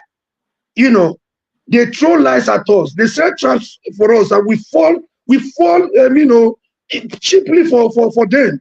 Instead of thinking of how to hold these people accountable, we are busy fighting among ourselves for their cheap lies. People cannot get the bigger elephant in the room. It's most unfortunate. We are paid to our bone marrow. If we have opportunity to come together the way we did in 1993, Nigeria will burn to ashes. That is not my wish. And we don't need a Babangida to tell us that wasn't an Igbo coup. By composition, it wasn't an Igbo coup. There were Yoruba military officers. There were some Hausa officers. You know, we don't need a Babangida to tell us it was an Igbo coup. The aftermath of the coup. Amore, hold on. Let me, because what you touched on is something that I really want people to think about. It has been said by many people, but it was dismissed. The only attention they are paying to it now was because it came from Babangida in a book. So while I hear what you're saying and I know what you're saying, my issue with, I read that part of the book. My issue is that Babangida did not even, because these people are not really very smart, he did not go to the level I was expecting him to go. Look at what he should have said if he actually was sincere. Babangida is always a little to the right, a little to the left. If he was sincere, what he could have said is this: if there is a coup today and all the participants were Fulani, House of Fulani, and all the people killed were only Igbos or Yoruba, it still does not mean that this is House of Fulani coup. the plotters did not go to Hausa Fulani people and say, let's plan a coup. Let's go and kill the Yorubas and the Igbos. So why should you call something like that? So I'm saying this is not what happened really in the case of 1966. But it's been there, and it's been the narrative that people push out. So to say well orchestrated to deceive Nigerians, to divide Nigerians. Yes, it's a calculated attempt to cause division among us, so that we can continue to fight among ourselves instead of so that we can leave the object and pursue shadows. And people are not getting the handwriting on the wall. It's painful and disheartening. I don't know the kind of generation we are. Omori, I'm especially concerned about this because I was the one that went and found the gazetted document by Aguiyi-Ironsi regarding the decree he passed because some people were laughing at Northerners due to that coup. The coup itself is not what made it this in an Igbo coup, as people like to say. Is the chain of event that resulted from that. I'm sure maybe the day after that coup, and I'm going there. Let me finish. The entire country was jubilating. The day after that coup, it's the events that happened after that made it like that. I'm going there. I'll break it down for you. I'll break it down for you. Go ahead, Omori. So we didn't need the Babangida to tell us that it wasn't an Igbo coup. Part of the divide and rule tactics, orchestrated by Britain and taken to a different level by our military and politicians. And the day we start getting them, the day we start getting the tricks they are playing on us, the division they are causing among us, we will begin to have the signs for a better Nigeria. Other than that, we are wasting our time. But whatever we are doing right now, coming on platform, fighting among ourselves, Yoruba fighting the Igbo fighting Hausas, with the minorities are having their say, and they are not, the past are telling me how they crushed my state and went to Ore and everything. It's not the solution we need. Until we come together as a people, we are just deceiving ourselves. What happened in that coup was that by composition, they had an agenda. By composition, it was neither an Igbo coup nor a Yoruba coup. But the aftermath of the coup, like we were trying to say, some people got wind of what was to happen. Either by design or by coincidence, a lot of people were able to escape. And either by design too or by coincidence, the pattern of killing, the casualties, the resultant casualties from the coup gave room for suspicion by certain sections was targeted at them, which was not the original design. People should get this. And again, my Igbo brothers may not be happy. The handling situation by Aguiyi-Ironsi did not help matters. The coup plotters were not tried. They were kept somewhere. Another version even had it that they were getting their benefits somewhere. I cannot, buttress that. So, what they came for, when they came for Aguiyi-Ironsi, it was a vengeance. They were on a vengeance mission. They were ready to kill. They were ready to brutalize. They were ready to do anything as in revenge of what they felt was done to them, which was not the original design. We should be able to outsmart these people, when they come with their lies. Another thing FDP did in that occasion was even more than what they did in that 1966 to deceive Nigerians. That is causing hatred, bitterness, and acrimony among us. We are not the problem. CM is not my problem. CM is my Igbo friend. The kind of Nigeria I want. Do you know where they came from, Aguiyi-Ironsi? He was in the house of a Yoruba man. They didn't come for that governor, who was then governor of Western region. But he preferred to die with his commander-in-chief instead of allowing them to take it away. That is the kind of Nigeria that can help us, not the division we are creating today. We are not learning anything from the mistakes of the past. There were mistakes on both sides, whether on the northern side, southern side, eastern side, or minority side of Bermudia and Co. They all made mistakes. But what is the lesson? What is the lesson? What lesson are we learning? We are falling for their tricks. We are falling for their lies. We are arguing with ourselves. We are busy killing ourselves. This will not move us forward. And when we do this, they are clapping. And this is exactly the kind of Nigeria they want to create. Look at what this guy did in Lagos during that election, 2023. That is the kind of narrative people fell for, that they were beginning to kill themselves. They left the object and they start pursuing the shadow. And Emilio had his way. This is the trick. This is my pain. We suffered. We were brutalized. We were incarcerated. We were traumatized. We were dehumanized.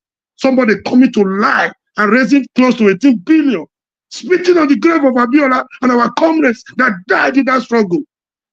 Good enough, I rest my case. Let us learn a lesson. Mistake or failure, they say, could be a lesson or could be success, only to the extent we can learn from it. Thank you and God bless you all. All right, thank you, comrade Omori.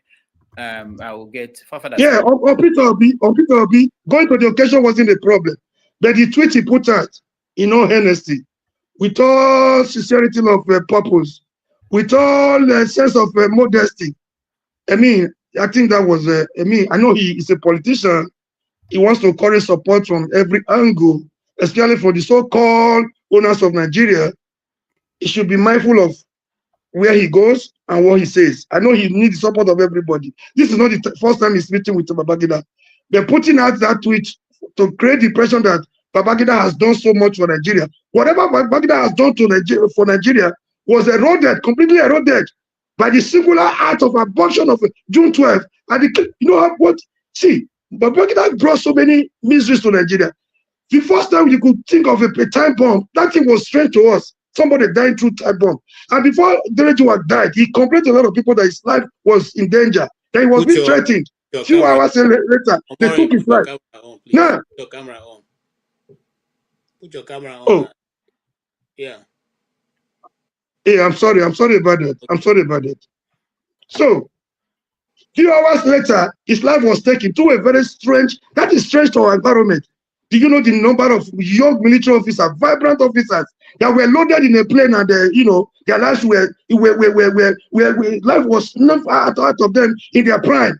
A lot of miseries that guy brought to Nigeria. So no matter the kind of money you think you made through Babangida, the kind of billionaires, he corrupted the Nigerian system. There was corruption before, but Babangida made it a corruption promise. He brought corruption promise to Nigeria. He almost legalized, if he had his way, he would have made corruption part of our constitution. He almost legalized corruption in Nigeria. Such people that became billionaires overnight, like the authors of this word. I don't know what they call his name. That was there utilizing. Yeah, he made a lot of billionaires. He was a trickster, a corner artist, a Maradona, a player, a chronic liar who can use anything he believes he can buy everybody. That's exactly what we have today. That's why we have the likes of Tinubu lording it over us. Babangida could use everything. He could bribe, he could do anything, he could kill to get his way.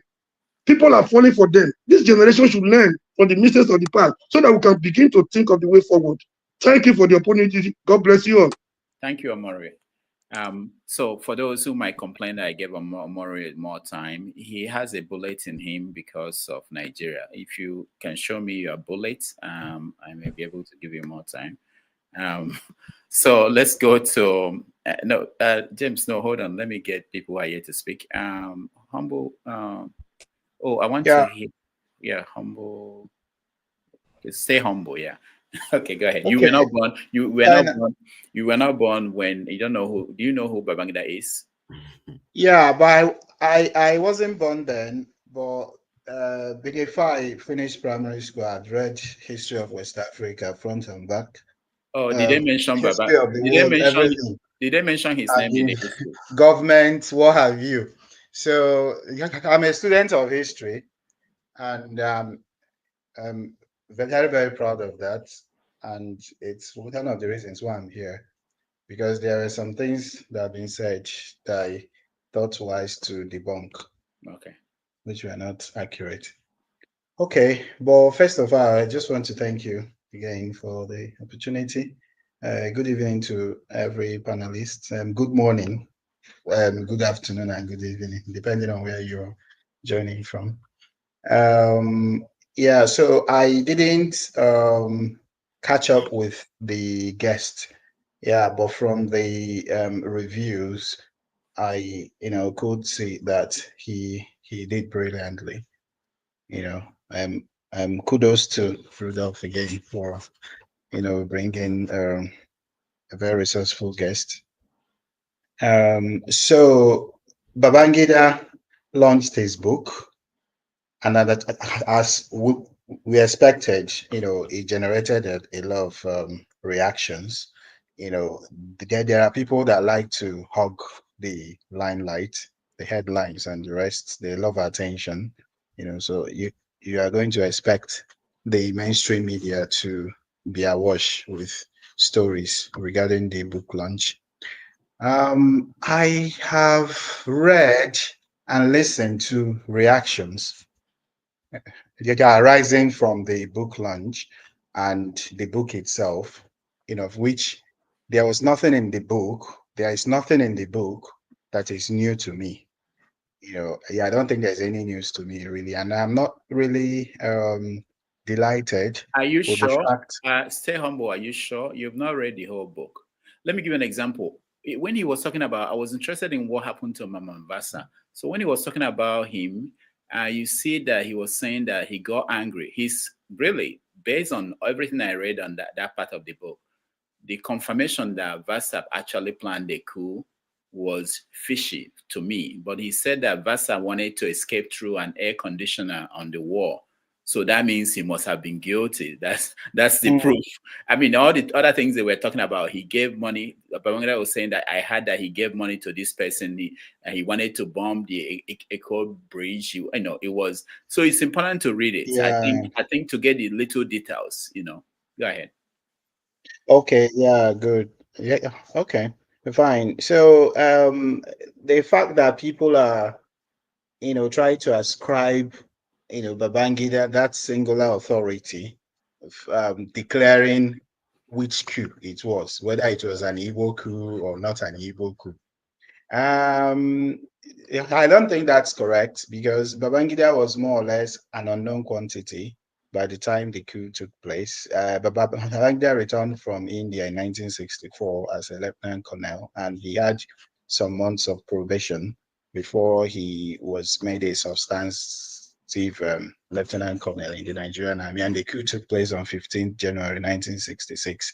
You know, so Babangida more or less was, you know, just a fringe player, you know, if I would say that. So he doesn't have that, you know, authority, so to speak, to be the one to be clear of which region it was that dominated the coup. And we know that, you know, the key players in the Civil War, including the British, the BBC, and the rest, they all knew that it wasn't an Igbo coup. But again, you know the purpose of Nigeria being a country, you know, coming together, the amalgamation, you know, to serve some narrow interests.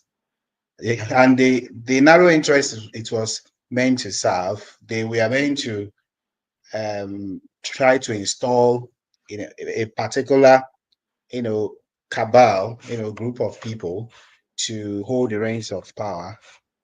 And then they tried every possible means to preserve that. So the coup was going to disrupt that.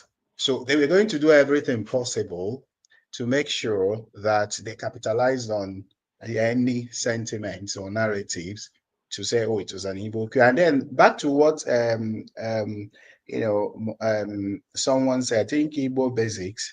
He said that at independence, that the Western and Middle Belt dominated the army. I was scandalized by that statement because it's false. Yeah, because at the time of independence, the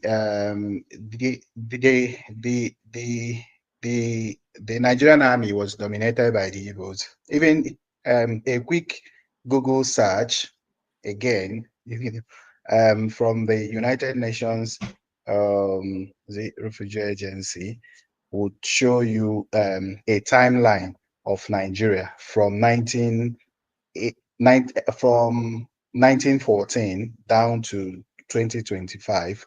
So for October 1st, 1960, they said that a referendum that added the territory of Northern Cameroon called Gongola State, which was administered by Britain as part of Nigeria. Prior to independence, the Igbo dominated the political, social, military, and business institutions of Nigeria. After independence, the Igbos lost their privileged status, while the Hausa Fulani gained affluence and controlled the federal government. So though it was the Civil War regularly ushered some kind of northern dominance of the Nigerian army, so then, because when Awolowo sent his team to discuss with Ojukwu before the war started, the reason, that he gave why the West would not join the East was that the West did not have a strong military. So the West had a very, very weak military. So the West didn't have the military strength, to pull off, resistance of any sort. The people that were in that meeting, the late Hanezi Okoro was in that meeting. The late Aluko was in that meeting as well. So I just wanted to debunk that. My brother Moru had already had a judge with him in one of those for us. So I will not join issues with him. Yeah, I think he's a pro show somebody. I have known Peter Obi. I've been following Peter Obi since 2002. Since 2002, I was in secondary school when Peter Obi was impeached. Yeah, we were mobilized to go and protest his impeachment. Yeah, so I've been following Peter Obi since 2002. Did he stop you guys today? So I don't think there's anything. Stay humble. Sorry? Did he stop you guys from going to protest? So the people that organized the protest, we are not the people in government. The people that organized the protest were, the Nigerian Union of Teachers, in Anambra State. People that were not happy that Peter Obi was impeached because they saw the direction that Peter Obi was going, and they thought that was going to truncate, that line of development. Yeah, so, but we didn't really protest. We just went to government house and just registered our presence and then came back, really. Yeah. Right. So I don't think there is anything that anybody will tell me about Peter, really. From 2002 till can I say something to almost 2 3 years. Yeah, stay humble. Hold on. Yes. Stay humble. I like to also ask you something. You said the Igbos did not dominate the military. The Igbos have never dominated the military. What you say, and I will agree with you, is that the Igbos were at the top. There were more Igbo officers than they were in other parts. But you had more soldiers. When I say soldiers and men, we are more from the Middle Belt and some part of Kaduna were people who dominated. In fact, the particular place where you have the term the Kaduna Mafia, so because of the combination of the Kaduna people and the Langtan people, where people like Donka Bali, Brigadier Major General Jeremiah Oseni, and all the rest of them came. In fact, in that axis alone, you have 15 generals So it would be good to say, it would be more accurate to say that the Igbos, is it the officers or the non-commissioned group? I don't want to use the military term. That's why I didn't go to non-commissioned. Yeah. I'm saying that there my are more service Igbo was officers. in the military. Hold on, sir. Hold on. And then when you by your own story, Babangida came back as a lieutenant colonel, and the people who carried out the coup were all, majority of them were majors, led by Major Chukwuemeka Ojukwu. So by the military ranking, the colonel would definitely have more information and be able to know what's going on than a major. I'm sure you know. No. Sorry. He came back as a second lieutenant. Sorry, not a lieutenant colonel. He came back as a second lieutenant. All right, thank you for putting that correct. At independence. All right. Yeah. All right. Thank you. Stay humble. Thank you. Let me go to CM. I'm rounding up. I'll hand it over to KJ. I want to listen to CM forefathers. If there's any other person, OT. Oh, God help me. Okay, let's see how far I can go. I really need to. CM, go ahead. You're muted, CM. Okay. Okay. Thank you, Rudolph. Good evening, everybody. Actually, I think I do have to apologize. Tried all I could today. I couldn't join. I had wanted to field questions with the guest, because the guy is just a walking historian, particularly around the Ironsi from 1966 to throughout the Civil War. I read his book and I follow him quite a lot. What I wanted him to clear, because in Nigeria, before I come to Babangida's book, Ironsi promulgated Decree 34 on 24th May 1966. Then Ironsi was killed on 29th July 1966. Between January 16th, I want people to note this, between January 16th, 1966, that is a day after the coup, till 23rd May 1966, that should be about 4 months or 5. What Nigeria was still practicing was regionalism. 4 regions the way it is. Because the Almighty Unification Decree came into being on 24th July. I mean, 24th May. These are facts, so these are historical facts. Now, because the day you promulgate a decree, it takes effect. As at 23rd May, nobody knew about Unification Decree. It hasn't been enacted. So the next day, 24th, it started. By 29th, Ironsi has lost his life. 30th, no head of state in Nigeria. 30th July, 31st, nobody was in charge of Nigeria. No Gundikwe to hand over to take over. 1st of August, Gowon came in as head of state. By 9th of August, Gowon promulgated Decree 9. I think 19th of August. Decree 9. People should mark this.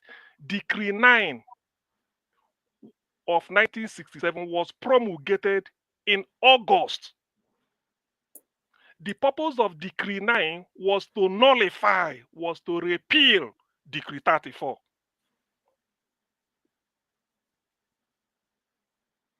So for Gowon to do that, that is to reassure the North that this unification decree that was in effect from 24th May to 24th June, which is 1 month, to 24th July, which is 2 months, and some weeks, maybe 24th plus, okay, let's say 24 plus 5, that this decree that took effect, that lasted only less than, say, 2 months, 2 weeks, it has been repealed. Therefore, the status quo remains. As at that August, it is still 4 regions: East, West, Midwest, and North. Ironsi never abolished the region. They decree only, this decree 34, people are blaming. People will come here in the midnight and be talking trash. They are blaming. This decree only worked for 2, that's why you can do the calculation, for 2 months and some weeks. So when it was repealed, Gowon took Nigeria back to the regions, the way it is administratively. It was that same Gowon that came a year later, almost a year later, the next year in 1967, to start dividing states. You see, there are certain things like that's why when they blame Ironsi, all these things, people say, oh, Ironsi, the decree 34 only lasted for 2 months and some days. I've given you from 24th May to 29th July. People should calculate it. That was only the time Decree 34 worked. Gowon that is one of the first thing Gowon did was to repeal it and tell the Northerners, now Northerner is in charge. You can continue as usual. So why are people still, 50 years later, they are blaming Ironsi? Why not blame Gowon? From August 1966 till December 1966, Nigeria was operating a region of a federation of 4 regions. From August to December, that is 4 months, Nigeria was operating a region of federation of 4 regions. Up to January, when they went to Aburi 67, the same thing. Up to February 67, the same. Up to March 67, the same. Up to April 1967, still 4 regions. It was in May, 27th May, the one decided to start to create state. So who Who balkanized Nigeria? So who? People should go and look for Decree 9 of August 1967 that repealed Decree 34. But nobody ever mentioned, every time, hey, Decree 34, Decree 34, Decree 34. So that is what I wanted Chuks Iloegbunam to state clearly today. That of Babangida, I know it's a working document. We'll be discussing it. So for all this nonsense people have been peddling against in Igbo that led to over 5 million people being massacred, the first genocide in Africa and second in human history behind the Holocaust, it shouldn't have been. Whenever I remember this, I find out that the propaganda has been well oiled since then. I know some of you here have not heard about Decree 9. No, some of you do not know about Decree 9 of August 1967. Nobody, I mean, some of you do not know. That decree was to nullify what Ironsi did on 24th May. That lasted only 2 months. And yet they're still blaming Ironsi today. A decree that lasted only 2 months and some weeks. They're still blaming Ironsi 50 years later that he is responsible. Why administratively from 16th of January 1966 till 23rd May 1966, Nigeria is still the way Zeke and Tafawa Balewa are governing them administratively. Only that the head is no longer there. You do something in the region. So why this Ironsi brought to unification, unitary system? Why? But Gowon repealed it. Gowon repealed it. So which means if they promote you, if somebody demote you for 2 months or so, and the other person come and then set it aside and give you your normal promotion. So why is it? Why? That is what people, I want people to take me on Decree 9. Everything is Decree 9 that repealed it. What did Nigerians do? Some of them do not. They know. Babangida should have stated all these things. But they are hiding. Thank God some of us went to school. We have to go and dig it out. We have to go and dig it out. And there are more to come. So Gowon damaged. That's why he's still there looking. Babangida now blamed him in his book that he refused. He failed to protect Igbo in the north. The massacre was too much. Babangida stated it, and this is a military general. It was after that Babangida, he saw it at close range before he now went for course. For those that are calling it Igbo coup, are they not ashamed today? Babangida used the word crushed. It was crushed by Joe Bienu. Rudolph, if it's Igbo coup, your father participated because it's Igbo. My father also made a meeting. They joined. There's a book called My March Through Prison, written by Awolowo. Awolowo is not a small boy. He's a foremost Rosicrucian. The whole world knows Awolowo. He appeared in the Rosicrucian Digest of 1950-something. And it's not a small organization. Awolowo wrote in his book, My March Through Prison, when he was at Calabar. He said this January 1966 coup was even to make him the prime minister. So which means Ndibo will now sit down and remove Zeke, remove Tafawa Balewa, only to go and please the Yoruba man. Is he done? How can it be possible? But they were just doing all this propaganda.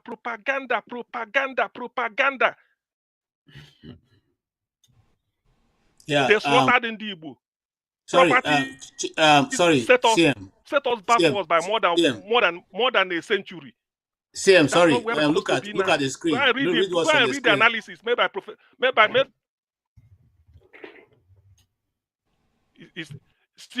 Decree 9 didn't establish. Decree 9 abolished 1934. What are you talking about? Go and Google it.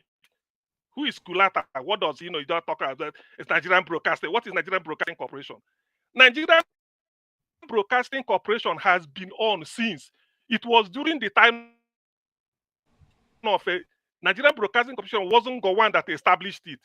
NBC has been on during the time of when Zeke was in charge and the Tafawa Balewa. What is this idiot talking about? Does you know what NBC means? Federal Radio Corporation of Nigeria. Go and check when it was established. What is he talking about NBC, Nigerian Broadcasting? Look at later day life.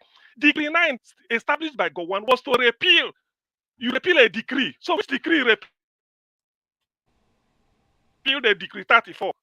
Are you telling me Gowon was governing with Decree 34? You repeal it. That is the way it's done. Kulata, you should be ashamed of yourself. You are coming here to come and peddle lie in the 20th century. What are you talking about? 21st century? What is he talking about? This was the nonsense people have been pushing. Rudolph, you may not know that when they came back from Aburi, they asked Gowon, tell us what you did at Aburi. Do you know what Gowon said? Gowon said he had malaria. Are you doubting it again? I will give you the link when he delivered the lecture telling students at Nnamdi Ojukwu University that he came back from Aburi and he's down with malaria. He couldn't make a broadcast to tell Nigerians what they discussed at Aburi. Don't believe my wife. Just go and I can give you the link. You go and Google it. You go and read it.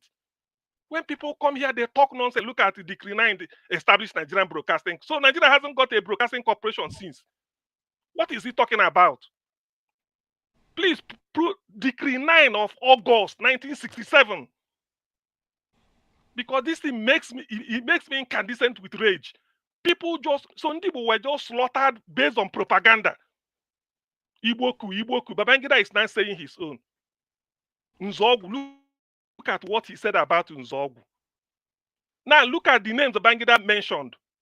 Olafomiyo, is he not Yoruba? Femi Oyewole, is he not Yoruba? These are people that planned it. Adewola Ademoyega, is he not Yoruba? Because Nzogu, who is even Midwest, which is Niger Delta. Because Nzogu and Ifajuna no more, it's Igbo coup. And they are talking, they didn't kill other people. It was called Igbo coup not because of the fact that Ndi Igbo were rejoicing as forefather will come and peddle lie. Oh, it's too early for me to deal with his, all this nonsense, gigantic nonsense they do. It was not because of Ndi Igbo we are dancing in the street after. No. People don't call it Igbo coup because Ndi Igbo were clapping hand. It's a lie. The way they call it Igbo coup is that they kill every leader and left the Igbo leaders. That was the reason. So all this nonsense, people come and revision. Go and check what we've been saying before. They killed everybody. At the time, they were even asking, why didn't Ironsi hand over to Zanabuka Dipcherima? When their gang come here, gang of AY, what is he called? Loco P, the forefather in charge, and then the one that wears Hamas uniform. They come here in the middle talking. Why didn't they hand over to Zanabuka Dipcherima? Why didn't Gowon hand over to Brigadier Ogundipe? Have you asked why didn't Gowon hand over to Ogundipe? Is Ogundipe not senior to Gowon? Okay. And they come here and be talking trash. Anyway, we will establish a channel, a special channel, where we will now be able to revise all these things. Ndi Igbo has died enough in Nigeria, and this will be the last time. They slaughtered us, genocide because of propaganda. Igbo coup. Look at Babangida, what he's saying now. Putting it in writing in black and white, just to tell you the damage every time. Igbo coup. I will list the names. People that plan coup against Abacha. There are 11. 8 are Yoruba. Is he called Yoruba coup? People that plan coup against Abacha. Dia, Olare Nwaju, Tajuddin Olare Nwaju, Major Abdul Karim Adisa, Femi, the other one, Fadipe, Professor Olagunju, all of them. There are 11 with Bami and the people. 8 are Yoruba. Has he been called Yoruba coup? Has he been called Yoruba coup against Abacha? All you hear is Abacha coup. What nonsense are people talking about? So it pains me that Ndibu were just slaughtered for nothing. Based on propaganda. They didn't do anything. Ironsi did something and then that was it. What Gowon has repealed. Gowon has repealed it with Decree 9. Now, if you now look at what Kulata is writing, do you think you are talking to fool? I don't know my father before coming out here. Go and check Decree 9. That was the decree Gowon used to repeal Decree 34. That was the first mandate the North gave him. That unification, they don't want it because they're always talking of Araba, how to go on their way. As at 1st August 1967, the flag of Araba was flown at Ikeja cantonment in Lagos. Who doesn't know that? Go and read the books of Mark Siolum.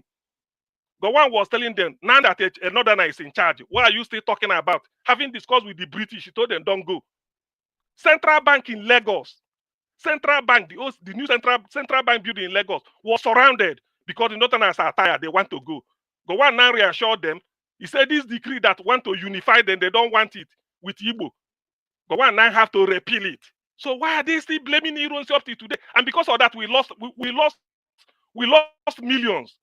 Intelligent people, we lost. Dr. Kalu Ezera, some of you may not know him.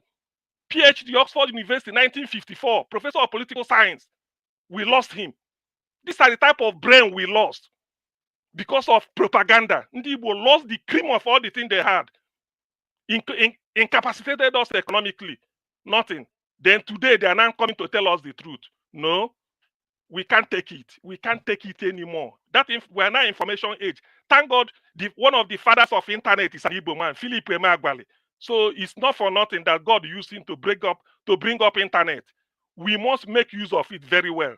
Let me stop here because I'm so annoyed when I hear this type of nonsense people are talking. Okay. They come here and they'll be talking rubbish. Sorry, can I come in a bit? Calm down, CM. Calm down. Let's go one by one. Sorry, I'm not taking over your position, Dr. Rudolph. I'm going to hand over to you, but I wanted to hear from forefathers and yes. So that's why I wanted CM to calm down. And for those of you who don't have that information that CM is giving, you can actually request and you put it online for you to get it. So we're all arguing from the point of understanding. Right. Forefather, please. I know you have a lot to say. And you must have been looking at CM and say, okay, we'll give him this long time. Let us all give you a long time. So say what you want to say. Thank you. Thank you. At least, I appreciate that. Thank you for having me, Dr. Damages. Greetings to all the panelists, the chat, and the viewers. Everything, the quotes and the dating and everything CM said is accurate. But the narrative is painting is misleading. The federal system of government has been the cause of much disunity and instability in this country. It is high time we abolished regionalism and embraced a strong unitary government to promote national unity. That statement is attributed to Aguiyi-Ironsi. And some people said there are reports that he made a statement in February, then went on to pass the decree in May. Is it surprising that action was taken not long after that? Why are you surprised? How is that not related? You can't see the correlation. I don't understand. Why are you reaching a different conclusion from that? That is what triggered the problem.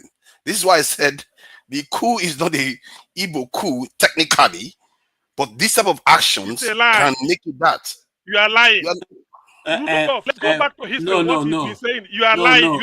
You're a bloody liar. And let me restate this. No. Hold on. Let me restate this. Forefather, I've told you, whatever concerns Igbo, recuse yourself. Recuse yourself. Whatever, because I can give you all the things I have you at the fingertips. All these things we are just revising is rubbish. Okay, thank you. I can give you all your past this thing. Okay, CM, can you let him finish? Okay, you can respond again to him, but let him finish. Go ahead. All right. So in medical profession, when you are too close to a relative or an issue, you recuse yourself from it. And in many industries, they do that for a reason, because you tend to lack objectivity, even when the information is right there in front of you. You have to try to, some people, one thing I will never forget, Jagun said, you expect empathy, but you give none. You don't think about what other people are going through in their head too. You just think about only what you are going through in your head. Aguiyi-Ironsi went on to pass a decree for a reason. He saw the division, and from what he's saying, let me finish. Where are you from? CM, where are you from? That is the thing now. Aguiyi-Ironsi from Umuahia. Where are you from? I mean, I don't need to leave. These are the people that are purveying. These are the people that are sadistic narratives here. I didn't make it up. These are the people. Just wait. What is the meeting? These are the people. These are the narrative. Now he's trying to prove this thing. You did. Everything I've said doesn't justify. Jesus Christ. Father, people we are clapping. It's a lie. He won't stop. When they toppled Buhari, listen. When they toppled Shagari in 1983, does that make it a Fulani coup? Does that make it a Fulani coup? Look at the type. Do you think we are talking to idiots? Shagari was toppled by Buhari, a Fulani man. People were dancing all over Lagos. I saw it and everywhere. Does that make it a Fulani coup? Okay, what nonsense is this guy talking about? You think we're talking to fools? CM. Let him finish. You can. I don't know if see, assuming you have shame on you, you shouldn't be coming here. You should. CM. All right, forefathers, go ahead. So, before Nigeria became independent, it's evidently clear that the South was not as educated as the North was not as educated and sophisticated in terms of Western education and even in the military as the Southern part. That's why they didn't want to join Nigeria. They had that fear that they will be a kind of overshadowed and dominated inside Nigeria. The fear was there. That's why we didn't get independence in 1953, just like Ghana did. They delayed it till, as a matter of fact, this is one of the reasons why the British kind of gave them a lot of favor, because they needed them to join the country. They wanted to force them to join the country. So they had to concede a lot of things. Even the first election, they rigged it on their behalf, just to keep them within the group. For whatever reason, the British wanted Nigeria to be together at that time. So if you look at the trends at that time, the way they looked at the coup was different. At first they were mourning their dead that had died. They felt like, okay, some of all these people that were killed were the ones that were very tribalist. It's like when somebody comes and targets somebody like Nnamdi Kanu, you will feel like, oh, they targeted him because he is so much for us. You see, those people, the Igbo people will not jubilate when that kind of person dies. They will be like, you kill our hero, that's not happening.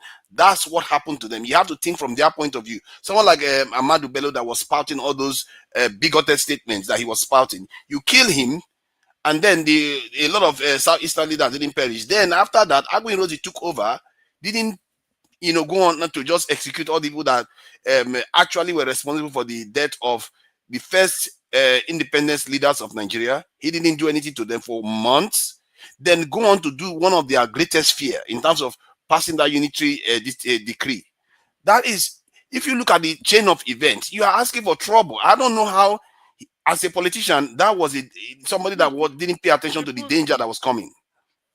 So take that into account, and also take into account that Aguiyi-Ironsi himself responded to the situation in the country at that time. So it's easy for us to say, oh, we are not there, we don't know what happened, but we have the documents to show what he did. The fact that a military leader could take it onto, with all his busy schedule, clearly a lot of people were trying to kill him. He took it onto himself to go and pass a decree to stop people from mocking Northerners.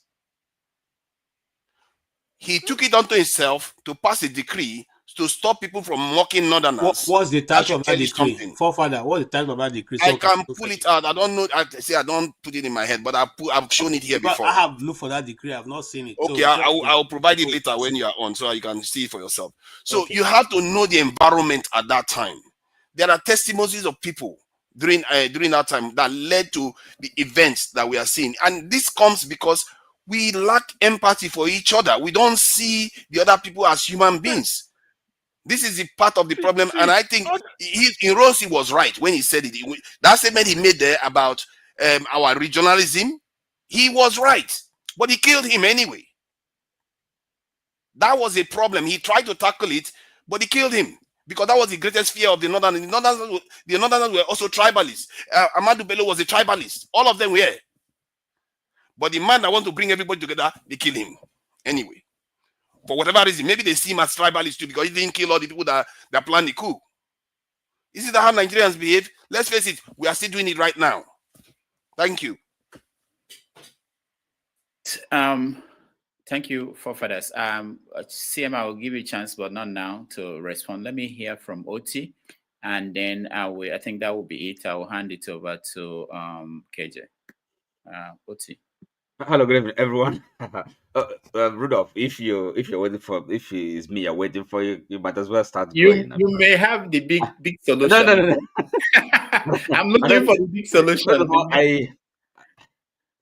So what is the? I mean, yes, of course, we're having a discussion about so many things, So, but what is really the?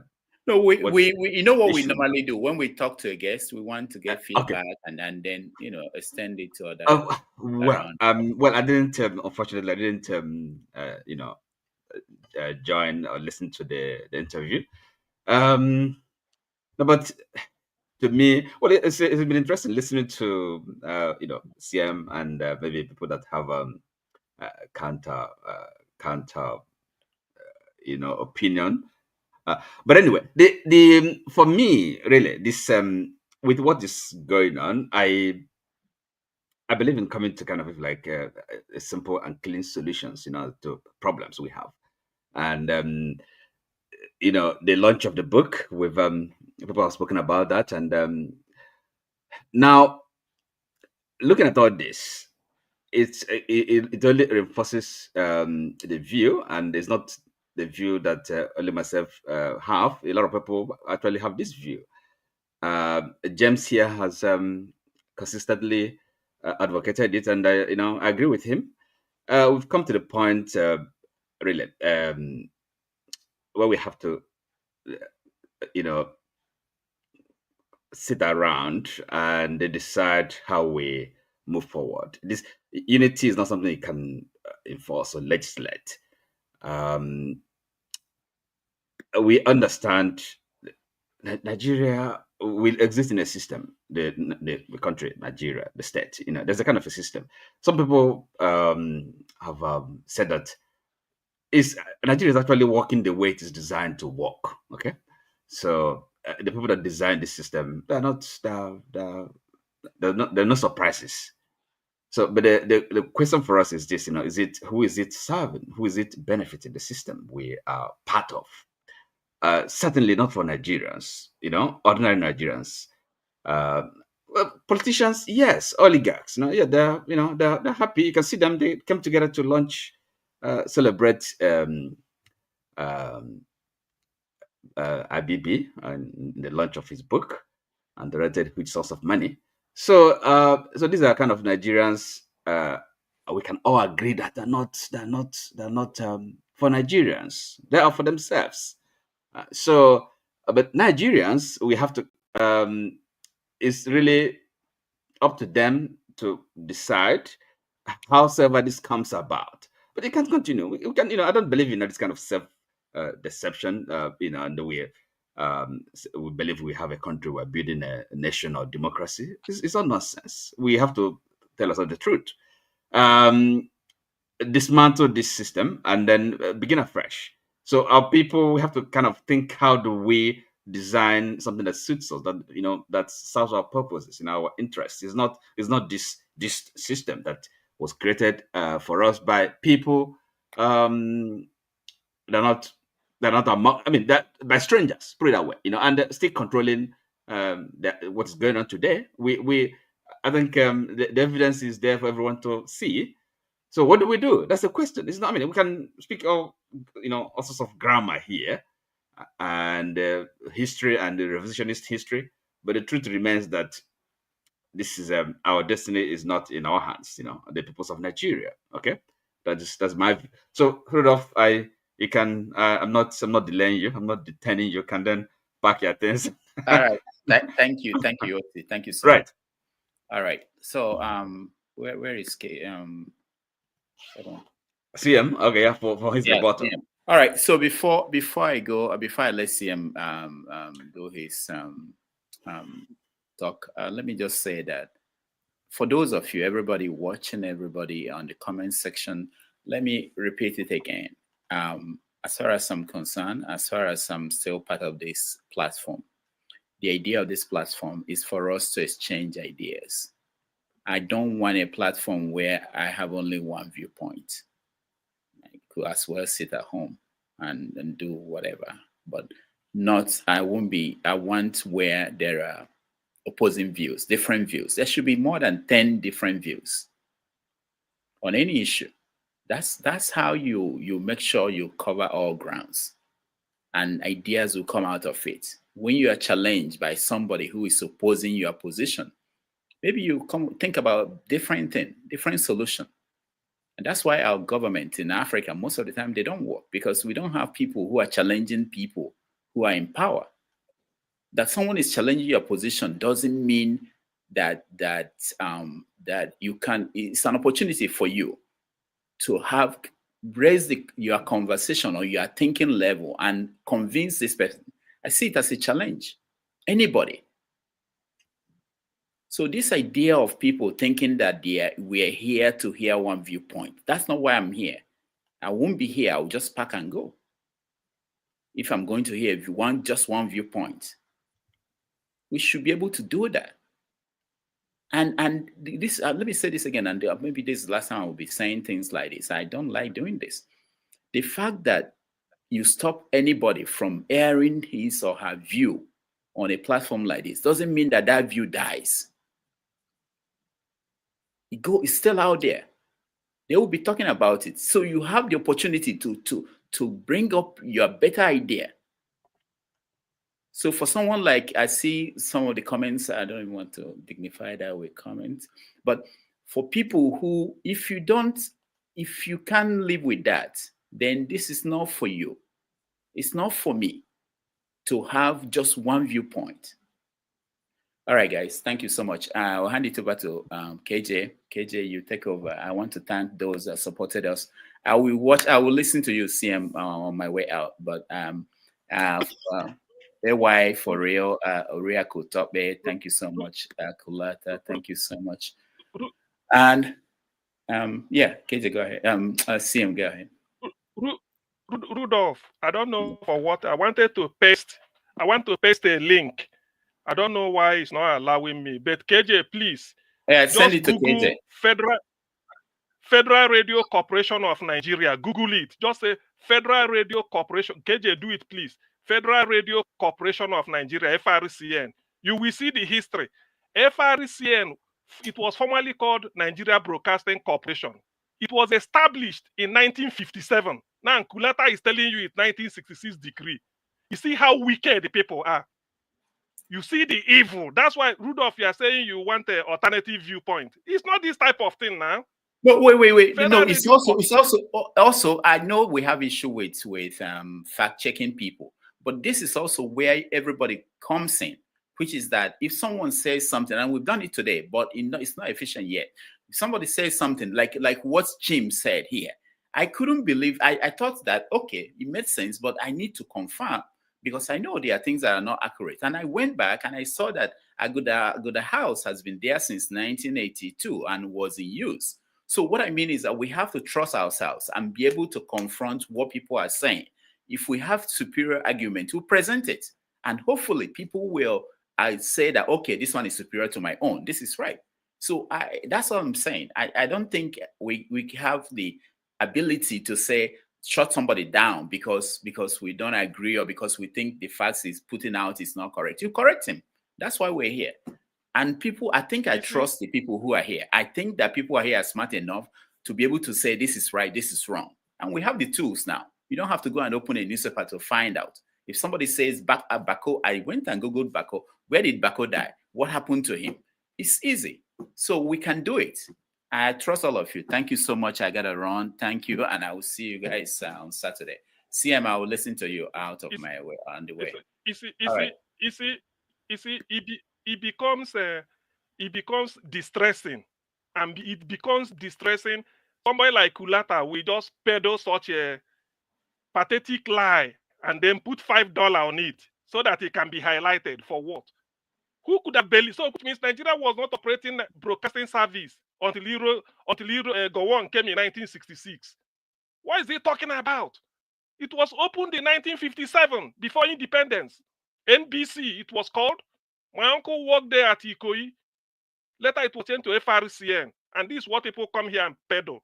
Let them hold on until midnight when they hold their nonsense meeting. By the way, for the avoidance of that, nobody should ever believe that it was called the Igbo coup because people were clapping on the street. Was it only in Igbo?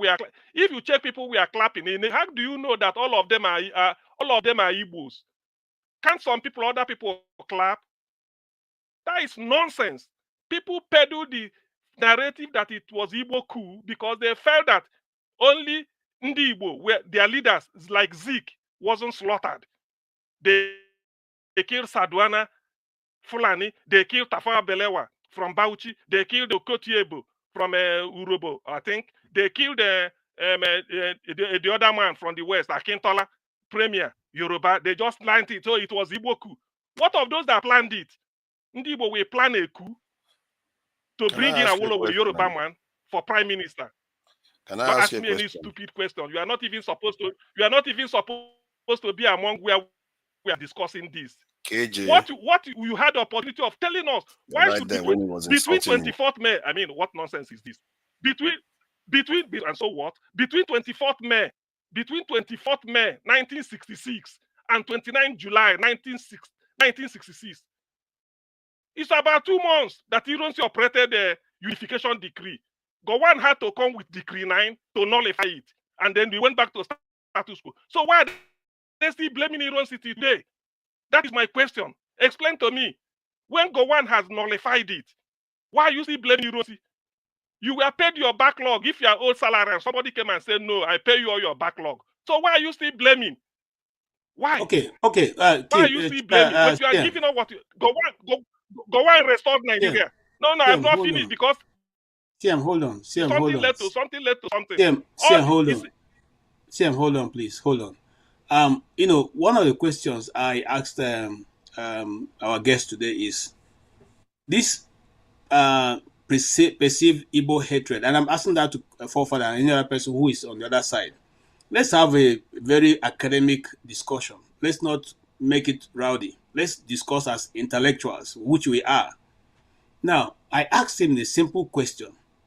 This perceived Igbo hatred that started because of the guy, Chukwuemeka, who is from the Midwest side of the country, now known as the South-South, who now we know is not an Igbo man because the South-South people say they're not Igbos. So now that this perceived hatred, did it start because of the war? And he went on to answer the question. Now I want to put that question to you also, forefather. This now hatred because a certain powerful, very loved leader of the North was brutally murdered. Is that the reason why there's a hatred of the Igbos in everywhere in the country? Is that the reason? So if you have a different opinion, let us hear it. I will repeat it again. It's a cumulative thing. It's not one event. I keep saying it. So it's what? Not, hold it's on, not hold the on. coup alone. No. See, let's not discuss in abstracts. That's why I say let's be more academic now. Let's not discuss in abstract. If it's a cumulative things, can you mention those other activity? That's what I wanted to do. Okay, go ahead. Sorry. So, like, the coup on its own wouldn't have meant anything if Aguiyi-Ironsi had gone ahead to say, you know what, you guys, young rascals, decided to go and kill all these founding fathers, will execute you immediately. Would have meant nothing to any other group. He left them alive for months. And then he went on again. That one on its own is bad enough because some part of the country is mourning. They've lost people and the perpetrators were not executed. Then you go on to pass a decree that meant that the country structure was dissolved, assuming the power to yourself. That one, second shot. Then the third one that also compounded things is that some sections of the country didn't feel the mourning that the other side was feeling, that their leaders had been killed.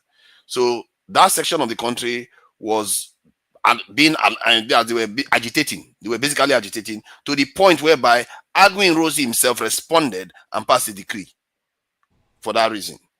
But that didn't do much because in the end, when they came for him, one of their main reasons for taking him out, from at least from what I gather, I don't know, I wasn't there, but from the information that is out there, is that they are saying the people that did the coup, you didn't prosecute them, that you are now the problem. You didn't take out the people that killed the leaders of Nigeria. So you can see it's not only one event that led to the stuff being associated with the Southeast. It's just this cumulative event that meant that, okay, why didn't you kill these guys? Even Nzogi himself said one of the biggest mistakes Ironsi made was that unitary system, that dissolving the federalist system that we have. Nzogi himself said it. Okay. I'm still with you. Hold on, CM. Are you aware that in 1945 there was an Igbo riot that destroyed the stores and killed lots of Igbos in Jos, in Plateau State? I'm aware of that. You're aware of that? Yes. Was there a perceived Ironsi and all the other people you have mentioned at that point, 1945? Are you also aware there was another one in 1953 of the massacres of the Igbos in the north? This time it was Kanu. I'm not aware of the 1953 one. I think I'm aware of the 1940-something one. Okay. It was in May 1953 when this happened in Kanu. There was violent clash between, out at the outer skirt of Kanu, where majority of the Igbo people there, in fact, were massacred. Anyway, why I'm just throwing that in because sometimes we want to limit the history, but it's not where it started.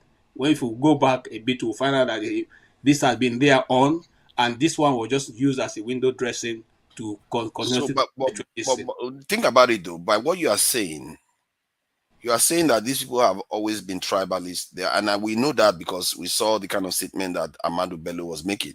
So we know that they've been like that. Then somebody decided to carry out a coup and take out some of those leaders, then left the coup plotters alive, and you expect the country to be united after that. You are making a mistake because you are still dealing on the premise of the fact that anyway. I don't want to get myself into it. Allow me to correct. Let me because this is still fresh in our memory. Forefather said you don't see a sort of alter the structure. You don't see what you mean by you see this is English structure. 4 regions. Ironsi never altered 4 regions. It was still intact till he left. What Ironsi did, what Decree 34 did was administratively. Northern region was still Northern region at Kaduna. Ironsi didn't alter structure. There's nothing called structure. Ironsi didn't touch the structure. Even Gowon did not touch the structure. Listen, because you don't come here and bamboozle people. It's still very early. You should have waited till midnight when you people used to come and peddle your nonsense. Okay. You don't see that you people had his say talking about.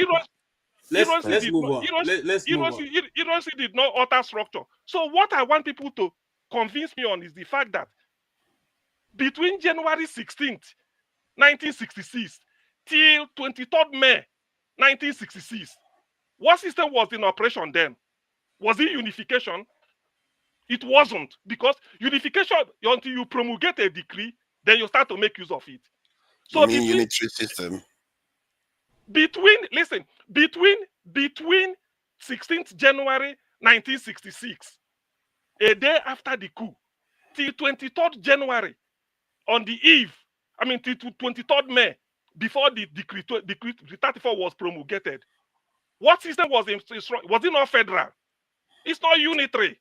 Unitary became effective on 24th May, the day Ironsi promulgated it. And that is what angered the North. That was what angered them.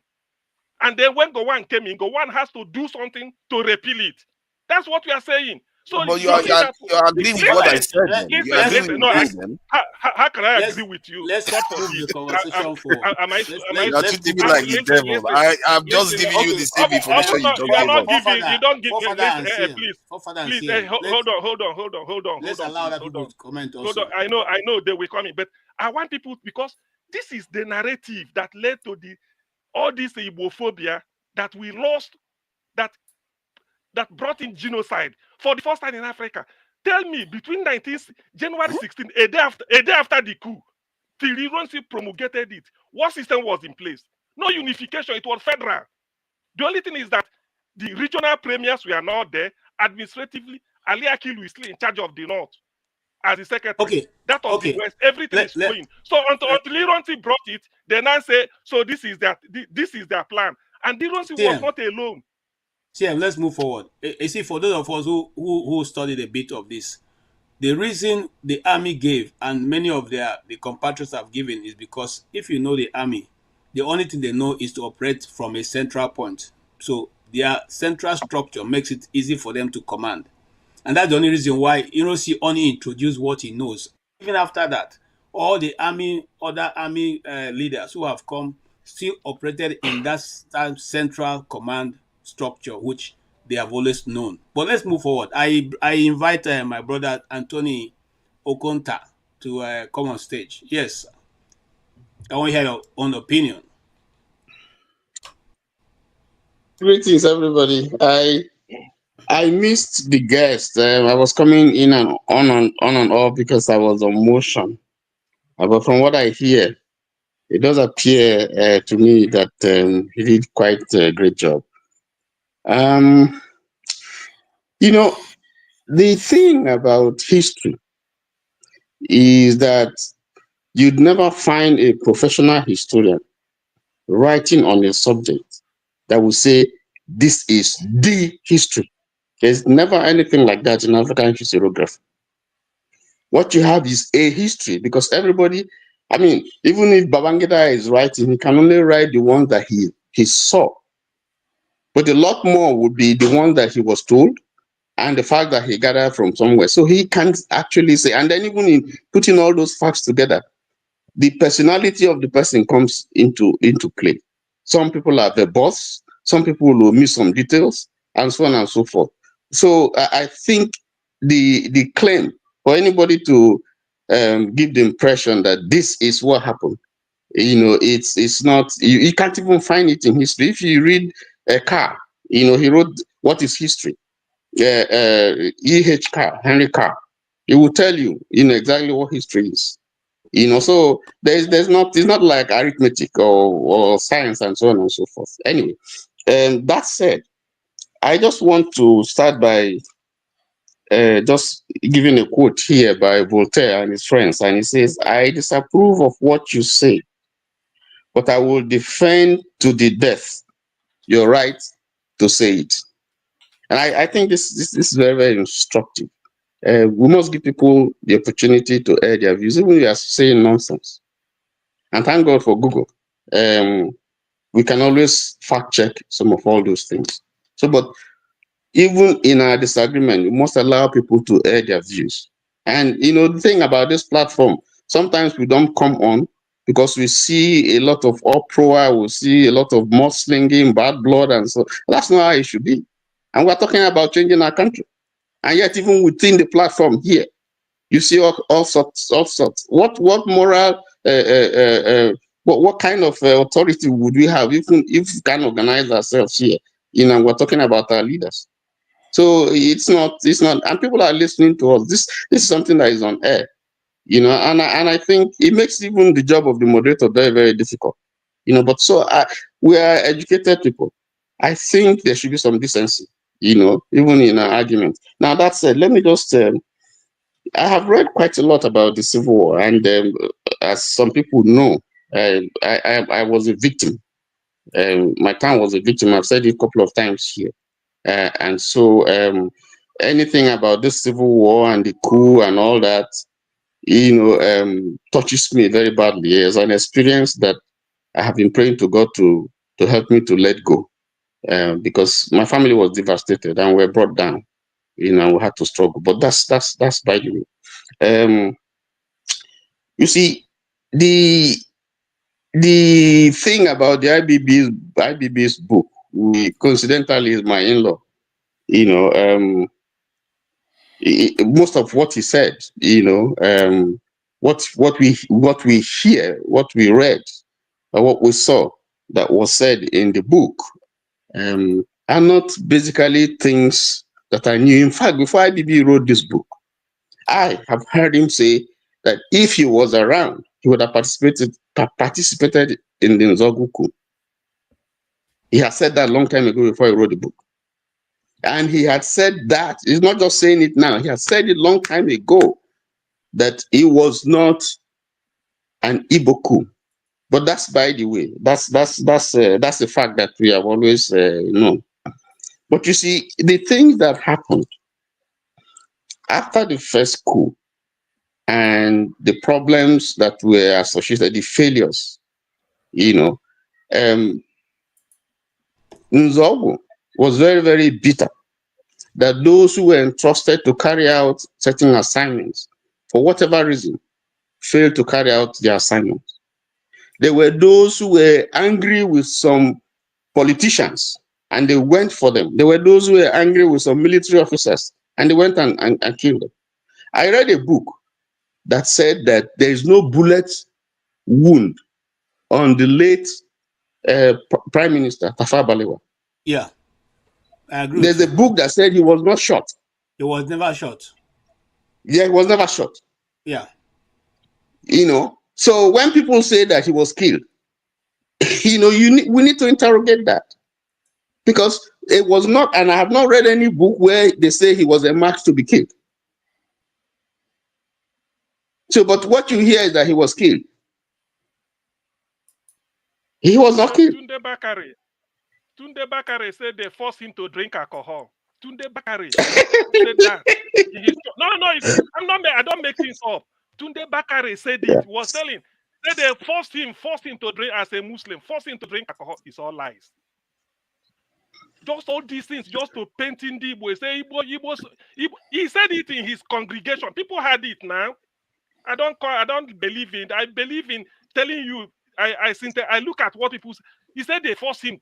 Imagine just to paint in the Igbo black, and this was what made us to lose over 5 million people. Go and read that. Go and read books.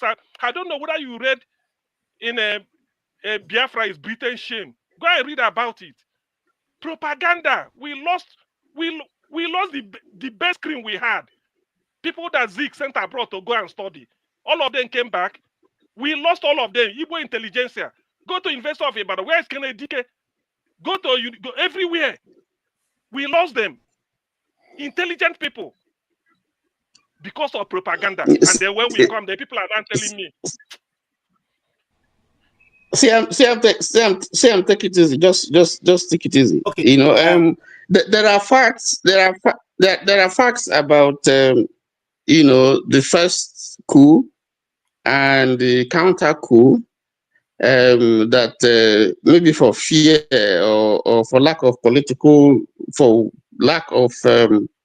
maybe political will, some people don't want to tell. But it's quite clear to me, you know, from the books that I have read, that there were Hausa officers who participated in that coup, in the first coup. There were Yorubas there. There were Hausas there. There were Igbos there. Just that the ones that were. There were 21. 21 of them participated. 21 people were slaughtered. 21 people were killed. 21 people participated. Michael Zekome has done the job. So this is not a CM talking. 21 people from different tribes, including some Ijo people. There are Ijo people. There's somebody from Esan in Edo State. There are many. But because of the fact that they just want to pin it on Igbo, and they finish them. Who stopped the Igbo? Who stopped the coup in Kanu? Ojukwu. Who stopped it in Lagos? Aguiyi-Ironsi. Look at IBB saying Major Obienu crushed it. Obienu also. Obienu was also involved. In fact, it's easy to understand. I don't know why it's so hard to understand what happened. For me, can I just finish? Even I did say the other time that Anufuru had to kill Unebu, who is also an Igbo officer. You know, I think he was a quartermaster general of Nigerian Army. He had to kill him because he refused to release the key to the armory. They shot him. Yes. And he's an Igbo man, and they say it's Igbo. So the facts are there. It's not just Babangida telling us. We know the facts. And I did say, if it's an Igbo coup, why would Nzogu be given a state burial, you know, full honors, you know, in Kaduna, if he was that civilian, you know?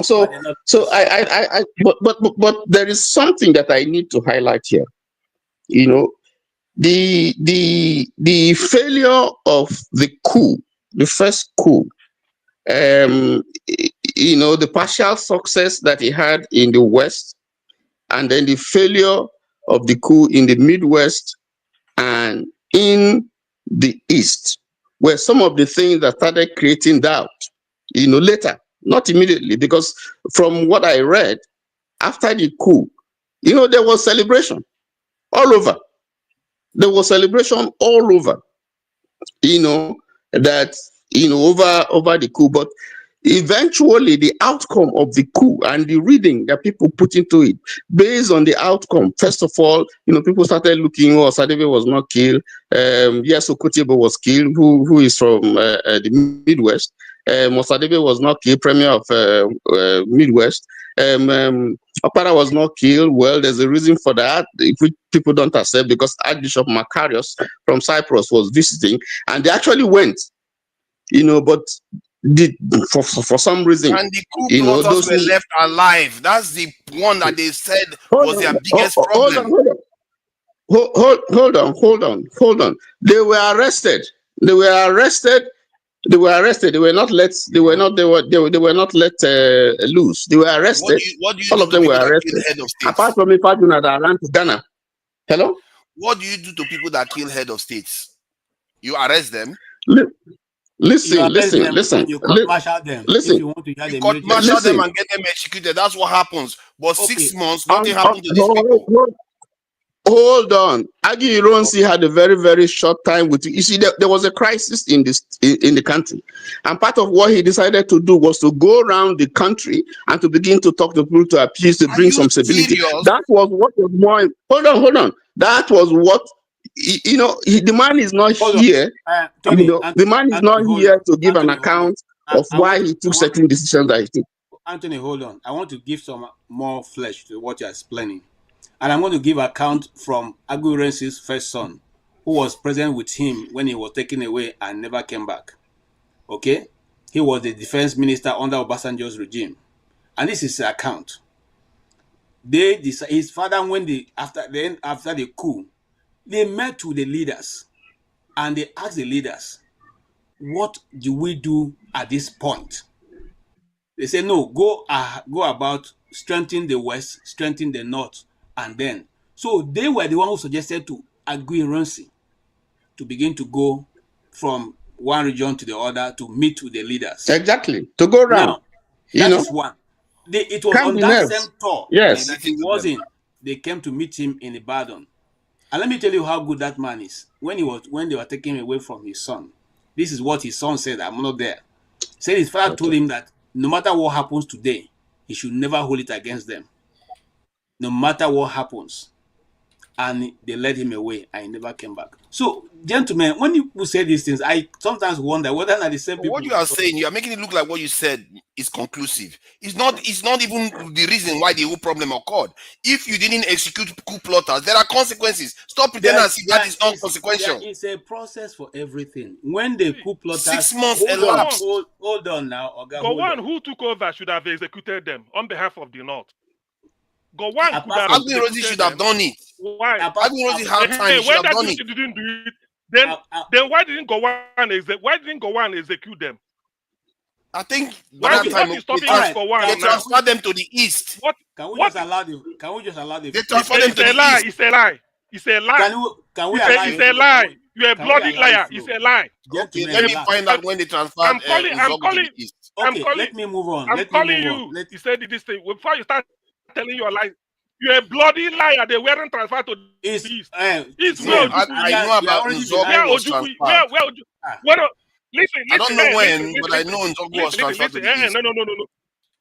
Listen. I can't mute you. It's a lie. You are Nzogu only enlisted because. Can you just hold on, CM? Can you hold on, please? CM, hold on. Hold on, CM, hold on. No, listen now, because this type of lie. No, hold on. Hold on, please, CM. Hold on. Everybody has something to say. Let's not monopolize it. Everybody has something here to say, no matter whether we agree with them or not. That's their view, and just like Rudolph said, we're not going to, because we refuse to listen to them. Doesn't mean they're going to forget their view. That's what they hold on to, and so that is the only way. Let's hear them out, and if we have any reporter, let's bring it. I'd like to move on to come to Mr. Ben. I've got precise date now. Nzogu was transferred to the east in March 1966. To the eastern region. Okay, hold on, sir. I'll move away from that. We'll come back to you and you can give us that information. Yes, can we hear from you, sir? Mr. Benson Emmanuel. Thank you, Dr. KJ. Sometimes I came to this program to listen to you and CM. Yesterday, I was here, I didn't see CM. You see, I'm grateful for all that CM is doing here. I'm very, very grateful, you know, with Kenya and all the rest. Long time I've not seen CM. You see, it's unfortunate, Mr. Two Niger. I don't know what the Igbos do to you or what, but all the same, if you like hate Igbos, if you don't hate Igbos. Anybody that hate Igbos hate himself or their self. Whether you hate me, you hate yourself. Today, Nigeria, honestly speaking, is an evil country. If the whole people, all those people you call their leaders, yesterday, the other day, they came to listen to an evil genius. Somebody who's supposed to be in jail, and they're not jailing him. Somebody who's supposed to be tried, they don't try him. That shows that Nigeria is an evil country. Anybody who commits evil in Nigeria is being rewarded. All the Fulani herdsmen and so on and so forth, who are killing people and all the rest, they're rewarding them.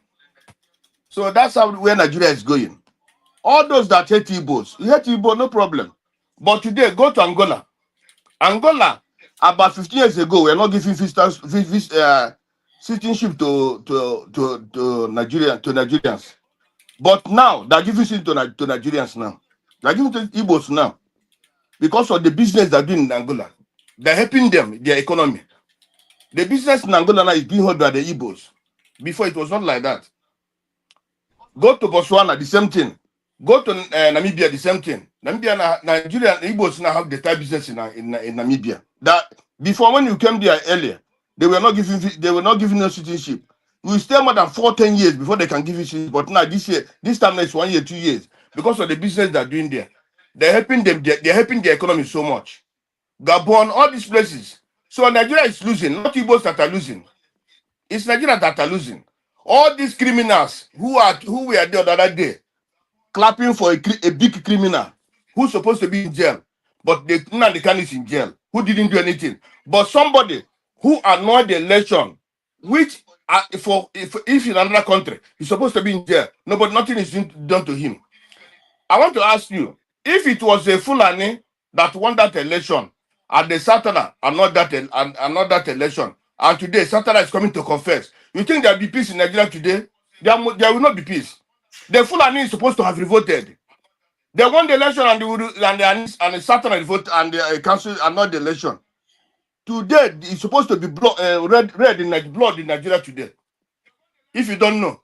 So you see, this about hatred, hating the Igbos and the hate, but it's them the same that are hating. You see, when I say Nigeria is an evil country, it's an evil place.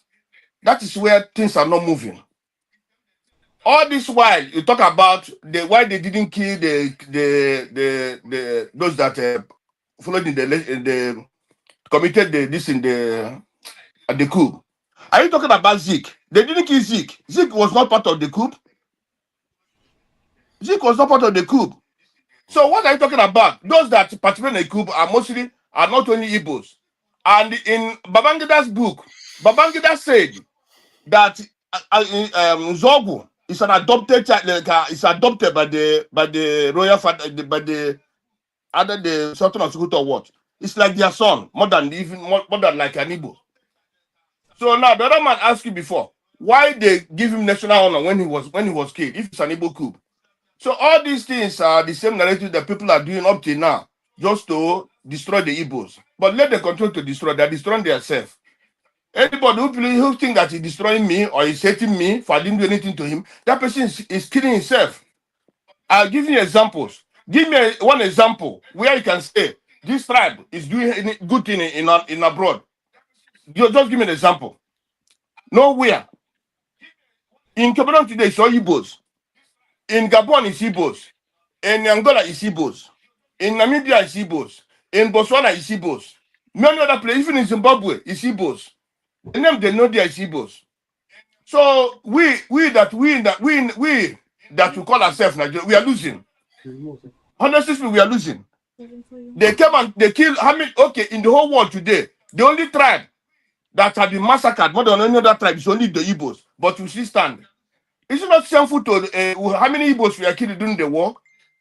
At the end of the day, how much we were given to them? But even at that 20 pounds they were given to them. Today, Igbo is one of the richest people in Nigeria. So don't you think that the Nigerians are doing themselves?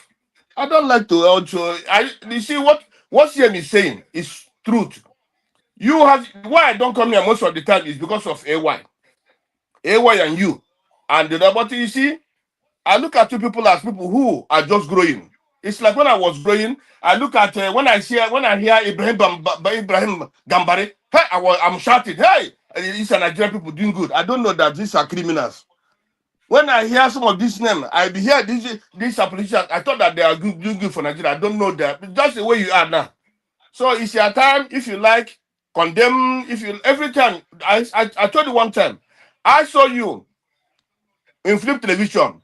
You left what you are doing just to call in the morning television, just to call in the morning that day that Nnamdi Kanu must stay in jail and die. I'd ask you, what did Nnamdi Kanu do? I continue to ask you that what did Nnamdi Kanu do to you? But many Fulanis kill millions, but they are giving bail. Tomorrow, Huh? Emmanuel Benson, he will deny it tomorrow. Tomorrow I was there. I was listening to tomorrow that deny day. it. Mr. KJ, I've said it to you many times. Why do we? So Why all do we these do things this? doesn't help. Why do we Hold on. struggle to be objective?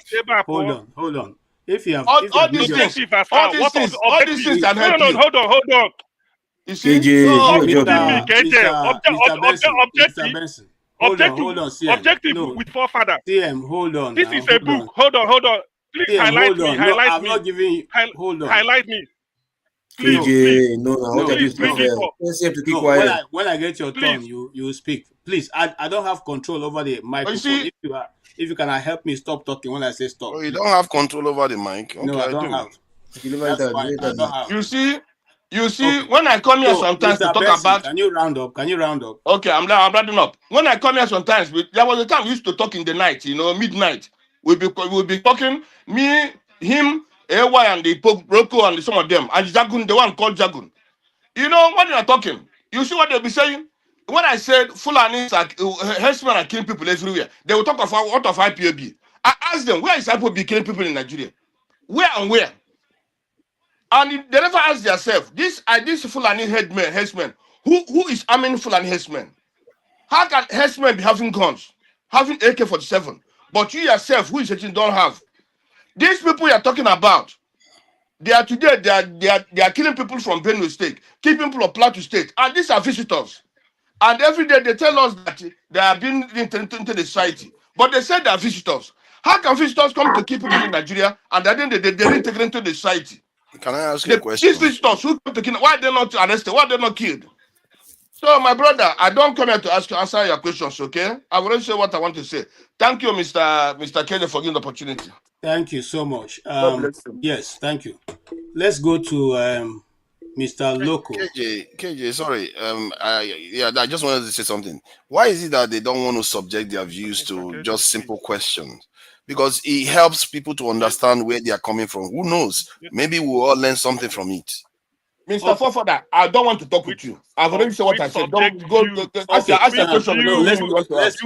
You said in Nnamdi Kanu should. What is view? What view? Listen, CM, shut up now. You're people to hear. Control over the mic. I don't know why it's not muted. This is a man that said the essence of Aburi report was to say south to southeast. Can you imagine the nonsense? He said the Aburi report was to say south. I don't know why my system is not muting. You ask him, I don't know. who are your parents? So mute CM. For somebody who is criminally minded, can you mute your mic? His mic is immune to being muted. You can't mute his mic. I tried. I saw what? Take him out.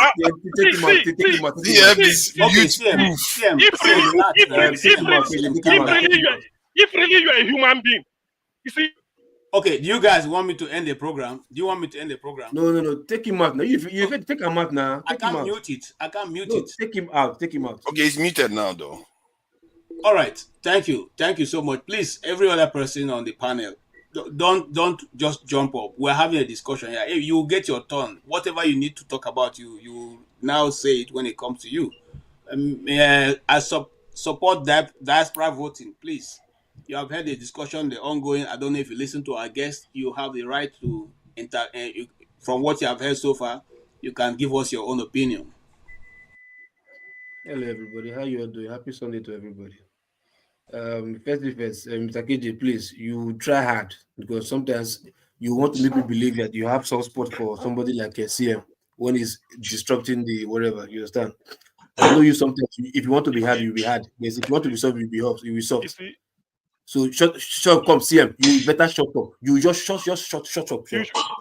Look at this bastard. Is that this bastard you are bringing here? Look at him as a madman, very madman. Shut your fucking ass up.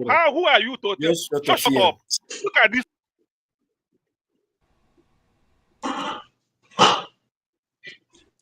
Okay. KJ, what do you want me to do? What you want me to bring support diaspora back on all two of them? Yeah, bring him back. What was this so insulting? Yeah, they were cussing each other out. KJ, swearing. KJ, you people didn't let me finish what I was saying, but it's okay. Go ahead. CM he seems to have disappeared, though. CM has disappeared. But this in diaspora voting is here. Can you hear us, KJ?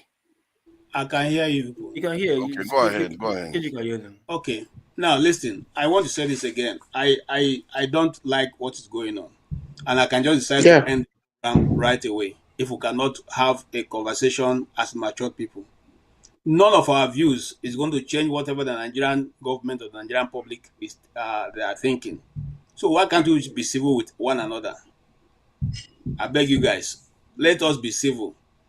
The specific hatred for the Igbos is not going to change because we are angry with forefather or we are angry with whoever is speaking of KJ.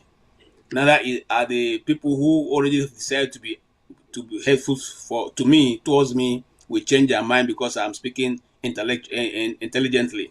So please, let's be civil. Go ahead, Mr. Loco. But Mr. KJ, sorry. Mr. KJ. I'm listening to you.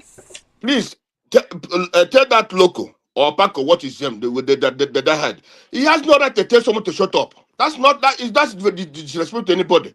You can't tell someone to shut up. Mr. Emmanuel, hold on. Mr. Emmanuel, let me respond. Right. You know what? You can't tell someone to shut up. You do this every time. You have to respect yourself. Don't tell someone to shut up. No. Emmanuel, listen.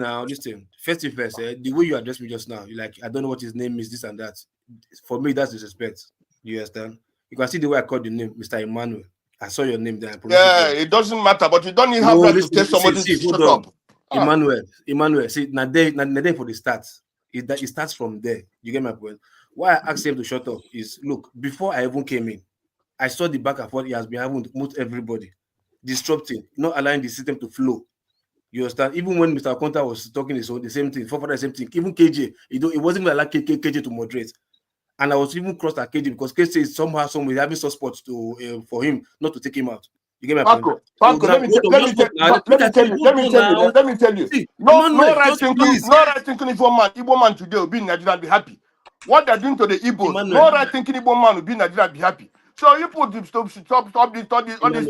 You people, I see many of your people here coming to talk before. But since this criminal tribute took over and started using the money of the South and South, developing Lagos and so on and so on. None of you don't come and talk again. Nobody can be and be happy. People ignore these things. Nobody. Benson. But you're not making a good case of I mean, is that how to make a case for don't yourself? Don't worry, my brother. Please. I mean, it's okay. Hold on. No. Listen, just calm down, okay? What is going on? Oh my God! You see, I think to a large extent, yeah. You see, sometimes, Mr. Kelly, listen. If people are making case for themselves, sometimes so like what Father said, this rhetoric is not just I commit one crime one day, then boom, the whole hatred or whatever started. Rhetorics, people spewing nonsense, people out of maybe not thinking with the right sense, they want to maybe say something out. You say it in a wrong way, in as much that you want to claim rights, and you put your first foot out there is wrong. Maybe it's like somebody else because you want to prove your right. By so doing, you are now irritating that person, and the person come back at you in another way. You say yes, it's because he hates you. That's why he's shouting at you. Not knowing that it's your first, the way you put it to him first, that even causes an issue. I'm trying to tell Emmanuel also, like, look, the way you even call my name, whatever his name is, Mr. Poco, you can carry that, this and that. You don't insult me already. but you are trying to prove a point. Then when I react to you, you say yes because I hate you as an Igbo man. That's why I'm reacting. You get my point? So these are look, whatever you think is a passive Igbo or a certain Igbo hatred or whatever, I'll tell you the truth. This is accumulating something that have snowballed to what it is. The heat that the Southeastern got during the Biafran War, it's by 20%, it's 200 million% worse than what you think the Southeast is receiving right now. But the hatred that is right now, that is boiling in the mind right now, is far more than that the hatred these people have that time. So these are all different narratives. So I would try and tell everybody here, like you said, you'll be talking all these things back and forth over and over again. The issue that brought up this case is this Babangida book that I'm talking about. Whatever it is, for me, my own opinion, the guy should still be in jail, even if he's dead body. He should be in jail. Because whatever he must have done, even the Abdullah whatever, or even the whatever with the coup he participated in, it's supposed to be in jail because it was one of the one who planted the seed to where we are today. You understand? Even if the whatever it has been before then. My own take is this here is simple. Look, whatever has been happening till now, nobody hates anybody. You understand? These are all rhetorics. When I listened to that the book launch or whatever, that I saw everybody who were supposed to be enemy of each other, but they were friends. I discovered to myself, look, it's poor people like us that even insulting each other. If you have money and I have money and everybody has money here, I think our mentality will change. We'll be talking something different. Everybody want to need each other. You understand? For progress, because you cannot do it alone. You understand? You said, Mr. KJ, your wife is what? Ishakiri. And I believe maybe if you have married an Igbo woman, probably your marriage will have crashed. If you have married, I'm not saying, probably if you have married, it is what it is right now. And you married an Ishakiri woman and your life is better. So trying to say, look, point enemy at somebody, this is your enemy, everybody hates the Igbo around the world. Yeah. If everybody truly hates the Igbo, do you think the Igbo will still be existing today? So those are the rhetorics that I don't like to hear. Everybody hates nobody. People who are benefited, they benefited.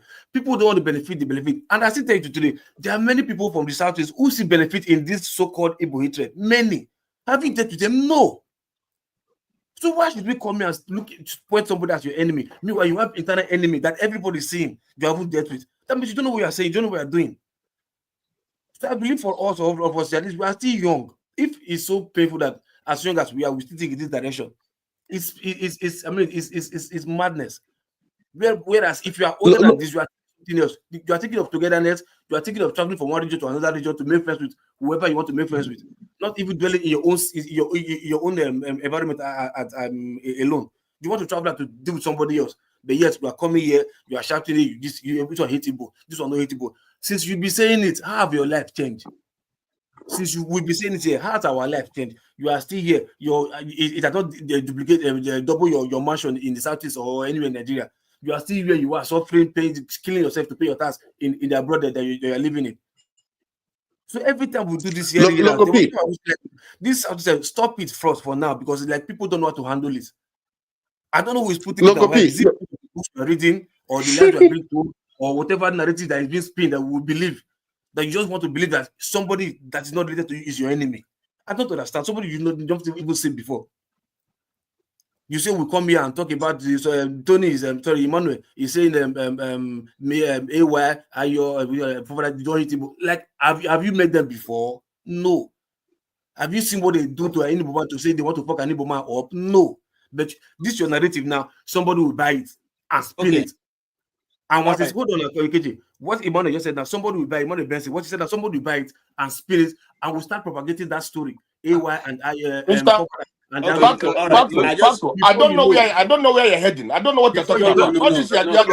Your statements have no meaning. Before you know, it will spread. Then they allow you to speak. So please don't interrupt. KJ, can I please, KJ, allow me. I'm coming.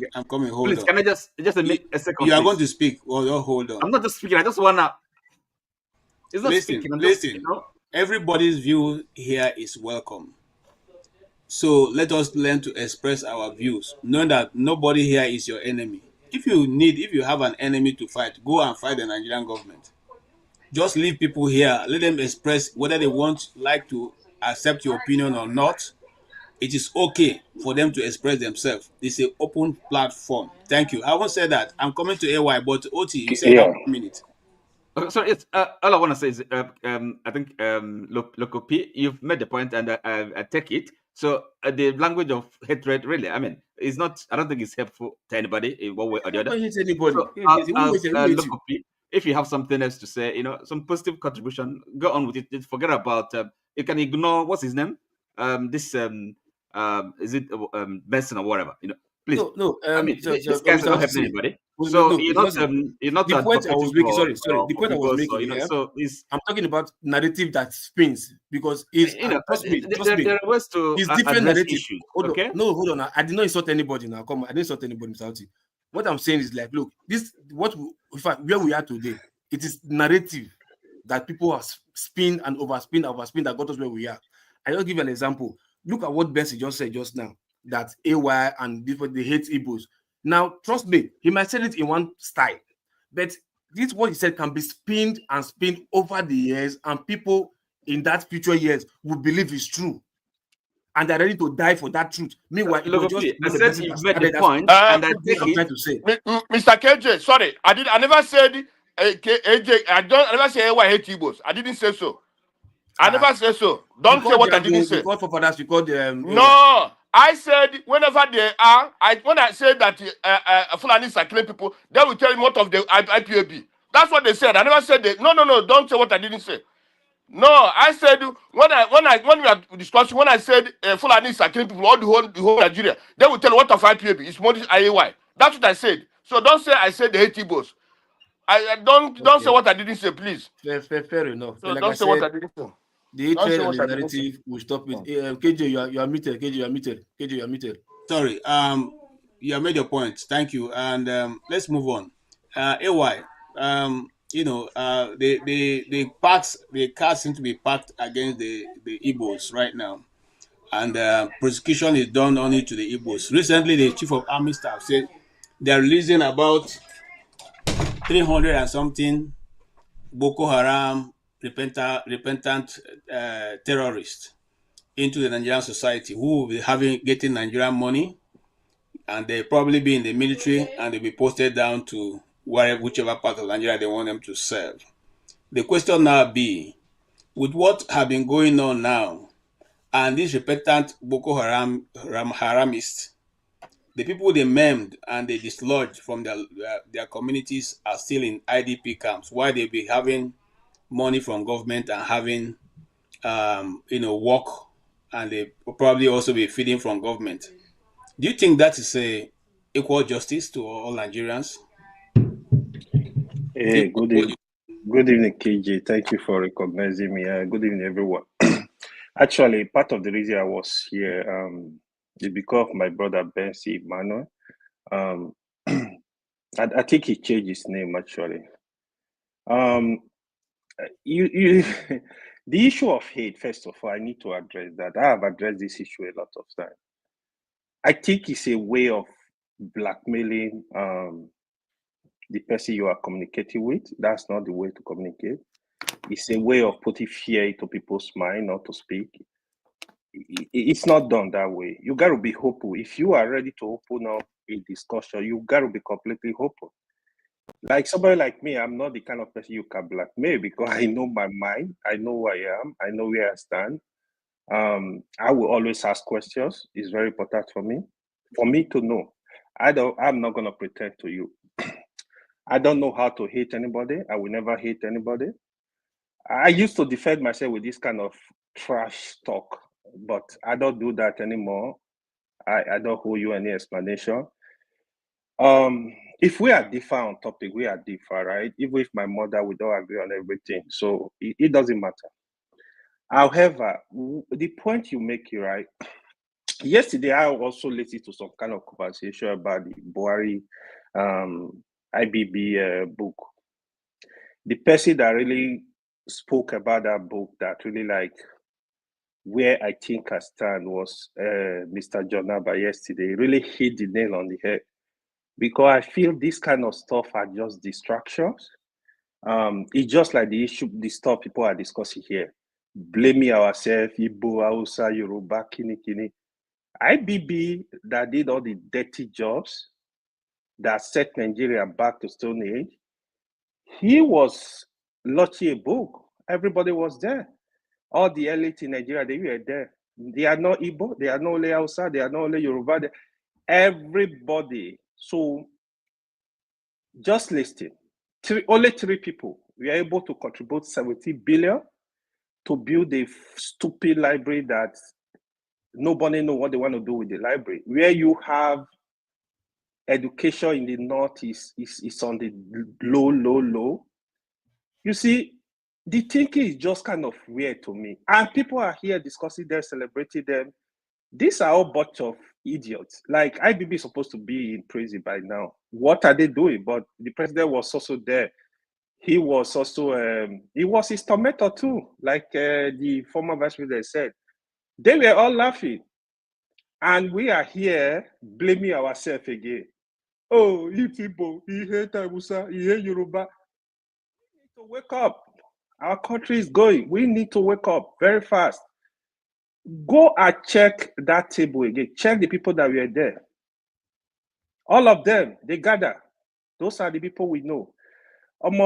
If we want to save Nigeria as a country, we need to face the reality and tell ourselves the truth, not listening to all these people that are just distracting us. To your point, Mr. KJ, the issue of Boko Haram, my position on Boko Haram, if anybody is found wanting, you've killed people, I don't see, in fact, the minimum they can do to you, put the person in life imprisonment. So I don't know how you want to rehabilitate these people and put them back in the military. In fact, in a sane society, if you even allow them, put them back in the society, you have to monitor them. You have to monitor them, not giving them back to the society to put them back into our security. It doesn't make sense. How do you trust these people?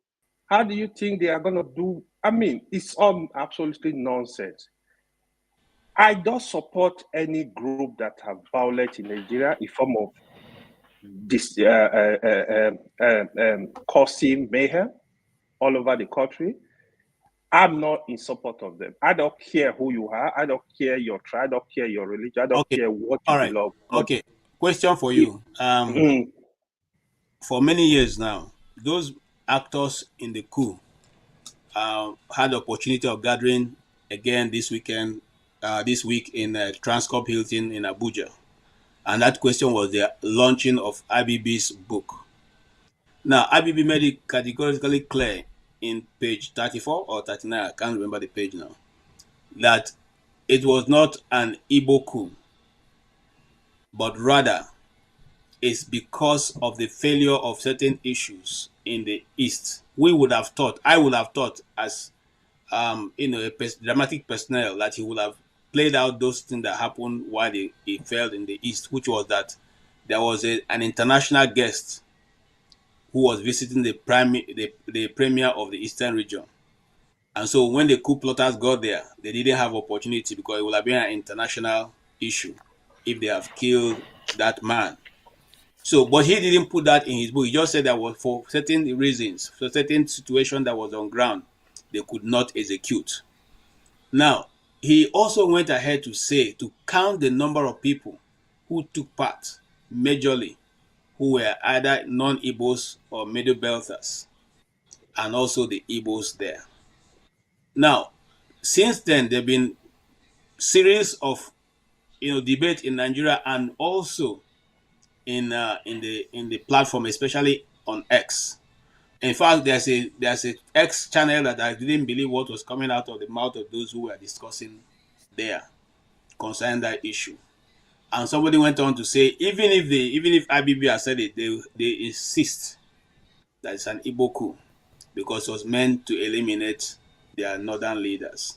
Okay, let's assume it's an Igbo coup for which one northern leader was eliminated. Do you think that the number of Igbos that have been killed so far, starting from 1945 to today, is able to equate that northern leader? or should they keep on killing the Igbos? Again, this is another distraction. Just like you said, I'm going to pick one line from what you said. Even if this coup was 100% Igbo people, the Igbo that are living today, they didn't participate in that coup. If my brother commit a sin, are you going to use the sin to come and hurt me? No, I'm innocent. Even if it's Igbo, is it okay? You are Igbo. Did you ask them to go and carry out a coup? So even if people call it, to me, these issues, they are past already. We are just grumbling around them. We need to move on as people. I don't think even if that coup, even like I said, even all of them were Igbos, you should not. I should not use it to say to hurt you because KJ is Igbo. Somebody committed coup 30 years ago, then KJ is going to pay for it. It doesn't make sense. It's foolish. We got to move on. We got to move on as people. IBB, believe what IBB wrote on his book at your opera. If you study IBB, I was a little boy when IBB was president. If you study that man, what the name they call him, that name starts so strong. He's an evil man. People call him evil, he's an evil man. He's the real Maradona. I will never believe anything. Look at the election he annoyed. Now he's blaming Abacha. He completely isolated you. Said, no, it's not. It was not involved. You were not involved. You were this is a military head of state that have the power to call the shot. IBB was in charge. He's telling, forget about IBB book. Whatever, like issue of Igbo or no Igbo coup, to me is irrelevant. Okay. Even if this coup was 100% Igbo people should not pay for it. Period. Thank you. We have actually run very far from our time of living, but I have a great man here who is also from the Middle Belter like myself. We know that during the second coup, which Babangida described so very well, many of the people from the Middle Belt were the ones who were casualties of that coup, the Oka coup. Major Gideon Gwaza Oka. John Abba, can we call it a Middle Belter coup? That particular coup that failed. Can it be said it's a Middle Belter coup since we have majority of the people who executed were from the Middle Belt? Good evening, fellows, KJ and the rest of them. You are trying to continue the part of distraction by your question. I'm not careful to answer it because all those things has nothing to do with the progressive life we demand to live henceforth. And this buy into the narrative that we're rambling and all of these name calling, hatred and all that. I'm not ready to go there. We should learn that we cannot do nothing about the past, but we can learn from it and move forward. But to bring past to make it an issue, it takes us nowhere. So I'm not careful to answer your question. You know you are my brother, but I'm not answering that in that way. It's going to take us to another talking, and somebody that put on the hat like a cowboy coach that was fired, it will come up again with something else. I don't want to do that. Okay, Jonaba, you are welcome. And well, the truth of the matter is that, part of what we do here is discuss the current affairs and what is going on before discussing. Yeah. So let's go to another part of that book for which you that's maybe not very controversial. Okay. He talked about a particular individual whom we know very well. His name is Brigadier General Mamman-Vasa, Major General Mamman-Vasa. And at the start of his book, he said that Mamman-Vasa had always been jealous of him and consequently organized to hold a coup against him.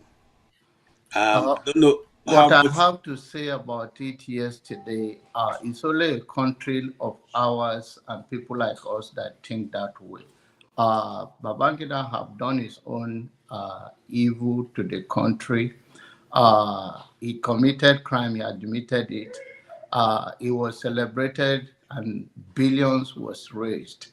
And Dele told me that he exposed the corruption that brought Nigeria to her knees today, went to jail, but he raised billions. This is the country we have, and I am not careful enough.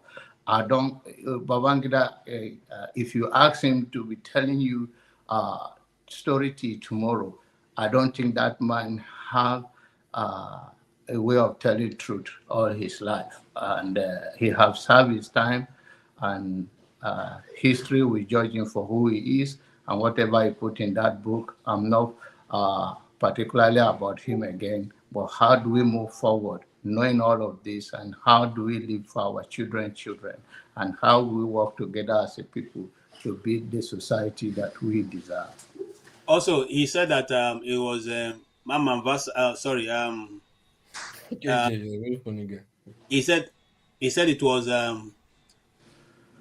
Sani Abacha that advised him, that forced him through Tunde Irabo, who is the PA to Augustus Aikomu, that announced the nullification of the election, that nullified the election. He's not man enough in his age to take a full responsibility. Now, I want to find out, did you watch the broadcast of the nullification of that election? Yes. Was it Augustus Aikomu that announced it? It was announced by, no, Abacha did.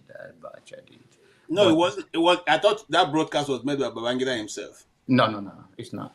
The point is that at this time, whether it's him or at this point of his life, he should not shift any blame. He was the commander-in-chief, and he has the power to do whatever he wants to do. When things like that happen under you, just like we are here right now, all the noise going on that you cannot control it, you don't have control over it, it is you that will be whole responsible. That is how life is designed. If you are not in charge, then you are not in charge. And it will be cowardice of you to be blaming somebody that is dead, or to say somebody that is dead that cannot defend him or herself. So I don't know, only in Nigeria that people like that have a say in our society and get away with it. All right, thank you so much. Thank you. Yes, come to Kene. I don't know how Mr. Kulata got into this scene, but all the same, they are welcome. We welcome all of you as long as it's not insulting. Welcome back, CM. I'm sure that by now you will have cooled off. And also, Kenen, we're coming to you. And of course, you have followed the discussion so far. Everybody's view is important, and nobody's going to change Nigeria by what you say. So let us just calm down and discuss like civil people, All right, so Kene, you had all the discussion so far, including our guest, who was able to lay out what has become, of Nigeria from the beginning to this time. What do you say, sir? Yes, sir. Good evening, KJ. And my senior brother, Jonathan, I greet you, sir. I hope you've eaten some pounded yam. Because your people, they only make sense when they eat pounded yam. But this is it.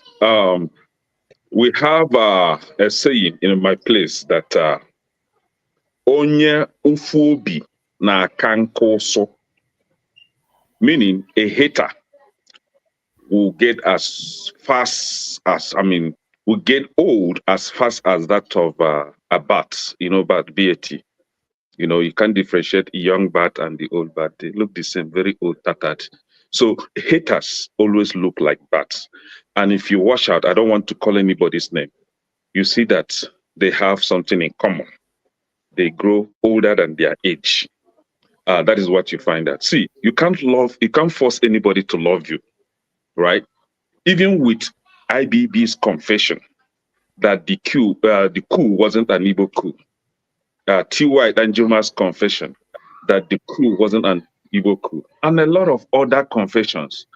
The people that actually were active participants of the activity were telling you that the coup wasn't an Igbo coup. You have evidence everywhere, but they'll still find a way to come around and push their narrative, the hate agenda. See, I don't want to, okay, let me put it this way. I can have a conversation with somebody like Loco, with somebody like AY, because I know that AY is a Nigerian, right? But you see, somebody like Forefathers, And I not be Nigeria. No, yeah, somebody like forefathers and local, whom their identity is not known. See, me having Nigerian conversation with non-Nigerians is very difficult because they are not Nigerians. And I will blame you, all of us here, for even allowing, especially forefathers, to be discussing about our country that he is not part of. You understand? So, and I think forefather is a foreign spy in Nigeria. So we should try to know his identity before we can maybe give him room to discuss about Nigeria. But that is it. See, our guest today, just like somebody earlier said, is a walking historian. He was there before all of us. You know, I don't think these Gen Z forefathers and AY were not. I don't think they were born when these things were going on. But we have our guest who was there, and he was telling us a clear account of what transpired. Still, they will not believe it, you know. And I don't want to say that, you know, sometimes if I look at people, at the way they think, the way they hate on their fellow human being, I will just feel pity. You know, I will just feel empathic on these people because it's not their fault. You know, it's what they were taught to believe. And I don't want to say, oh, it was the fault of their parents, because their parents don't know better either, right? It's either they don't know or they are just pure wicked set of people. And they try to transfer their wickedness to their children, and their children will go on with it. But I think if I should advise this set of people, my advice, you know, for them will be, please, let that wickedness end with you. Do not transfer it to your children, because it will be very harmful on their life. So please, let the wickedness of hate, right, end with you. Do not transfer it to your people.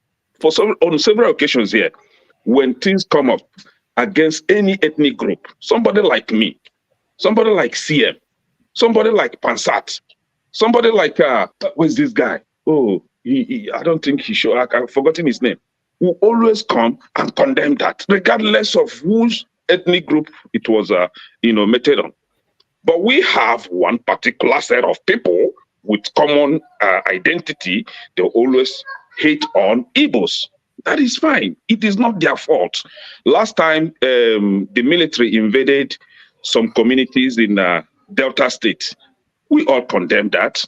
We've seen where the military invaded the Hausa community in South Kaduna. We all condemned that. That guy is from is a Nigerian mother, Ghanaian dad. I've forgotten his name. Is a ardent follower of this Osoja. Yeah, Osoja, yes. Yeah. So we all condemn that. And when it comes to Yoruba, like the one that IBB now confessed, for example, that Abiola actually won the election and he nullified the election. We're talking about Abiola. Abiola should have been the president because he won the election. But when it happens to Igbo people, we don't receive similar treatment from our so-called brothers. The same people that will come and say, "Oh, let's be one Nigeria. Let's forget about the past." No, we're forgetting about the past. Like Peter Obi, everybody's supporting Peter Obi. Hold on, we're forgetting about the past. We are talking about the present now.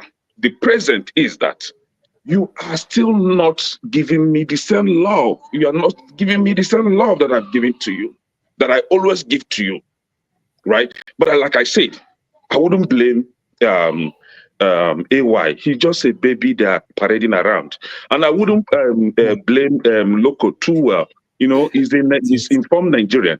But you see this man or this guy, forefathers, he's not in Nigeria.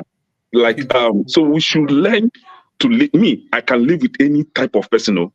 If you're good, I'm good to you. If you're bad, I'm badder. If you're a devil, I am the Satan himself. So I can live with anybody peacefully, no problem. All right. Thank you so much. Thank you so much. Loco P, it's not your turn. We have a special guest. KJ, before you do that, if I don't know whether you want me to show you the decree that Ironsi passed during that period? I don't know. You were asking for it before, but if you can ignore it if you don't want to. Okay, we'll come to that. Let us hear. You know, Kulata has come with a lot of information. And the last time he came here, he brought some. So now he's also here. In fact, I don't know why he keeps calling me a propagandist. Maybe you had the answer also for me right now. So Kulata, you're welcome. Can we hear from you, sir? You have been following up. I don't need to. KJ. Oh no, my best friends are here. KJ, CM, even two Niger. Anyway, so let me talk about this. First things first, this coup, because I'm just going to go straight to the point. It is not an Igbo coup. Being that I don't believe anybody consulted with KJ's grandfather or CM's grandmother that Igbo people, let's come and plan coup. So with that, you can't call it an Igbo coup. Now, the officers that led the coup come from an ethnic stock, which happens to be Igbo. I don't know the percentage, maybe 60% or 70%. You can make an argument and say that, well, most of the officers during that time were mostly Igbos, which is true. Most of the senior officers at that point in time. So, but that doesn't disturb anything because the coup itself was not the problem. It's the curation of the victims that became suspicious. Because many people that got killed came from Western region, Northern region, but barring Eastern region. So that creates a lot of suspicion, right? Like, I mean, natural human beings, you're like, okay, why did Sardauna die? Why did Akintola die? And why did Okpara escape for whatever reason? And you say, okay, there was a foreign guest with Akintola, but are they, I mean, you also had like, I mean, even though local guests with other people. So that created the suspicion. But like I said, Igbos did not sit down in a community somewhere and said, let's take over Nigeria.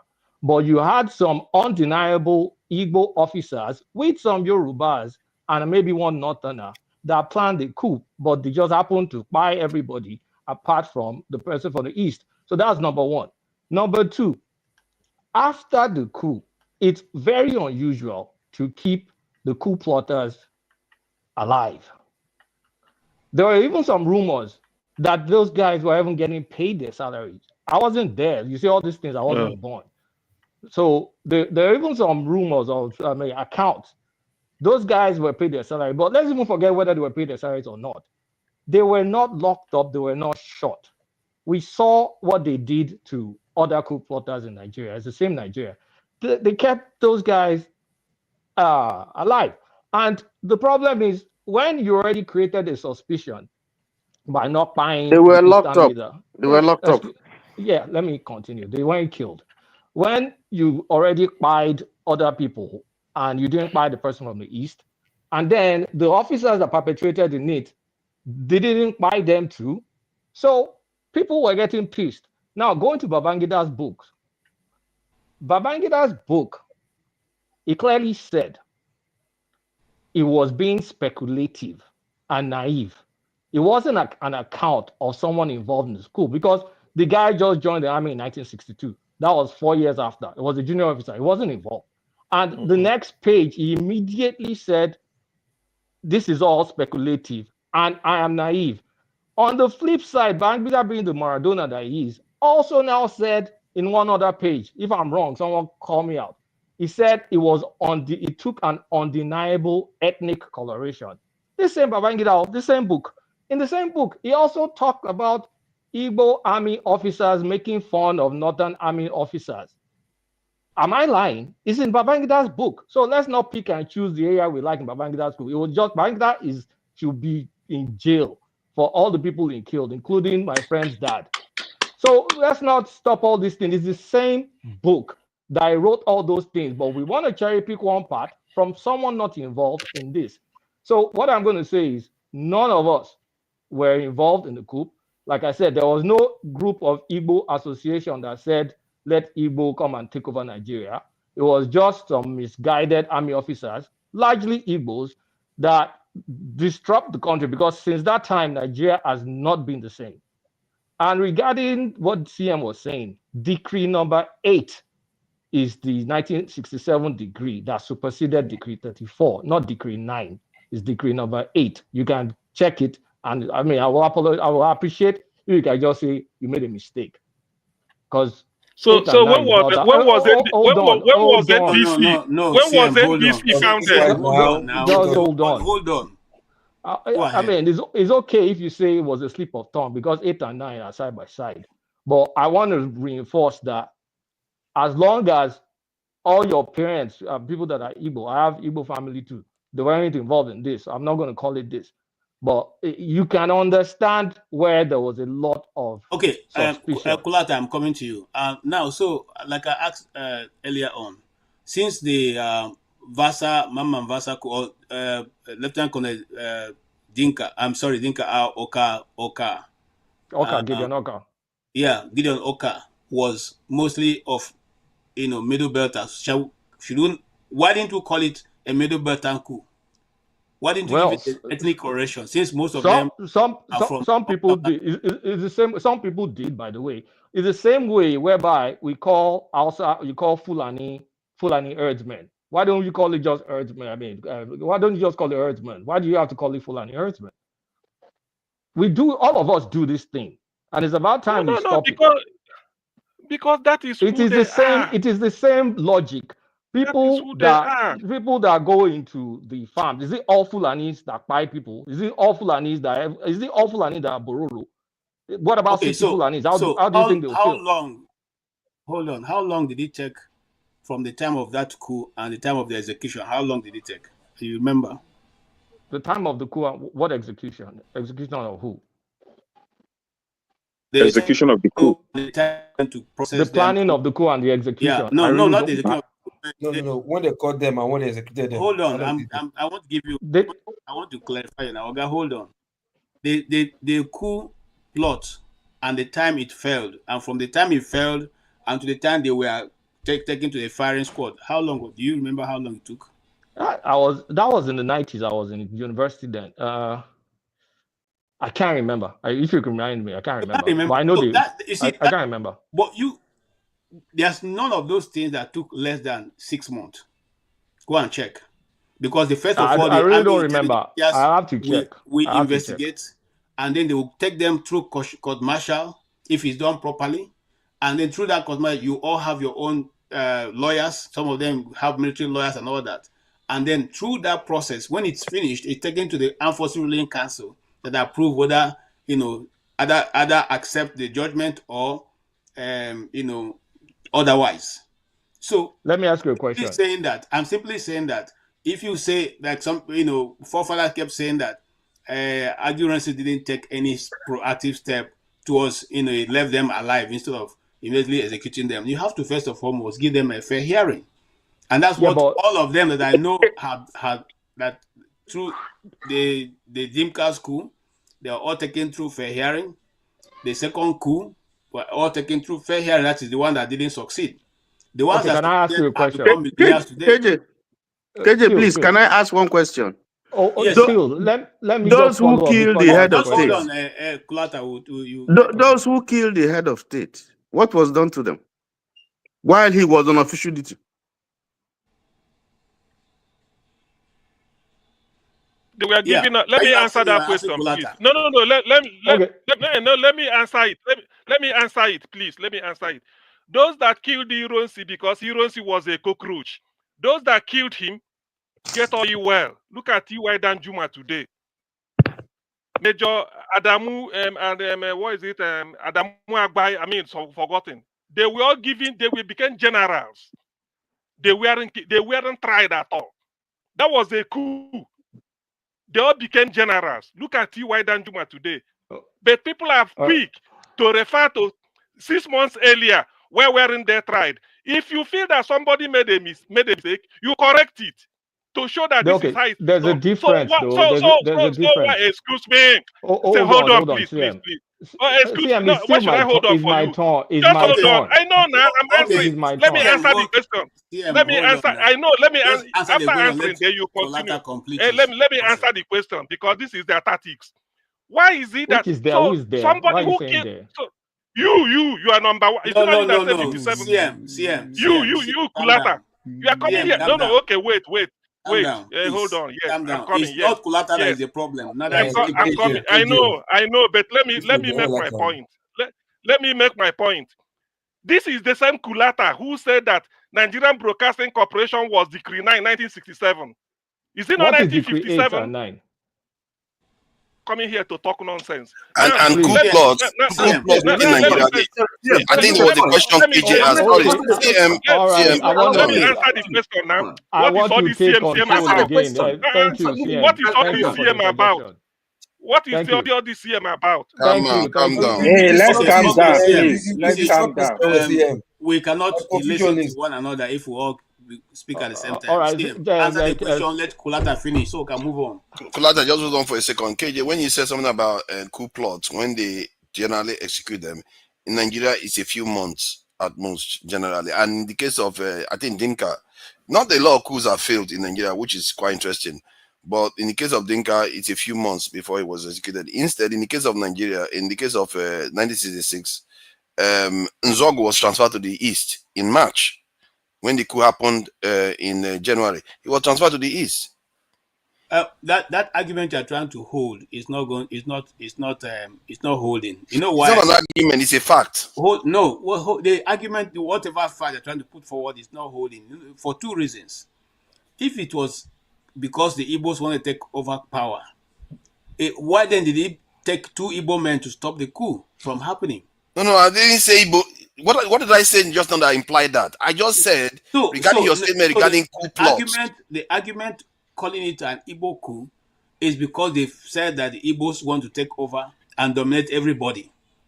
And then I don't care what it is called. All I care about is what led to the problem we had in 1967, the war itself. The reason why it occurred is a chain of events. It's not just one event. Look at Abacha now. Abacha, when he took over, he look at what he did to Yoruba candidate. He jailed that one. He removed Dasuki. He killed Sadowiwa. He was attacking everybody. So it was hard to make Abacha a tribalist. No, but I think you are wrong there. You are wrong there. You are wrong there. You see, I said that because let's not even go there. We should let Kulata finish exactly. So KJ, you said something that the time. So my follow-up question to you is, were they court-martialed? Because if you were caught in a coup, you should get court-martialed. I don't see any proof that they were court-martialed, number one. And I don't recall that they were in an active tribunal tried for the coup to be sentenced to whatever it is. And for someone saying that, what about the other coup? Why did they get rewarded? But the other coup was successful. That is what's the word that people, whatever you succeed, you take all the spoils of war. The other coup was successful. That's why they got rewarded. The first coup wasn't successful. And like I said, where's the court martial? It's a suspicion thing. And there were also misguided people that was documented. They were happy or actively showing, like even Babangida said in his books, we're happy that the coup happened and they fired some leaders in the country. So that is what really happened. You were not involved, KJ. Your family hopefully was not involved. So why will anybody put it on your head like it's an Igbo coup? No, it's not. It's a group of army officers for whatever intention, mostly Igbos, did a coup and failed. You know why some of us sometimes discuss this thing to an extent. And I'm lucky. I say I'm lucky because I was able to meet certain people who took part in the war and who gave me a lot of literature to read. I give an example and a blessed memory of Kalu Okpi, who is a writer, a well-known writer. If you used to read Pesetas, you know Kalu Okpi. I know Kalu Okpi, yeah. Okay, and then he gave me the one of the major book I have on the war. It was given to me by Kalu Okpi, which is The Dogs of War, which was Frederick Forsyth. Frederick Forsyth, we have that book in my house. It is as big as I'm sure you know how big it is. Yeah. So he gave and like he said, an unbiased analysis of what happened from both sides. But that's not where my question is. Where my question is this: was that the first time the Igbos were killed in Nigeria? No, No, there were those pogroms people in who 1940, in 1945, in the 40s. Yeah, those are 45, 45, and 53. Those people who were killed at that time, was their life worth anything? Well, Was anybody people, court-martial? Was anybody put in prison? no, because the Was death anybody that taken to time, the court to be prosecuted? the death that time was mostly a civilian affair, right? In Oh, the okay. So 40s. in the civilian, So in the it civilian was a affairs, hold on. It were was not a arrested. civilian affair.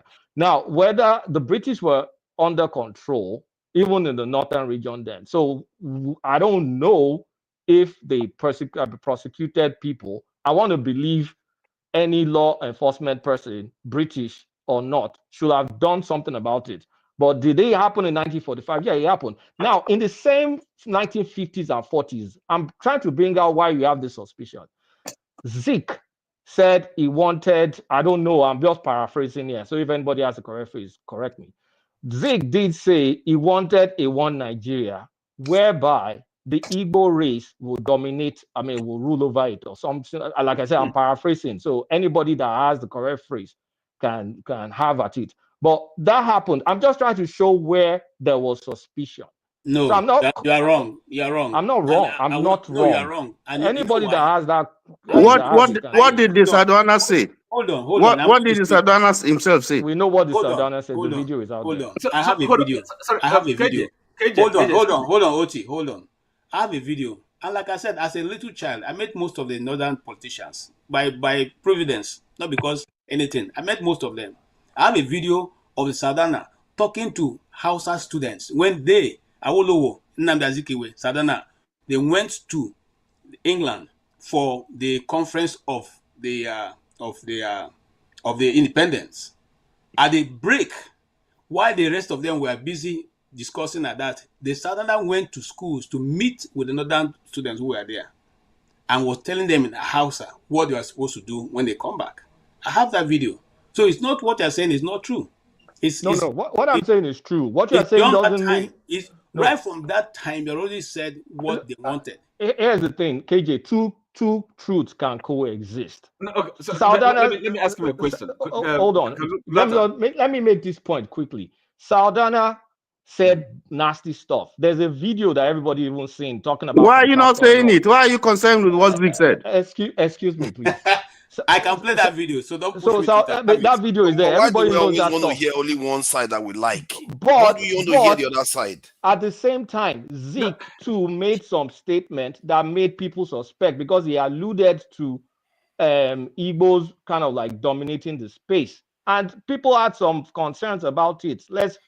Both can be right. From what I gather, that statement it wasn't true.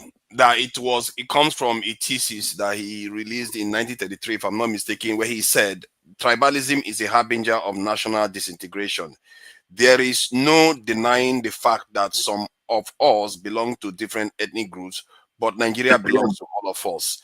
That guy is a nationalist. No, that's not what I'm referring to. See, that's even where I want to go to. I don't know because from what I gather, they are saying no, he didn't make any statement. No, that's not the reference I'm making. It's a different. I'm speaking now. Can I ask him a question, please? No, I'm coming, sir. I will ask a question. I want to tell something, Kulata. If you talk to majority of Igbos, they don't even like Zeke because we think that the problem of the Igbos started with Zeke. Understandably, yeah. So Zeke couldn't have made that statement because every time there's a reason for Zeke to fight for the East, he normally would prefer to fight for everybody for the middle. When Awolowo approached him to form a government, he said, "No, let us not leave the Northerners out. Let's rather bring the Northerners out." That's the reason why he would rather align with NCNC and MPN than to align with Awolowo. So for the Igbos, those who study the history and what has played out, most of us end up not even liking the man, So that's my own opinion. Why would you like a nationalist? Tribalists always hate nationalists. That's not because he's a nationalist, but because he preferred. I really don't like. I don't like Zeke either because. Well, I think Oti has a question for you. So let me. Okay, Oti, sorry, go ahead. Sorry. Now, with all this, you're referring to if like questionable, references, quotations, and statements. But what exactly, is the conclusion you're trying to draw from all this? Okay, the inference I'm trying to draw. Hold on. I'm trying to replay the events of 1966 that made people suspicious. I first started with the nature of the coup. Whether you had more Igbo officers or whatever, the fact remains that when they executed the coup, we know the victims that got spared. We also know that there was no court martial. There was no court martial and there was nobody got killed. Whether it was justified is a different question. Hold on. You asked me a question. Let me answer. Yeah. And I'm trying to replay that. This is why people felt the way they felt. Okay. And KJ also brought the fact that pogroms already added in the 40s. So that means we weren't really united as of that time. So any little trigger, especially killing the Sardowner, will make them flip. And that's exactly what they did. They flipped. Okay, so the question for you now is: are you saying that given all this, all the suspicions or the grounds or lack of grounds for all the suspicions, are you saying that what happened, the war that was waged against the Igbos was somehow justifiable? The people, I've not even Okay. Let me read. I think Kulata has a point. I just found information. Let me just share that information. This is very quite. Let me answer the question you answered. Okay, Hold on, Oti. I have not said a word about the war tonight. Not a word. But so what is it? Don't put words in my mouth. No. But you see, continue. I didn't say anything about the civil war. Okay, I think this is the quote you meant. Excuse me. But we don't make statements. No, don't excuse you. Let Tunaja continue. What is the reason? Anything about the war? So don't push the war on me. I don't have anything. Just hold on. Let me just read the statement he was implying that Zeke made before. I don't know whether this is true, but if it is, you can see why you tend to have some problem. He says, "It will appear that the God of Africa has specially created the Igbo people to lead the children of Africa from the bondage of the ages." Now, there is another quote in 1940. This one was the first one I just read was from 1949. In 1940, it said the Igbo people travel far and wide and adapt to their environment, making them natural leaders in various spheres. I don't know whether that one is anything. What's wrong with that? There's another one again. Tribalism is the main obstacle to that was the one way. Okay, hold on. Tribalism is the main obstacle to the country's progress. Nigeria belongs to all of us, and no ethnic group should dominate another. So he did balance it out. And that one is 1953. All these things, kind of looking for references, sources, to justify something. That's what the inference. What exactly is the inference? I don't know why you are making an inference that anybody. Okay, let's KJ, let me say something, please. We have discussed this enough. Let's move on. No, but see, I want to know what point are we trying to make? No, we have exhausted all the points. Let's move on. We're analyzing. Nobody's justifying any war, so don't put it on anybody. Let's move on. But somehow it seems to be the project or the it's okay now. Gentlemen, let's move on. Azoti has his turn. Sorry? Oti, has his turn. Yes. Oh, okay. Unless you want to speak again. You have just kind of KJ, 30 seconds, please. Anyway, don't go and bring another thing now. No. What I wanted to say, right? Honestly, I would have really loved Kolata to give us that reference. Because in my understanding of Nigeria, right, the forefathers, I think Zeke was the only nationalist I know in that country. To be honest, I'm saying it without no apology. But if I would have really loved if Kolata can reference that book, because you heard KJ now. I know a lot of Igbo actually hate Zeke, and that was a single reason. What KJ said, because somebody like KJ will not like Zeke. No way, it's not. A lot of people that hate. Somebody like KCM will not like Zeke. It's not gonna happen. No, I'm not like somebody. It does not equate to hating them. They may not like his politics, but it doesn't mean they hate him. Listen. And I say this with somebody who. I usually say it. He's the only nationalist I know in that country. And then. Yeah, but if he made this statement, that is then you can question a lot of things. Yeah, exactly. It's a very what statement? Yeah, that first one is the one I consider quite what the other two is not very consequential. The first one is very. Let me tell you something, forefather. All these things are just kind of I don't know. For Zeke, why are you dismissing it? For Zeke, no, but it's not worse than what others said. Yes, for Zeke. Yeah, ask yourself. So come on, wouldn't you have to be honest and fair-minded? What are we talking about? You see, if I pull out that video, those videos I told you about, I have those videos. I'll be journalist. I have so many of those videos. Please play those videos. Please play those videos. We're learning. So you can play hear the videos from the people who Amadu Bello nationalists. Amadu Bello says certain things you don't want to hear with your ear. Don't bring it out. Don't bring it out. So let's please, 1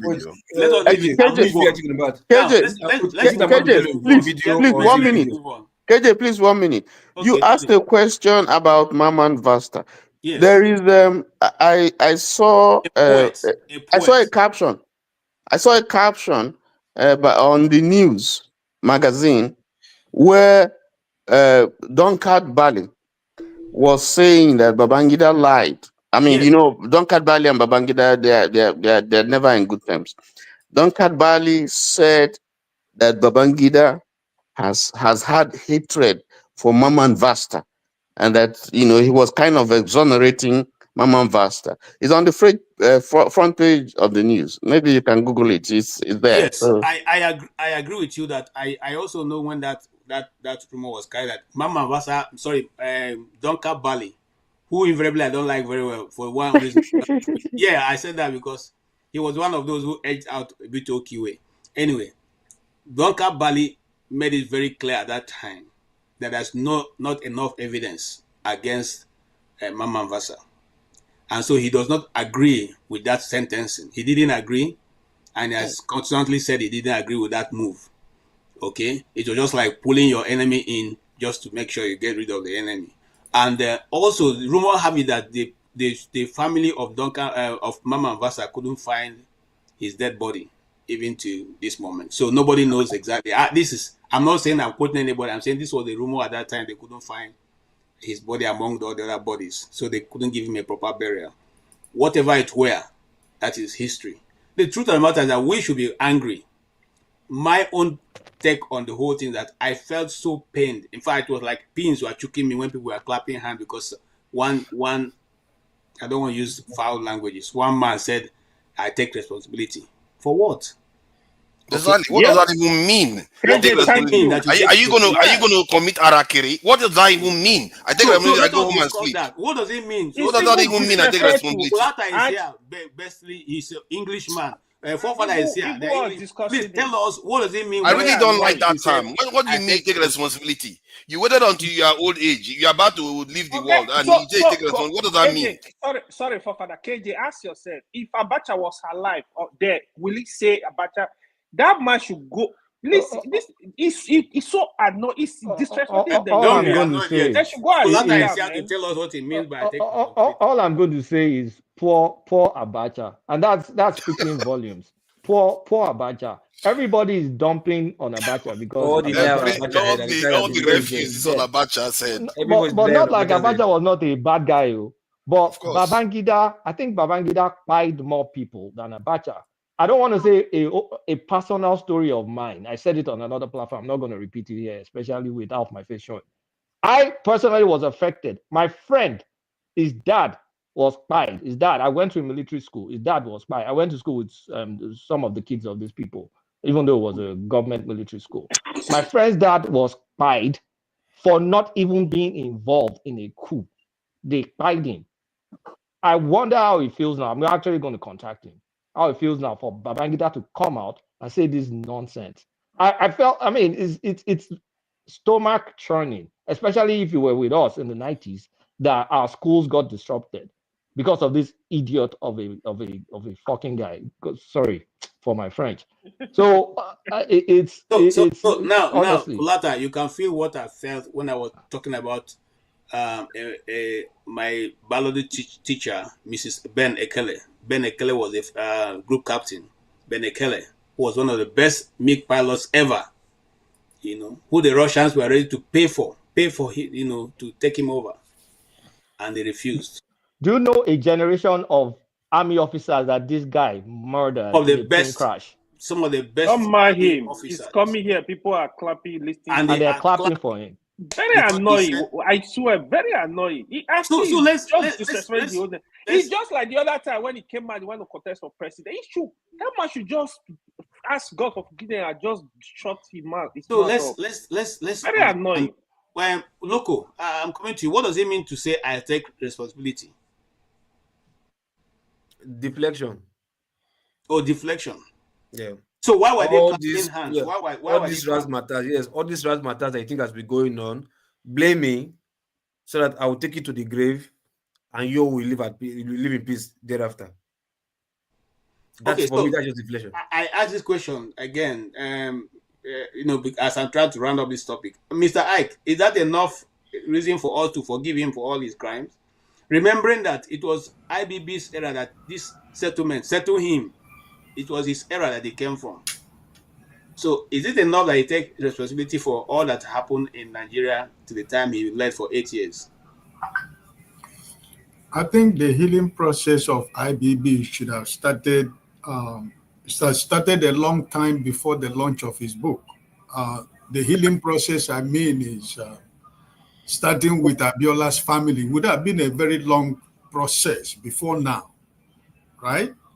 And there are so many things like the issue of Dele Giwa up to today. It is one of the mysteries that Nigeria can never know what happened. And this is one of the hardest secrets I've ever seen in my lifetime as a Nigerian. And he denied it. He said he doesn't. And up to today, nobody can give account of what happened to Dele Giwa, right?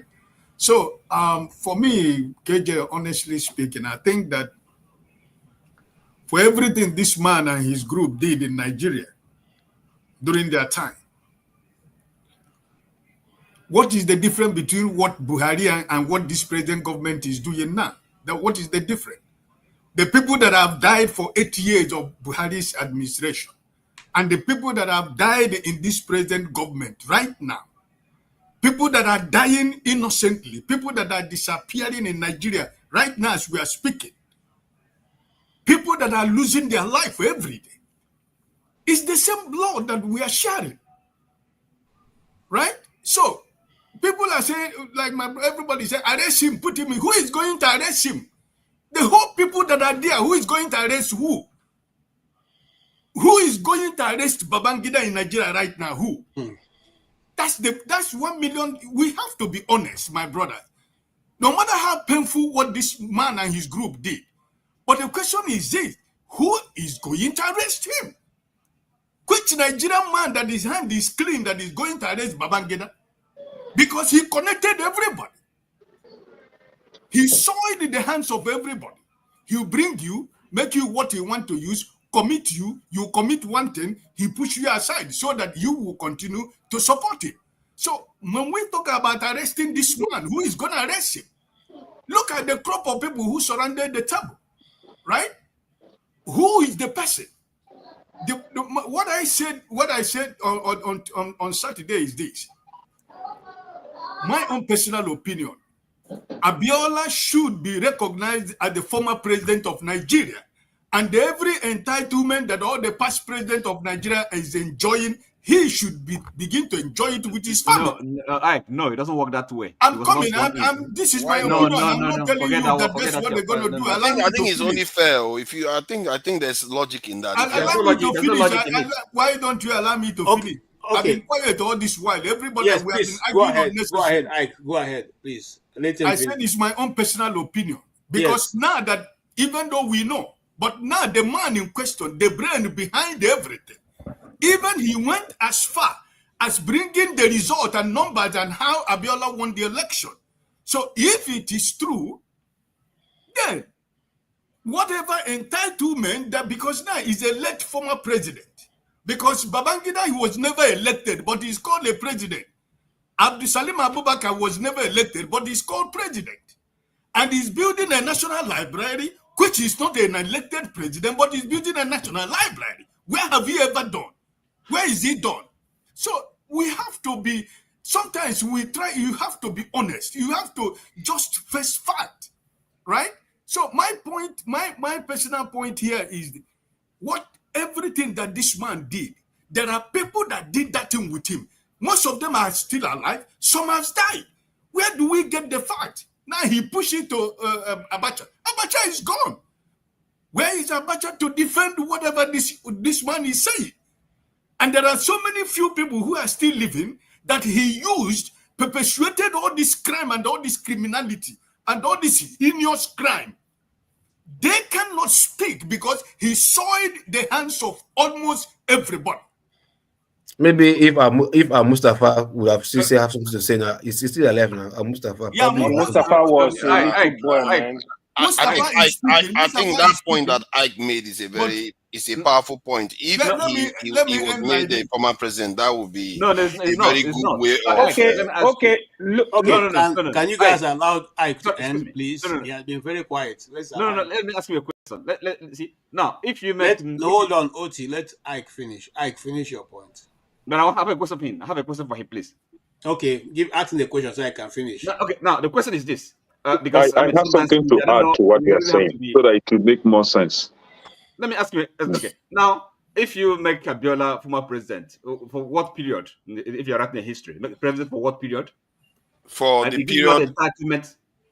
The period during the election to when. It doesn't make sense. You actually, I think Buhari recognized. Even if you make him president for an instant, it's still presidency. It's a symbolic gesture to say that breach has to be recognized because it was denied. No. They gave him GCFR already. That's the highest honor. It's only president that has GCFR. You can't make him a president. Why not? No, it's a symbolic thing. It's a symbolic thing. It's not like it's real, but it's a symbolic thing to say for denying him what he actually earned.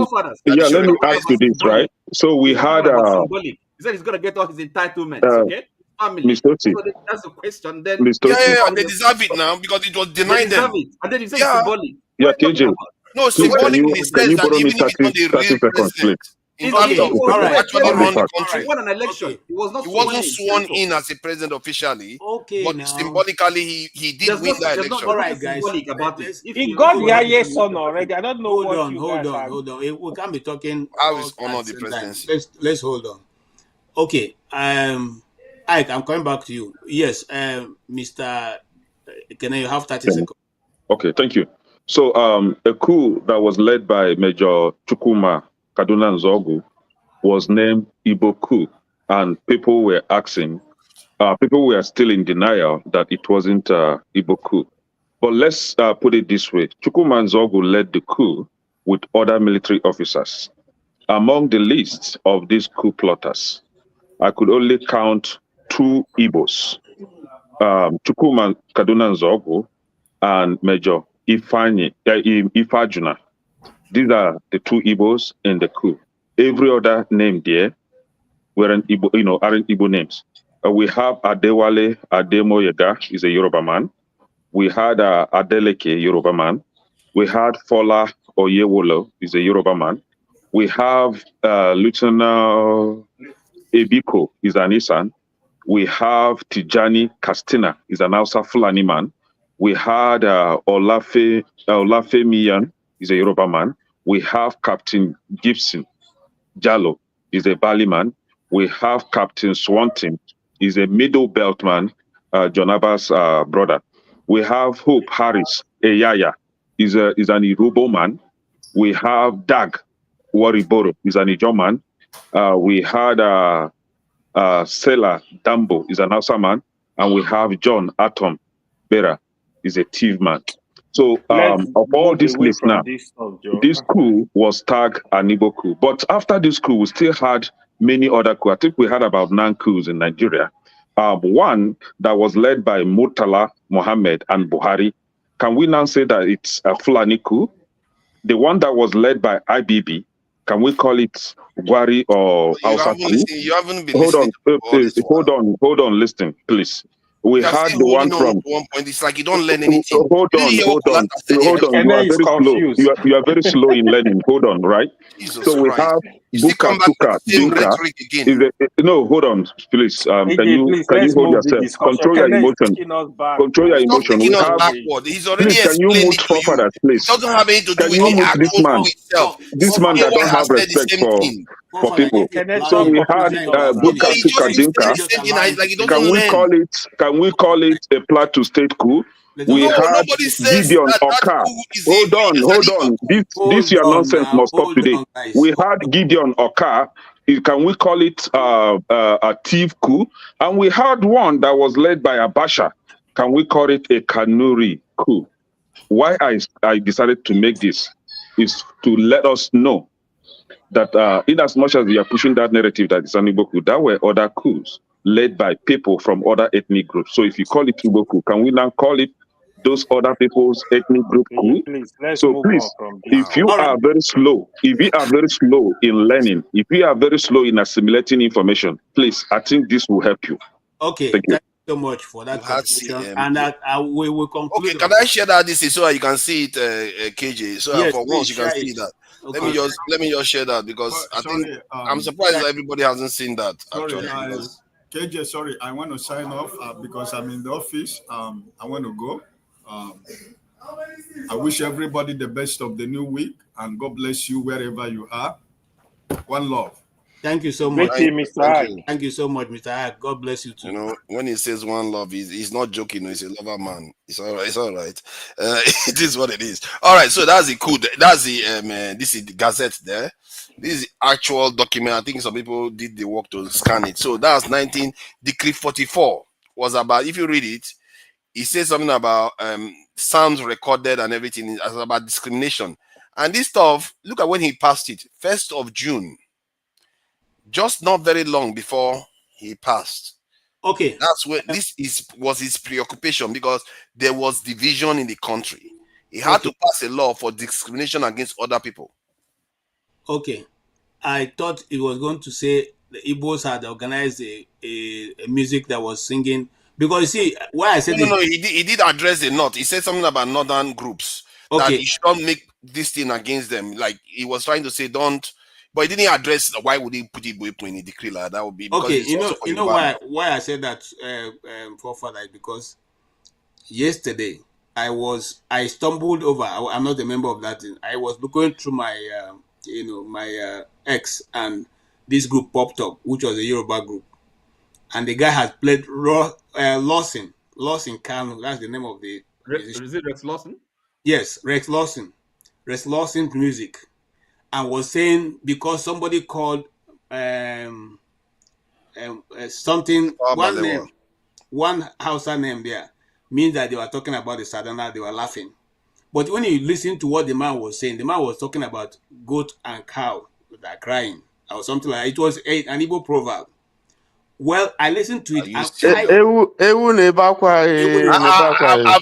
on the chat have attested that they were doing it and they are not sorry. I've heard them say that. Hold on. It was Tafawa Balewa they were referring to, not Ahmadu Bello. Tafawa Balewa because of his features. If they were referring to Tafawa Balewa, I have it on good notes.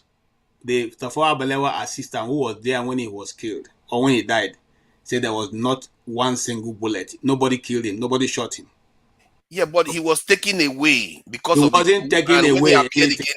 You mean he was in office and he just died? It wasn't in his office. That's my point. The thing is this, my brother. Could I be hard, KJ? You guys been going on and on about this. Let me be hard and I'll be out of here, right? Okay, you can be heard. So you can, yeah, you can be I want to say Let's that hear you. you are not speaking for me. I'm an Igbo man, right? Okay. And those times, people were people of their time. A lot of these people deserve what they got, right? We don't have to apologize to forefathers. A lot of our people were killed in the North. We went to war. We have Ahmadu Bello on tape talking nonsense, and everybody knows that. So now you don't get upset about that. What you're looking for is to see if there's anywhere where an Igbo man did something, as if we're sitting on an edge. We're not sitting on an edge. Our people were killed, and a lot of people are going to pay for that. Some of these people deserve what they got, and more, even more than that. Don't apologize for me. We brought independence. You never call it because Nnamdi we brought it. You call it an Igbo independence for Nigeria. During that time, a lot of your people didn't go to school. So a lot of Igbos feature in whatever it is you do. If you bring independence, it'll be a lot of Igbos. If you commit a coup, it'll be a lot of Igbos. Now, somebody said, AY, I think I corrected him on this many months ago. Even if all the Igbos soldiers commit a coup or kill people or do something wrong, what does it have to do with Nigerians who are in Lagos and Kanu doing their business, who are not part of the military? They have nothing to do with the government. You could say the Igbo soldiers committed a coup. You'll be wrong, because now IBB, a great guy, has corrected all the nonsense. It's now that IBB is a bad guy. Now that he's confessed and he's he's a good citizen now. Just like Amechi, when we said Amechi is no good when he was in APC, you say, oh, he's good. You embraced him. Now he comes out and says, you know what? I changed. I'm now on the side of the people. It's now that you hate Amechi because he's telling the truth now, right? But a lot of you, like forefathers here, AY, a lot of minorities, including my friend Tony, you have to understand that there's something we call Wazobia. If you're Nigerian, you have to believe in Wazobia, else you'll be a Biafran like me. You have to cut your coat according to your size. Remove your mouth from all this stuff that we're trying to get straightened out, like Loco P over there. You think that Igbos are your mates. Every time you don't fight the Fulanis with your small numbers. Tony is Igbo, he's not minority. Tony is a minority. He's from Edo State. So what I'm saying to you is that who is a minority? I am not from Edo State too. Who told you I'm from Edo State? I know you're from Edo State. No, you are wrong. Don't call anybody minority. Okay, where are you from? You are very wrong. No, where are you from? You know what my name is? You know what my name is? Where are you from? No, seriously. You know what my name is? What makes you think I'm an Edo person? I don't know. What's your name? No matter. My surname is Okonta. Is that an Edo name? Hey, look. You're damn wrong, bro. Tony, hold on. Let me land. I'm almost done here. You are the one causing the distraction. I'm not. Okay, let me land this way. Okay, Igbo is all over the place. Cameroon, Kaduna. It doesn't matter. It's just that they've been whittling away our stuff.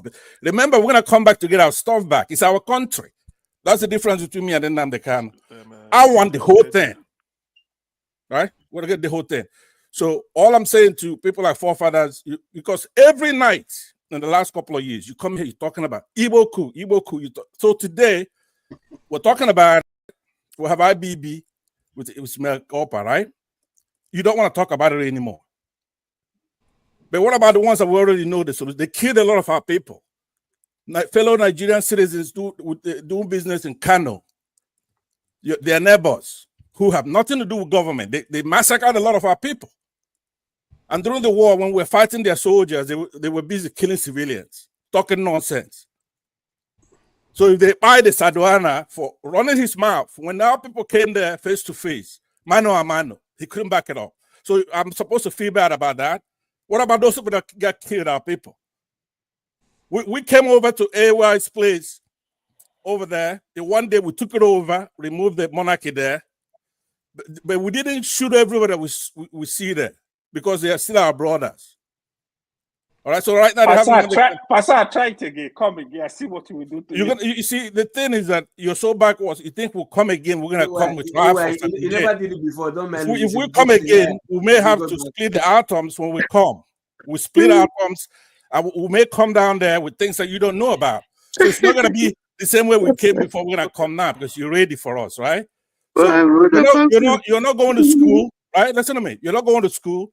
You want to make people like forefathers your hero coming here talking nonsense. Well, Panza, you're making it sound like that decree was passed for people like you. You are the ones causing all the trouble. At your age, it should show you that the people from your generation, they always saw things like that. And you force people like Aguiyi-Ironsi, a military man, to go and pass a decree like a social or a social care worker or something. You turn a military man to let me say this. I don't want anybody here apologizing on our behalf. I believe that a lot of our people were killed, right? And somebody's gonna pay for that. It's not over. God forbid. So I want you to know it. Every time you want Igbos to be to be producing nice guys like Peter Obi. You want nice KJ, guys, can I now gentlemen have like. my turn? Hold Because on, if it's CM. me, now everybody will Not shout, CM. take him out, take You him want. in, take him out, take him in, disband him, slaughter him, take him out. I kept quiet since, and people I were don't think you can doing hear us. all manner Hold on, of I'm coming to you. innuendo. I don't. I'm coming So to what you. I'm saying to you is that every time you want Igbos to produce gentlemen like Peter Obi, KJ here, and Rudolph, who are basically Eflefus, right? You're gonna set up a channel, then you're gonna have forefathers prominent on it. You're gonna have So AY. you call me a KJ Flefu? No, you're not a Flefu, but KJ is. The nice guys. I know. Okay. Wow. While you're trying to produce killers, you're trying to produce people who are destroying Nigeria. You want us to produce nice guys. So everything that were done in the 60s, you don't look at cause and effect. Right? There has to be a cause, and then you have to check the I effect. think we need Right? another decree 44. So, The people like this, you can't just be insulting people, even okay. including Igbo people. You are insulting. Thank you done, so but much. go ahead. But No, don't forget, we need I'm here. Pansat. He brings fun into the Thank you so discussion. much. We need Pansat. I'm glad he came back. We need to move forward. Okay. We need to move Bye. forward. Nice I say talking to good you. night. Good night. Thank Go you. and have fun. Bye. Go and have Thank fun. you. All right. Thank you. Yes. We have more people joining us on this discussion, and CM, let me come to you before I come to Mr. Omori. Welcome, and Odi, welcome also. We will come to you, even though we want to move away from this topic, but we'll give you an opportunity to make your contribution before moving away. So, CM, please, you have 3 minutes, not more than 3 minutes. Thank you, KJ. There are a lot of things to correct, but anyway, the thing is that one thing this IBB's book, I've told it to a couple of people. As an Igbo, we have our own channel to correct all this historical nonsense. It won't be here. Take it from me. We go there and enlighten our people. It is not IBB again to come and be telling us. Maybe Gowon we write, say it's not Igbo coup, then we start jumping up. We know all these things and we tell our people. Before, if you tell them that the people that planned the coup at 21, it cut across all parts of Nigeria. Their argument is, Ndi Igbo are in this percentage, 60%, 70%, 80%. That's why it's Igbo coup. You now tell them that Ademola Adegboyega, who is one of the key planners, wrote a book, Why We Struck. You can't be more Catholic than the Pope. He stated it there clearly. The book was released 1981. People are not going to read that book. They will, if you defeat them in that argument, they will not say, but Nzogu then that planned it, they didn't buy them. They didn't try them. Now you tell them, why did people that slaughtered Aguiyi-Ironsi, because Aguiyi-Ironsi is a cockroach, it's a rat, it's not a human being. People that killed Aguiyi-Ironsi were rewarded with oil well. Why didn't Gowon try those people? They will keep quiet. For the avoidance of doubt, Zeke never said Ndi Igbo should dominate anywhere. The quotation somebody read here about the Ndi Igbo being the light of Africa was because Zeke is called the Zeke of Africa. That was what he said in 1940s during the height of his nationalism when Zeke was a lion. He inspired Nelson Mandela, inspired Julius Nyerere, Kenneth Kaunda. They all said it was Zambia. That's why they started taking independence struggle, and all of them became the prime ministers of the country. Nyerere and Kaunda. But in Zeke's own case, even a secretary of Guinea, Zeke inspired. That's why it's called Zeke of Africa. That's why it was called, because he's talking about Ndi Igbo. He brought the light, but people want to. People will not want to make reference to it. Up till today, they still want to justify. What of 1997? 11 people planned a coup against Abacha. 8 are Yorubas. Why is it not called a Yoruba coup? Why is it not called a Yoruba coup? 8 of 11. Why is it not called a Yoruba coup? People, you see, the hatred. I don't know why Ojukwu wrote it. It is not the Igbo that we are that is causing the problem. but the Igbo that people see us to be. When in 1983, Chinua Achebe wrote a book, The Trouble with Nigeria, he said the whole Nigeria can never agree on anything unless how to keep the Igbo away. Is it not happening to you today? Go and revisit it. We have prophetic writers. All that is going here, people are just finding a way. Even when IBB came out, IBB listed their name, people that we quote. IBB mentioned names. Ademola Adeboye guy said, look at the people. Therefore, it's not Igbo coup. The naive IBB was referring to was, he said those people felt that they are nationally, they are naive, they want to change Nigeria. That is what that is the pathetic naivety. That is what IBB was referring to. We all read it. I will read my own copy. Okay. So the idea, you can't change it. I'm coming. You cannot change it. I'm being cool now. You cannot change it from their mind. It is that hatred, that innate hatred. Even people who are too criminally minded, like forefather, we never tell you where he came from. But when it comes to Igbo, this thing, he will jump in. Let me tell you my everybody no, hold on. Listen. You see, what is this now? If I start my own, people will say, What did I do I that don't keep you my are making me people look like Listen, I killed somebody? yes, let me tell you, I've encountered forefather here. No, After the don't go election there. of 2000, No, just hey, listen, no, hold me, I gave you 3 minutes. You have taken 4. Yes, just make your yes, point. I'm coming. Minute. Let me make my point. So, Yes, KJ, my moderate. point is Stop him. this. KJ, I moderate, encountered please. him, please. You see it? Is I enough. encountered him.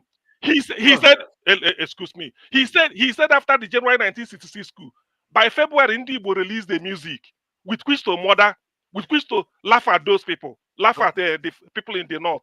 I now asked him, which music is this? Who is the artist of the music? He couldn't say. It was then I have to inform him that it was Rex Lawson, Rex Lawson, a Calabari, who is not even Igbo. And the music was released in 1963 or 64. 64. That was when it was released. So if today you see somebody playing Sonny Okosun's music, Nigeria now or never, is it today? It reflects what is happening now. Does it mean Ozidi released? But it was released in 1983. I told him, I said, okay, now tell me. He couldn't answer. But he don't ascribe to Nibu. So all these revisionists, him and KJ and maybe Lokopi are doing, it's just because IBB released. I know what is in their mind. But don't worry. Some of us went to school.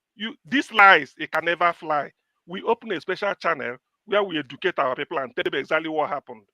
God, yeah. Of course, you should know who the audience will be. Thank you so much, CM. I am also working on that to open a channel. Oni is going to be discussing only Igbo affairs and how to move the Igbo Only or this the Southeast. this January 1966 coup is what we have to discuss. That is a special channel. No, a special channel for January 1966 coup and the Ironsi and Decree 34. We will be analyzing it every week so that people will know. Because all these poisonous snakes you see now here, this is when they rig out. Forget about, go and look at what father was saying 2 years ago.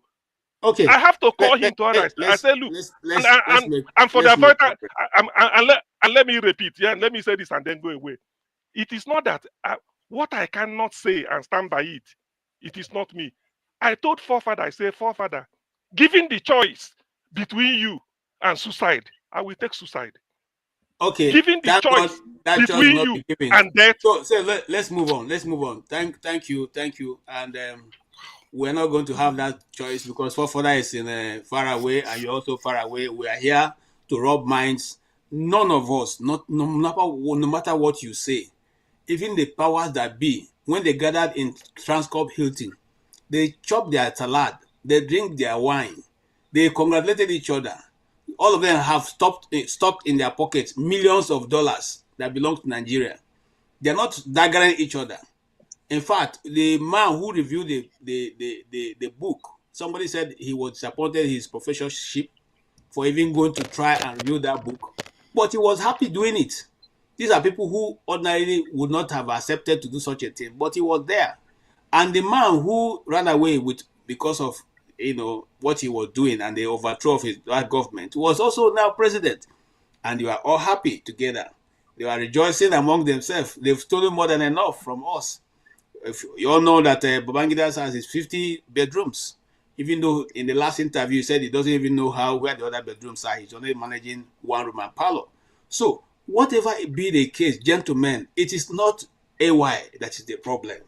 So if you like insult AY from now till tomorrow, it will change the situation. Let us just analyze our situation and find a way to help our people understand the metrics that are being used against us. And that's why you see, majority of Igbos do not want Biafra. But they've come to the point to say, look, if this is how we're going to be continuously being treated, maybe it's better we shift to where we can all accept that we are not Nigeria. But that's not the discussion for today. The discussion for today is, how do we find a group of people who have maimed and done all kinds of things to Nigerians, and a man is sitting down and say, I take responsibility, and we're all clapping for him for taking responsibility.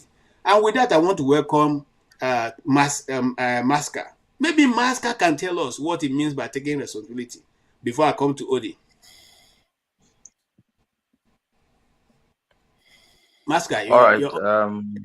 Good evening, my friends, my fellow compatriots.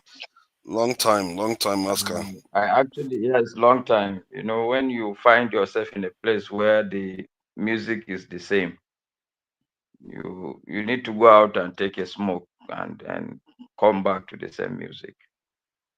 I actually came just to greet you guys, say hi. I see AY, OD.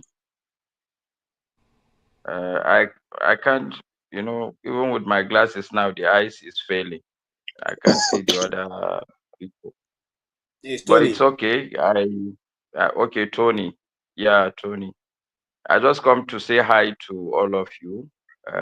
Also tell forefathers that don't mind the haters that are complaining about hatred. Meanwhile, when they talk, I ask myself, like, this guy is not hating this guy? Isn't this really hatred? Like, to even say that between suicide, you rather commit suicide than take. Anyway, forefathers keep doing the good work. People, we black people don't like drill down. We don't like people asking us questions, but that's what you do all the time. I don't totally agree with you, but I think what you do is what we need. We may not like you, but it's a good thing you're doing. So I close my mouth at this point. Maybe in the course of the discussion, I can be moved to speak again. But the key thing is, well done, everybody. I'm happy to see all of you, and I'm glad to be here. Thank you. Okay, thank you, Maska. And since you're happy with forefather, that's okay. I'm not happy with the rest of us, but it's okay. Odi, yeah, we are on your case now. No, you're not on my case. Well, it's good to see everybody. Yeah. Yeah. Well, you know, I think it's a real pity that we're discussing and we're crying about what happened to Nigeria. It was done to Nigeria, a bunch of 20-year-olds and 30-year-olds, you know. These guys were kids and they made a lot of mistakes, but they tried to correct errors made by, you know, more senior persons in our society. You know, you always have a situation where people don't like some certain group of people. And, but, you know, look, I keep saying that as Africans or Black Africans, we have to pull together to be able to survive. What is coming may be worse than what we had for the past 500 years. You know, it's always good to still set the record straight. I watched the show that IBB had and how he was received. You know, I was just ashamed of myself, and I was ashamed for even Tinubu. These are people who say they loved Abiola and all that, you know, and they were all busy jumping and clapping, all of them. And we're here some people are, or people who have my Igbo ethnic stock, well, we have indicated now IBB has no right to write history. It's not history, though history is up to the winners of any conflict, right? People have already shaped what we know. They took history, that was how they wrote it, and they left us to figure it out. Some folks like Dele Giwa have come to give us that. But the problem is that we have short memory. Most of these things were staged by the British. And we are crying, oh, it's not Igbo, it's Igbo, it's Igbo. They told us how they manipulated Zeke. Some people say, oh, Zeke, it was off, he wanted to bring the North, or, everybody has, but we already have heard from the MI5 what happened. They said, look at what the British asked these people to do. And if we don't know our common enemy, then we'll continue to make the same mistakes all over again. Most Igbos don't like Zeke. Maybe they did. But, the idea, I was seeing some people try to, I don't want to make this like ethnic in any way, but we have to clean ourselves. There's united we stand, divided we fall. If we continue this hatred of the ethnic stock called Igbo, we're in trouble, man. Because the problem is that you can't wish Igbo people away. They're not going anywhere. There's already been, people try to call Gaza ethnic genocide, we'll cry over that. Well, there was a genocide, but the people are still there. They've even grown stronger. It's like, if you read the Bible, Pharaoh tried to kill the Jews, the Israelis, and they kept growing and growing and growing. This is what's happening. They've taken back. So some people try, oh no, as I had forefathers. Everybody who watches this channel knows that forefathers hates anything called Igbo, right? It's not a secret. It's very plain. But should he? He tries to say, oh, we should bring Nigeria back. How can you bring Nigeria without one of the legs together? How can you think you progress to a discussion with others? That's why, what's his name? Many Igbos feel, when people are saying, Masca could say, oh, I like what you're saying. But all these people are saying, no, we actually do hate what you're saying. And you keep saying it. And you say, oh, we need to come together. Without the Igbos, how can you come together in Nigeria? There's no unity. Nigeria has failed, even with all the attempts and the plan, just to sideline the whole idea of the British or the governing class in Nigeria. How do we get an Igbo not to lead the country? We'll take anybody. Someone said, oh, is Zeke a tribalist or is not? I want to ask forefather a question, just two questions, actually. Was Awolowo a tribalist? I don't know, but did he say that he was quite tribalistic in some ways? Yeah. Well, but say you don't know, but they did say he was tribalistic. You have to, yeah, and the I don't know.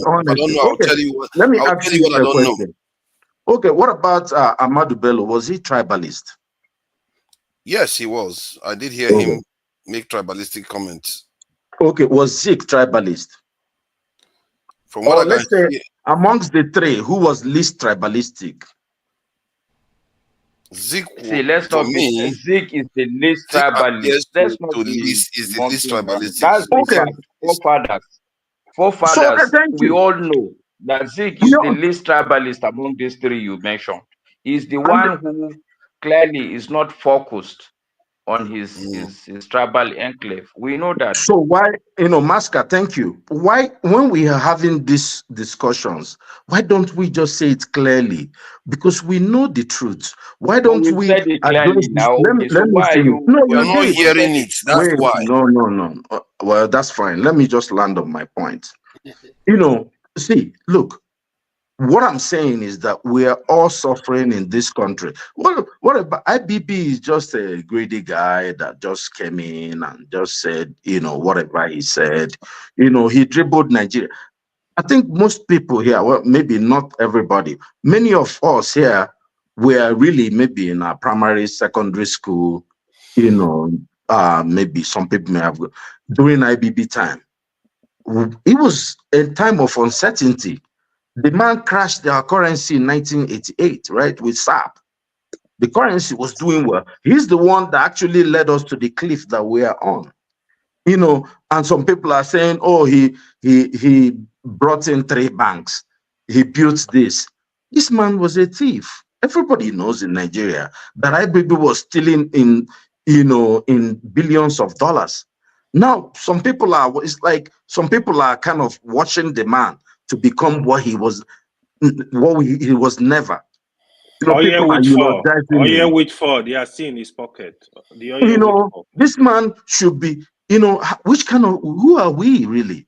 So a thief is coming to write our history, and we're cheerleading for him. We should stone him. We should chase him out of the country. He should be ashamed that he should not be able to talk. But people want to become president or anything, they go to him, because you need to be a thief to be able to get a position in Nigeria. Look, Webb, let me tell you, all of us, whether you're Igbo or, you can hate Igbo people as much as you want, it doesn't matter. You're not going to wish them away out of the country. They're in Abuja, they're in Lagos, they're in your village, they're everywhere. You're not going to wish them away. We all must come together to face what is coming. Trump has given us notice. He has given Africa notice. By what happened in South Africa. I actually do like whatever Trump is doing. He's my man now. But if you don't see, at least, I like what I think Dele said. If your enemy is showing himself many miles away, at least you can plan. We don't know. Then what is coming after Trump, nobody knows. Many people say, oh, I have my green card, I'm a UK citizen. I talked about with the Windrush, I think, the scandal. Or one day, someone can invalidate everything you have, and all of us will go back to that space, and we will fight to the death. You see all this thing, Pansati said. Actually, I don't agree with Pansati in many things, but if you are an Igbo man apologizing for, please, stop the nonsense. What do you have to apologize for? I thought Zogu was from the Midwest. It wasn't even from the Eastern region when this happened. Many people said, oh, these people are not Igbo people. Oh, now they are all Igbo people. Most of the people that did this, oh no, but when something good happens, they are not Igbos. When something bad happens, but it's just about, I just learned that it was the BBC that first said it was Igbo coup. We are all dancing around, oh, is it Igbo coup? What these people are setting at the agenda for us, we should be ashamed of ourselves. We need to focus on moving forward with us, people who are fairly young, and directing the future for our children. Because our children, what we have under that piece of real estate in Nigeria, it's huge. You have the capacity to maybe treat this question. Why is it that everybody that seems to support your opinions of these events always fail to hear when people talk about that coup itself is not the real reason on its own? If AY said it, Kolata said it, I said it, but why is that none of you hear it? You keep going back to that. You keep going back to Nzogo and all those things. It's the events that occurred after that. And that is why you are wrong, forefather. But he asked me a question. Let me address. Even Babangida said it that then the stuff took on a tribalist coloration. No, you are being. KJ, can you allow me to take my question? Okay. Let me take my question. Okay. Because you see, this is where we get deceived in words. We're talking about, why this? See, look, whatever mistakes, let's even give it to you that Aguiyi-Ironsi made mistakes. Many people believe that he made mistakes. He should have been more Jagaban. Including Zogo himself. No, yeah. If you don't remember what happened, I don't like to talk about it. It's a painful period for most Igbos, and remembering what happened. But let me tell you something. You know, did you know that Nzogwu, Aguiyi-Ironsi had to negotiate with Nzogwu because he had control of a huge part of the north. He had to negotiate for him to surrender and come down. They made a deal, but Aguiyi-Ironsi reneged on the deal and arrested him. I'm not saying that whether Aguiyi-Ironsi, everybody believes that Aguiyi-Ironsi made mistakes. Nobody is saying that's why he died after. He was very smart. He wouldn't have died within 6 months. He should have rounded up many people and dealt with them. And that was the first coup in Nigeria. There was no precedence. Even all these people talking about, did it take 6 months, 3 months? There's no precedent. So my point is this: whatever happened after then, let's move forward. Okay. Let's stop crying over whether it's Igbo. We all suffered. What we're still suffering. Look, many Igbo towns, cities are still better than the people who supported the war or who fought for the war or who did that. So what are we talking about? We're all suffering from the consequences of the decisions made by these 20-year-olds and 30-year-olds. Let's move on. Thank you so much. Thank you so much for your contribution, and we appreciate it. Christian, you have followed us. With your Christian mind, can you tell us what your own views are on these issues? Thank you. I've been following you all this for a long time now, and I didn't want to come up, but I wanted to answer a few questions. You know, I brought up there. When Dele Giwa was on this platform about a week or so, I'm sure a lot of people would have benefited from his enlightenment. But it sounds to me so strange that after that, people are still talking about Igbo coup and hatred of Igbo. So on the specific issue, why Aguiyi-Ironsi didn't try the coup plotters, I want people to Google Captain Ben Bullier's answer to that question. That was at the Oputa panel. I followed Oputa panel. Ben Bullier's answer. So because he asked the lawyer, if Aguiyi-Ironsi didn't try them, why couldn't go and try them? So that's not. But the point I'm trying to make here is that the Igbo coup and whatever happened, the Civil War, isn't actually the problem of Nigeria. Because if you Google, I'm sure some of you quoted this in Nnamdi Azikiwe's address to Igbo nation in 1949. That is 11 years before independence, 17 years before the coup, 18 years before the Civil War. He talked about 4 things there. 1, the hatred of Igbos by other ethnic nationalities there. 2, he talked about marginalization of the Igbos by the then British government in terms of appointments, federal appointment, and establishment of federal institutions. 3, he also talked about the Yoruba, Calabar, and the British media propaganda against the Igbos. 4, he also talked about self-determination for the Igbos. So why am I saying these things? 11 years before that, all these things they talk about. So what is then? It shows that the problem in Nigeria has nothing to do with all these symptoms, because I call them symptoms. You know, I call them symptoms, whether it is corruption, whether it is bad governance or whatever. or whether it is marginalization. These are symptoms. They are not this disease. You see, we have the disease, we have vectors, and we have symptoms. So these are the symptoms. Now, the vector is the leadership. But the real disease of Nigeria was 1949 amalgamation of different cultures, which is where we are at today, the diversity of culture in Nigeria. Now, those who know something about diversity will tell you that there are only two ways to solve the problem of diversity. One, either through hybridization, or two, through separation.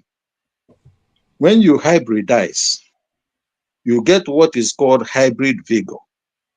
And that is when they say there is diversity, there is strength in diversity. So, but if you cannot hybridize, then you must separate. The Azikiwe, Awolowo, Sadwana, interestingly understood this very well. So when Nnamdi Azikiwe asked them to subsume all the nations into one, he was talking about hybridization. But unfortunately, Awolowo and Sadwana overruled him and said they want separation. And when they went to Lancaster for negotiation, unfortunately, three of them were tricked by the British, that they now begin to have what we call cross-pollination in Nigeria today, instead of separation, instead of hybridization. Now, those who understand cross-pollination represents a product contamination because it is not planned and it is not desirable. So in Nigeria today, you see that nothing is planned and nothing is desirable. Now, the reason why I'm talking about this thing is because if we don't know where the problem lies, we do not know where to start solving it. In one of your programs, I don't know who anchored it, either you, KG, or Forefather. That was when they were talking about hunger strike, hunger protest, or whatever. I did come up that time and tell you and say, look, it's a waste of time. If you Google today, as I'm talking to you, Google Professor Obiozo's write-up on power of ethnicity, you will understand that ethnicity, people talk about ethnic bigot. Anybody who tell you that it just doesn't understand English. See, because there is a body of knowledge we call science of taxonomy, which has used ethnicity to classify people living in that territory called Nigeria into Igbo, Hausa, Yoruba, Efik, Ejo, or and extra. Okay? What does this mean? It simply means that they are different. So, what are the implications? They have three implications for this. One, the power of unity among the ethnicity. Two, ability to segregate from one another. Three, if you apply the same treatment to these ethnicities, their response will be different and their outcome will also be different. So why am I landing this? You see, those of you who want Nigeria may not understand that in order to get to Nigeria, you must first of all separate them. And that is why when Nnamdi Kanu says, let's have referendum so that people can decide what the ethnicity they belong to. Then from there, you can now start negotiation If you look at other countries, people will say, why is it only Nigeria that has this problem? No. But every country that has this problem has resolved it before they start growing. Whether it is Malaysia and Singapore, they resolved it and then they started going. 1 minute, round up, son. Okay, so the reason why this is a long this thing, but I don't think I have time. You have questions. Thank you for the lecture. Because he's given. You see, this is kind of when Dele came here, when they talk, they are very, very hypnotic. But in reality, what they are telling you, can I say my piece, please? You think you know everything? Yes, because there are people. Hold on. See, there's a reason why when I came into the Nigerian space, what I saw with Nigerians was I saw people that were doused with flame, waiting to be lit by foreigners. Means what? And the reason, can I finish what I'm saying, please? Can I finish what I'm saying, please? You don't understand anything from what he said? You're talking about being. I'm not even asking any question. You won't let me talk. Okay, Fofana, just please, Oti, allow Fofana to say what he has. We will get to you. You can say your own opinion. Let him ask him a question. When you hear people talk and they will sound very hypnotic and touch all the necessary buttons that most Nigerians have been conditioned to believe. Ask him the question. But in reality, he doesn't deal with any of the questions that you face today. Now, let's start with the idea that people are different. If you go underneath, you find that we are all quite related. And that's why when people try to say, I hate these people, I hate those people, you can't get me to hate anybody if you tried, especially Nigerians in the context of it as a group or race, because it's crazy. I gave that example of the Lagos Labour candidate that was Igbo and Yoruba, but he is going to go on to have children. If he has the children with Hausa person, that person will still be Yoruba, but yet the blood is mostly this is foreigner, not even Yoruba at all. The point is that we've always been mixing here. So that analogy that I gave, it doesn't even hold water. The secondly, regarding the point about the fact that when we are separated, we are going to be stronger. Clearly, we were separate once. We were colonized and conquered. The rest of the world has gone since that time. And this is a part you never tell people. Since that time, what has the world become? Do you think they become smaller? They formed groups of billions. And your argument is, let's fly apart as if other nations are like that. That is your argument.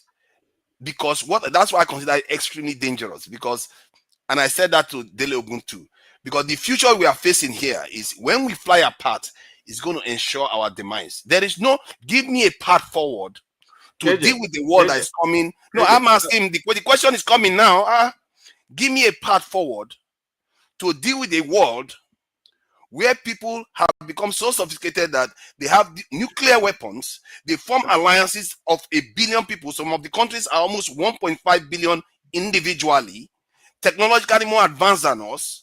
You are asking, give me your scenario how we can deal with that world, because in time we'll have to face that reality, and the consequences could be even worse than what we've experienced in the past. So give me how that path you are walking can smoothly get us there. But forefather, sorry, sir. Sorry, Mr. Christian. Okay. Let me answer him. I want to push back on forefather's position. Can I answer him? Sorry, I just want to beg your indulgence, sir. Before you answer him, I want to just make a counterpoint to forefathers. Christian, hold on. Let's No, sorry, before you answer, let me, you were giving examples, okay? Let me continue. No, Oti, I beg, KJ, before Oti, let me just make my point. Okay, Master, go ahead. See, forefathers, your question is a valid question, but I think it loses sight of the basic fact that even if, yes, the world is nuclear, it's sophisticated, I think the point that he is raising, or the point about the point he is making, is that, look, Nigeria will have to deal with Nigeria itself first before it can even attempt to deal with that nuclear war. I don't know if that makes any sense. No, I hear what you are saying. Okay, now hear what I'm saying here. The future is the consequences of now. The reason why that is important for us. Let me answer you. Let me answer you. Your behavior now should be altered to meet that challenge, not to deal with the past. Okay. Forefather, are you listening? I don't understand. We want to listen. Now, any society, development in any society is directly correlated. Development in any society is directly correlated to the legal system. That is the legal framework of that society, right? And every society can only make laws based on their social, their culture, natural, social, cultural values, right? Outlook. Yeah. Now, these cultural values, these laws, if it doesn't reflect their natural social values, they will tend to disobey it. That sounds familiar with Nigeria, because this doesn't reflect their natural social values. So that is why they don't develop. Now, I want to let you know that if I give you an example now, say like during the time of Biafra, it's the only country in the whole Africa that actually was able to develop technological, had a technological breakthrough. It's simply because they have the laws, their system or their value system allows them to do so. Now, in terms of whether the countries are small or big, doesn't really matter, because the state of Israel is no more than Edo State. State of Israel is no more than Edo State, but state of Israel can wipe the whole Africa. Okay?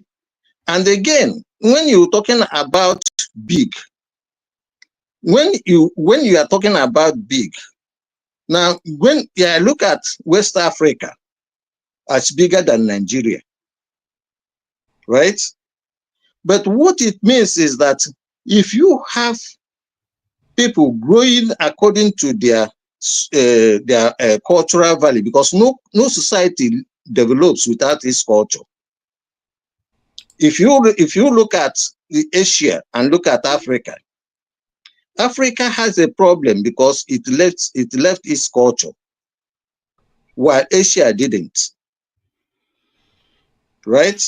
So because we left our culture, that's why we are finding it difficult to develop.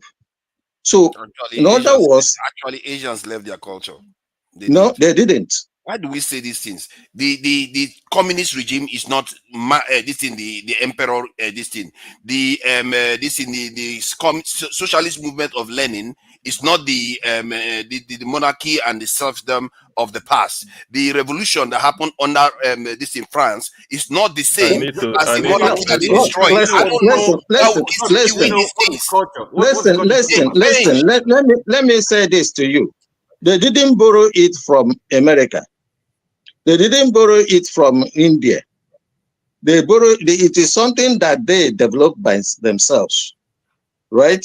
So it is still their culture. Now it is still their culture. And again, you made mention. Say, listen. Okay. Hold on. They didn't borrow it from anybody. Don't say stuff that you know is inaccurate. It's not right. Don't say stuff that you know is inaccurate. So forefather, listen. When you talk about this cross pollination that is going on in Nigeria, that one man, Babangida married Okongu, daughter of Okongu. Okay. It's not anything it's not to Okongu, not Okongu. Oh, well, whatever. So it does not have anything to do with the ethnicity. Can I advise? It is individual. Can I advise? Excuse me. You have explained this well enough. Excuse me. You have explained it well enough. and it's useless. The waste Christian, of time. Christian, please, Christian, in case of next time. Really, what I'm saying please, to him is Christian, let me finish. listen. Christian, listen to me. Christian, listen to me. In case of next time, now, please. if you are in US, if you live in Texas, you will encounter the statue of Mark Twain. He said, never argue with a stupid person because he will bring you down to his level and beat you with experience. Do you understand? Never taken the Igbos. So you are wasting your time going back and forth. A stupid person, very idiotic and criminally minded, will bring you down to his level and then use experience to defeat you. So don't just do that. Forget. There are people that you can. There are people that you can reform. Just leave them. Unless we know Igbophobic. You're looking quiet. You talk too much. Who feels that the very essence of AJ, you have to do your work. Too much. Keep quiet.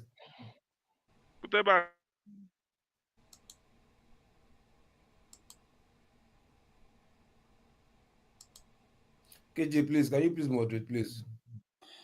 He is trying.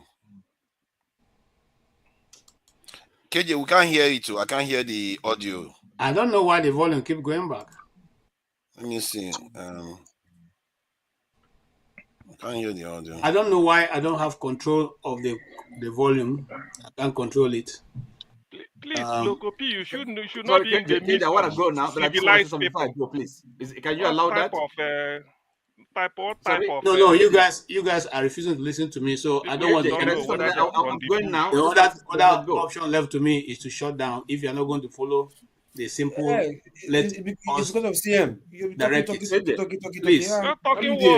Let's just stop talking. Sometimes it's good for us to exchange, It's good for people to exchange. We need to hear one another. Why are you so upset with CM? It becomes a problem. Okay, right now, I beg, get lost. Why are you so obsessed with CM? All you do, you are too narrow-minded. All you talk about is CM. Why don't I even if I'm not here, CM, what's your business? Take CM out. You just take CM out. Take CM out. I beg, get out. It is you that they should take out. You don't look like a human being. You can't mute him. Is this in? You can't mute it. I don't know what kind of CM is ready for you, Victor, today. I don't know what he's using. You can't mute him. Go and take a good hygiene. Go and take a good look at yourself.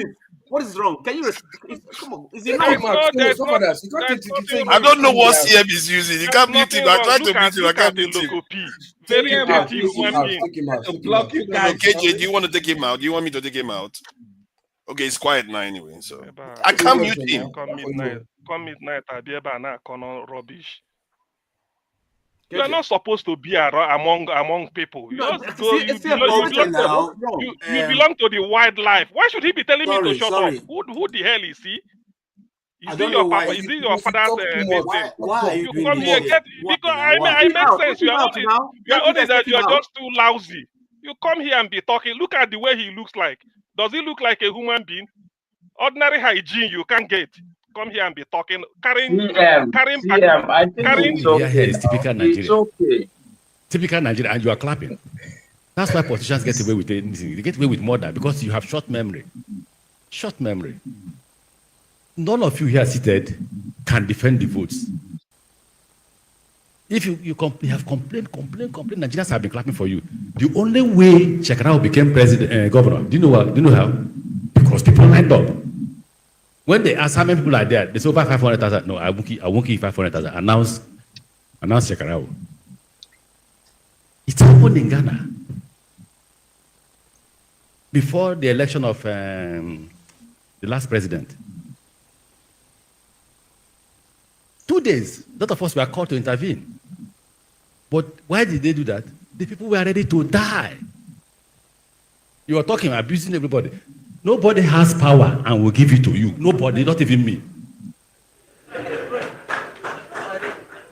If you want a pastor as president, can get one. The politician is there in Nigeria to steal, to maim, to kill, to remain in power. If you think people will give it to you, you are wasting your time. So when we speak, we forget history. Unfortunately for me, poverty has made me to be part of the political system from when I left university. I left university 1987, and I've been part of the process till today. You can't wish me away in the formation of APC. You certainly can't wish me away. You can't wish me away in how APC won election. You can't. But the truth is that if some of us did not stick at our neck, say, PDP, good luck, we want to die with you. When they saw that we were ready to die, what did they do? They gave up power. So we have sweet mouth, we'll talk about it, we'll repeat these things every day. Tomorrow they will call you in Lagos, you will go. Somebody told me in Lagos, said, look, Mr. Mechi, I said, sir, you see these people that gathered here? I say, yes. We called them transport, this, they came. If tomorrow Tinubu comes with the same transport, they will also come. And the final example is when we are pursuing, APC was registered, and I was scared that, look, they may rig us out. So I got the party to agree that we will carry out a demonstration. They agreed that we will carry out a demonstration. We assembled at, where is that parade ground? Eagle Square. We released some money to go and bring women and all that. I walked in. What about me? I must go early to know what is going on before people will come. See the women gathered. Guess what they are wearing? Jonathan for president. God bless you.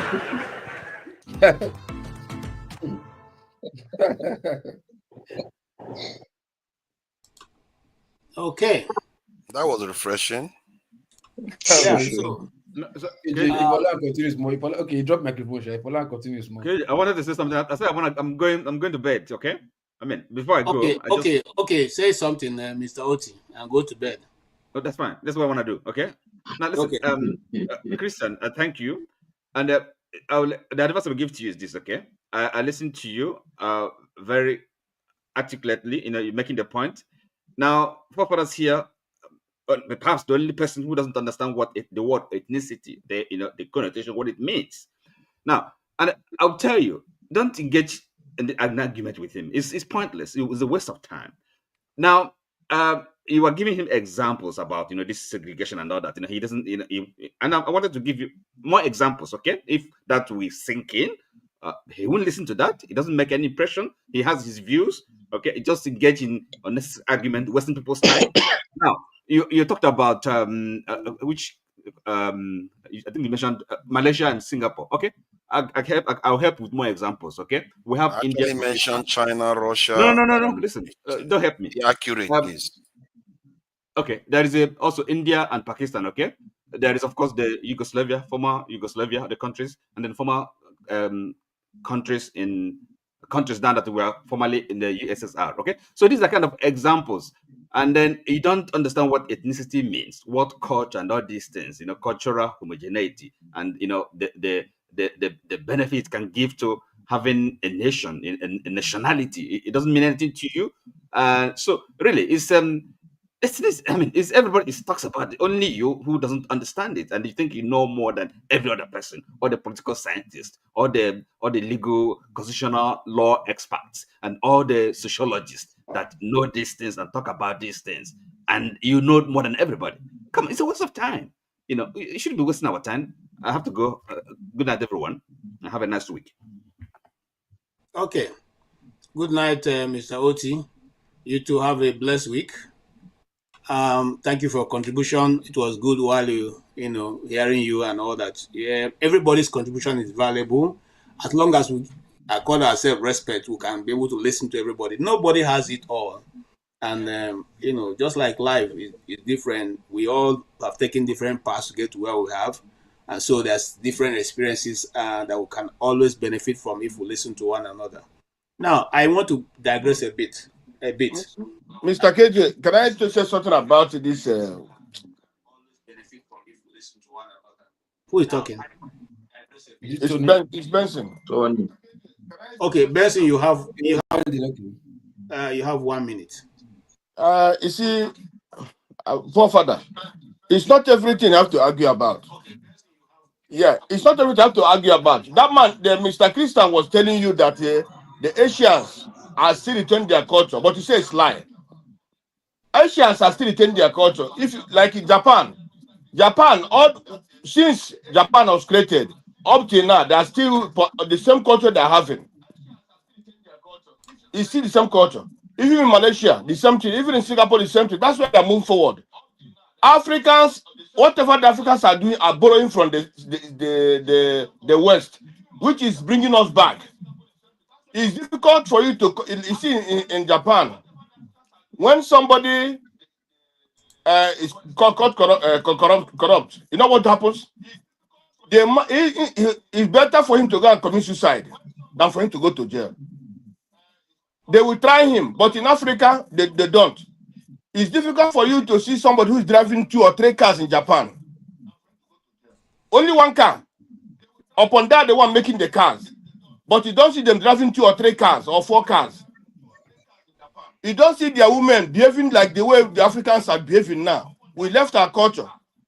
I've been there. I was in Japan, I was in Malaysia, I was in Thailand. All the same culture up to today. But Africans left their culture. Even in terms of religion, they are still present that the religion up to today. Okay. But in Africa, left their own religion. Thank you. See, so there are many things that are different. Africans borrowed what we saw killing us today. That's the thing. Right, Mr. Benson, thank you for your contribution. And then that brings us to, that just dovetails us into what I am trying for us to touch before we round up for today.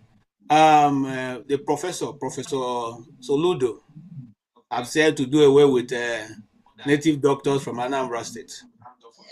And the question is, he has left the act of governance as now chasing after native doctors and the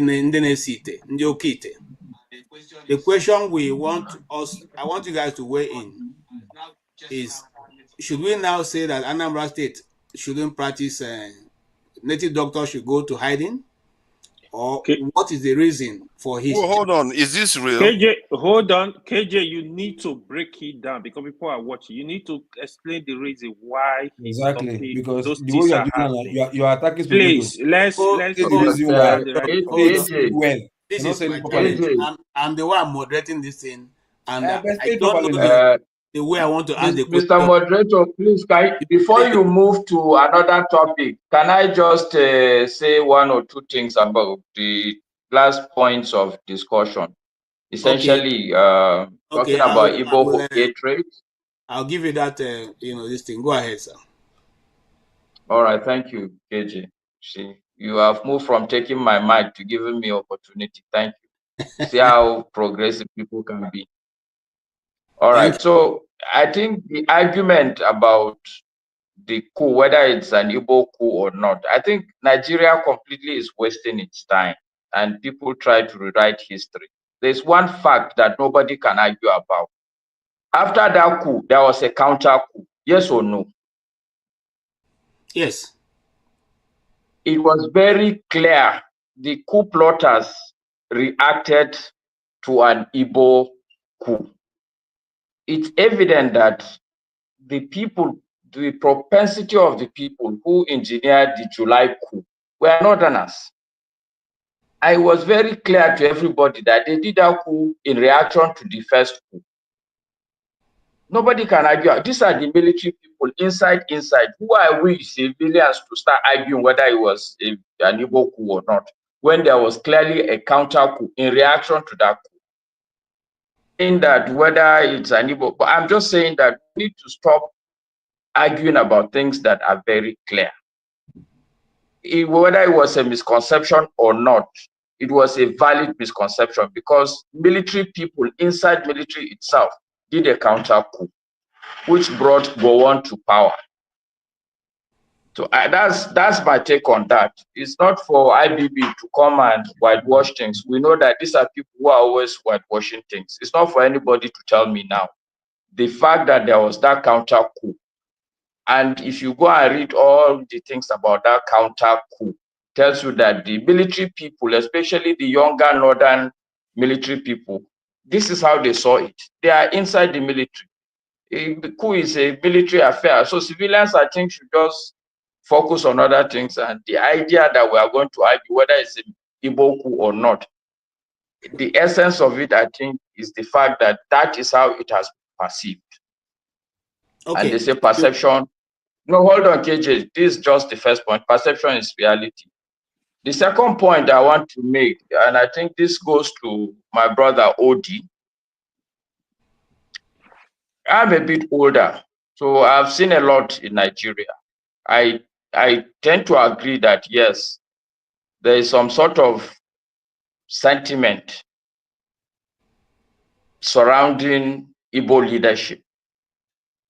But I think the bulk of that itself, it's coming from the Igbo community itself. I was in Jos during the 1998 convention. It was so clear in my mind that Ikweme most probably will clinch the PDP ticket. People forget that it was Ikweme and what is his name, Obasanjo, that were the key contestants. There was no single Igbo sentiment. Ikweme had the propensity of votes. The only thing that swinged the thing towards OBJ was simply because of the June 12th saga. So I don't think that generally there's that anti-Igbo sentiment. I think it's just that the Igbo people needs to also, life is a give and take.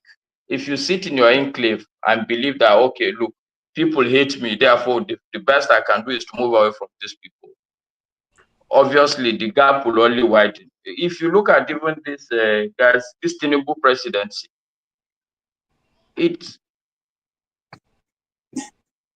a clear step where the man is saying, no, I want to go across the divide. If you are taking, say, let's say, I just want to remain within the Yoruba land, I think he probably would not have been the president. So I'm just saying that, yes, there is that sentiment, but I think one should also check if you are failing an exam. Maybe the teacher don't like you, but you need to also check whether you yourself, you're actually reading and attending classes. That's all I'm saying. Thank you. All right, thank you so much. And I like your contribution.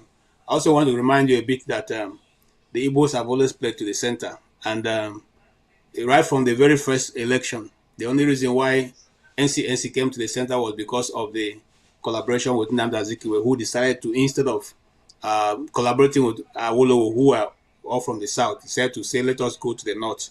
Also in MPN, during the 1979 election, again, the Zik was described as a beautiful bride because, again, he said to Awolowo, let them not think we're siding them out.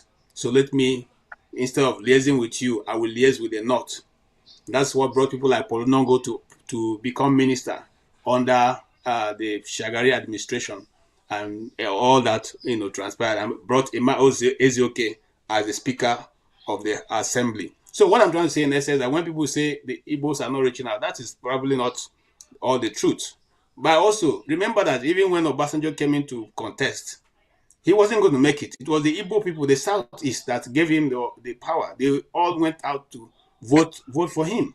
I, for once, I voted for Lufalae at the time of that election. And, so I'm simply saying that they have never looked at tribe as the reason for voting somebody or the other, and we have always reached out to the center. But even at that, we can equally say that not every other group have done the same thing. So that notion of trying to always stand at the center, I don't totally agree with you. But KJ, what do you mean that Obasanjo was not going to make it? What do you mean by that? Yoruba not going to vote Obasanjo. No, Obasanjo. No. Kai. Obasanjo was. What are you saying? Election. Sorry, am I the only person? 1999. KJ. That election was. KJ, you are right. AY is wrong. I was in the Southwest during that election also. I was in Lagos. There were a lot of meetings. The Yorubas were not supporting OBJ. Hold on. Obasanjo was not Yoruba candidate, but Obasanjo was not a candidate. He was the Southeastern other part candidate, basically. Yoruba never wanted Obasanjo because they don't see Obasanjo as a Yoruba. So if the Southeast have voted for collaborative vote for the person the Yorubas are supporting, will he have become president? That I don't know. But ordinarily, it was only. I think KJ let him now. Okay, let's move on. Let me just ask KJ one very quick question. KJ, did you vote for Abiola?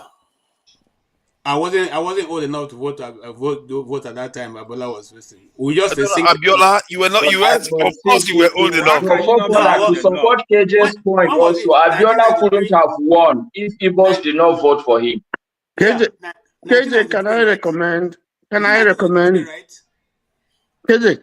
Yes. Can I recommend a book? Anybody who is interested can read it, and I think it throws some light on some of the issues that we're discussing. Okay, please. Now the book was written by one of Nigeria's foremost ambassadors.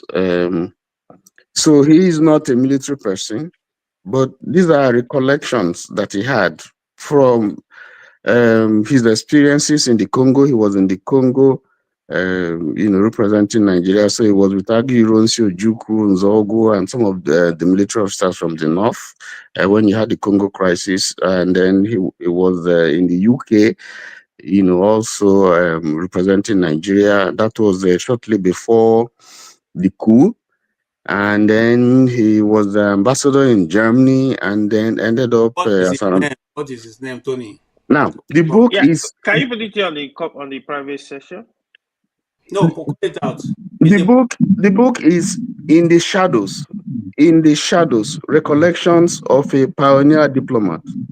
In the Shadows, Recollections of a Pioneer Diplomat. And the author is Ambassador Olujimi Jola-Osho.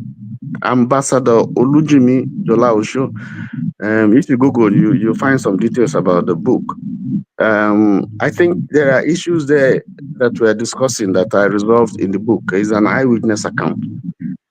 All right, thank you. I don't know why your volume is making noise.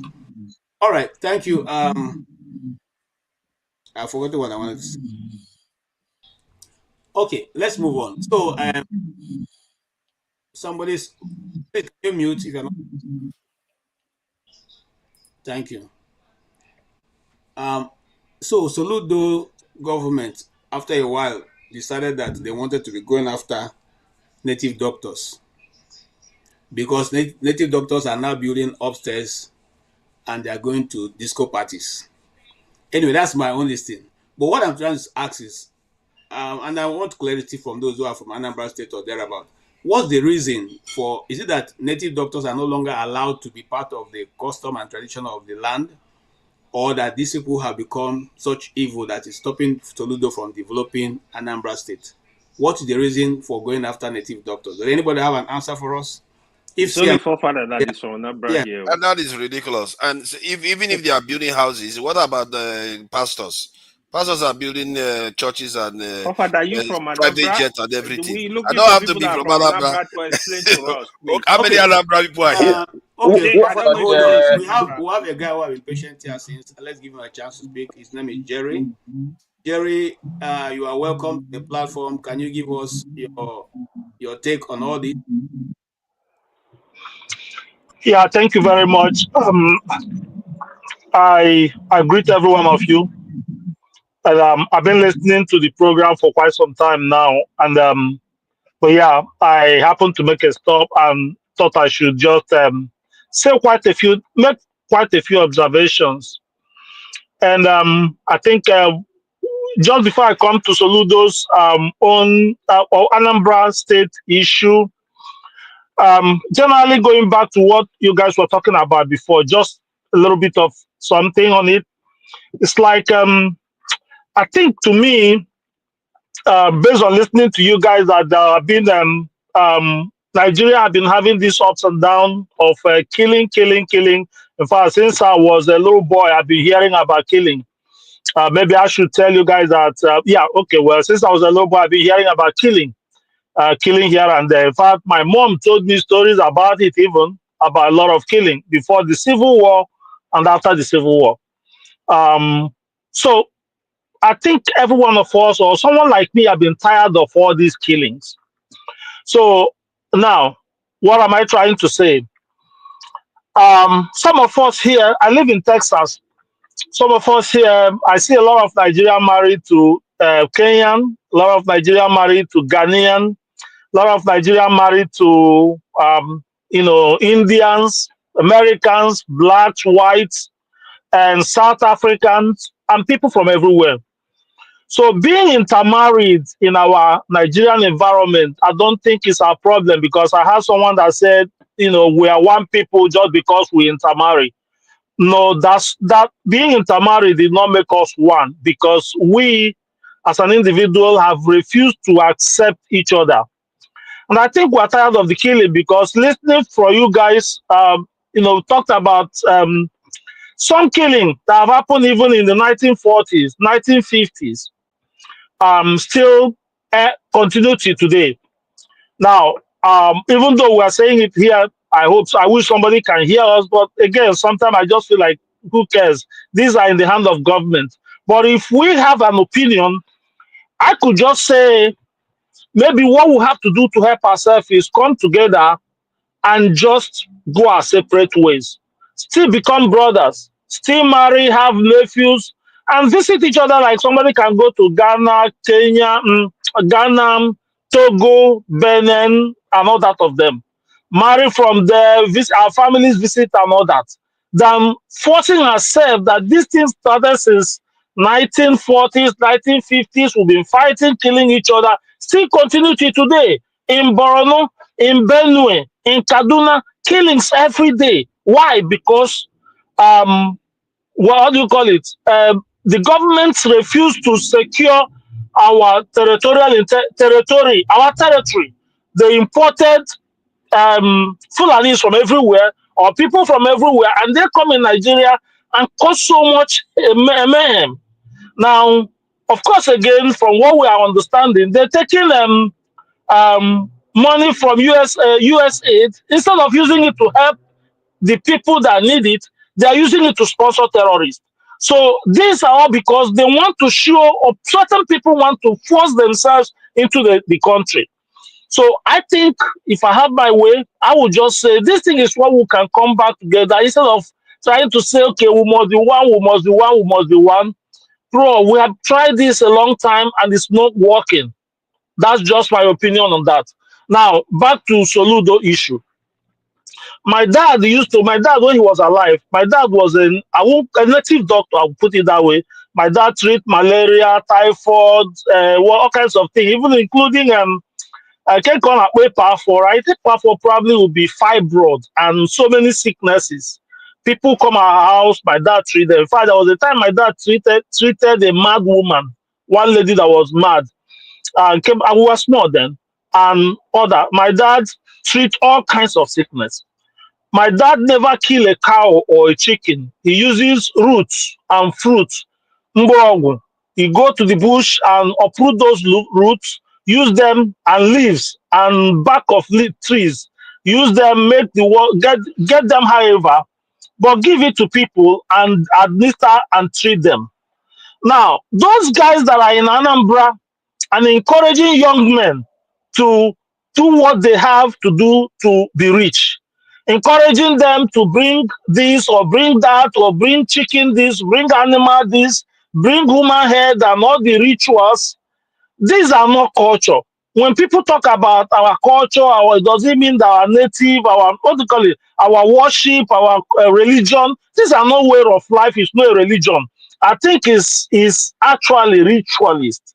So I think in any way, if Soludo is actually attacking people that are involving themselves in rituals instead of curing sicknesses, that's fine. But people, if it's just someone that curing people, okay.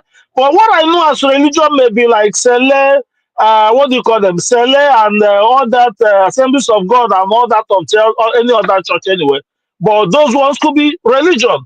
But okay, in the traditional worship, our grandfathers have it then. They have a little shrine or whatever thing. They go there, kill a little chicken, pour the blood and all that of them, go home, eat the chicken. That's just worship. They do it in certain time, not even around the year. But again, those grandfathers, as much as I know, never encourage anyone to get rich quick. It was just a worship.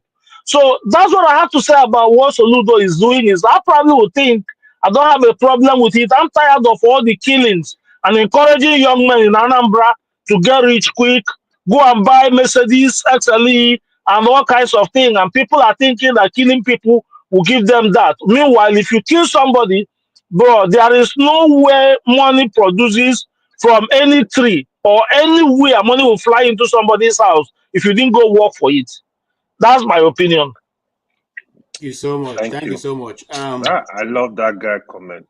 Thank you so much. Our forefather was supporting his Forefather. religion. Now you need to let him talk. Forefather, can you speak? And I'll also make your submission because we're around. I find it troubling that the Nigerian state, this is where I support what Christian was saying, that sometimes we go after our own cultural heritage. Why would you go after native doctors when pastors are doing practically similar stuff? Churches are doing them. They are abusing their power and their victimizing people all the time. We've talked about this several times on this show. So why go after these native doctors? We heard about something like this in the Kwara too. I don't know why we just accept these things. We have to start pushing back because all these foreign religions, let's face it, that's what they are. I don't want to be like I'm trying to be mean. The religion is what it is. People believe it for their reasons, but they too are foreign. How is it that religions and practices that have been with us for thousands of years, our own people are turning on it? Why they preserve the one Forefather, quick question. Are you assuming forefathers that what the people are doing? Which African religion supports quick money? Which religion is that? Which African religion? Exactly, my friend. Exactly. No. I'm not talking about quick money. That's why I said, KJ, you do not have. No, but that's what you're already assuming. Haven't you heard about KJ has the question properly? Haven't you heard of prosperity preachers? They are just as bad. Where they preach people that you're going to get promotion, you give me your money, give me your best salary or whatever they call it. But why prosperity religion is not good? I won't say it's good. Prosperity preachers is not good. Forefathers, I get your point. But again, they do not encourage people to go for rituals. Bring woman head, bring woman breast, bring man's penis. Bring this, they don't encourage. I don't think any time. Go after those ones.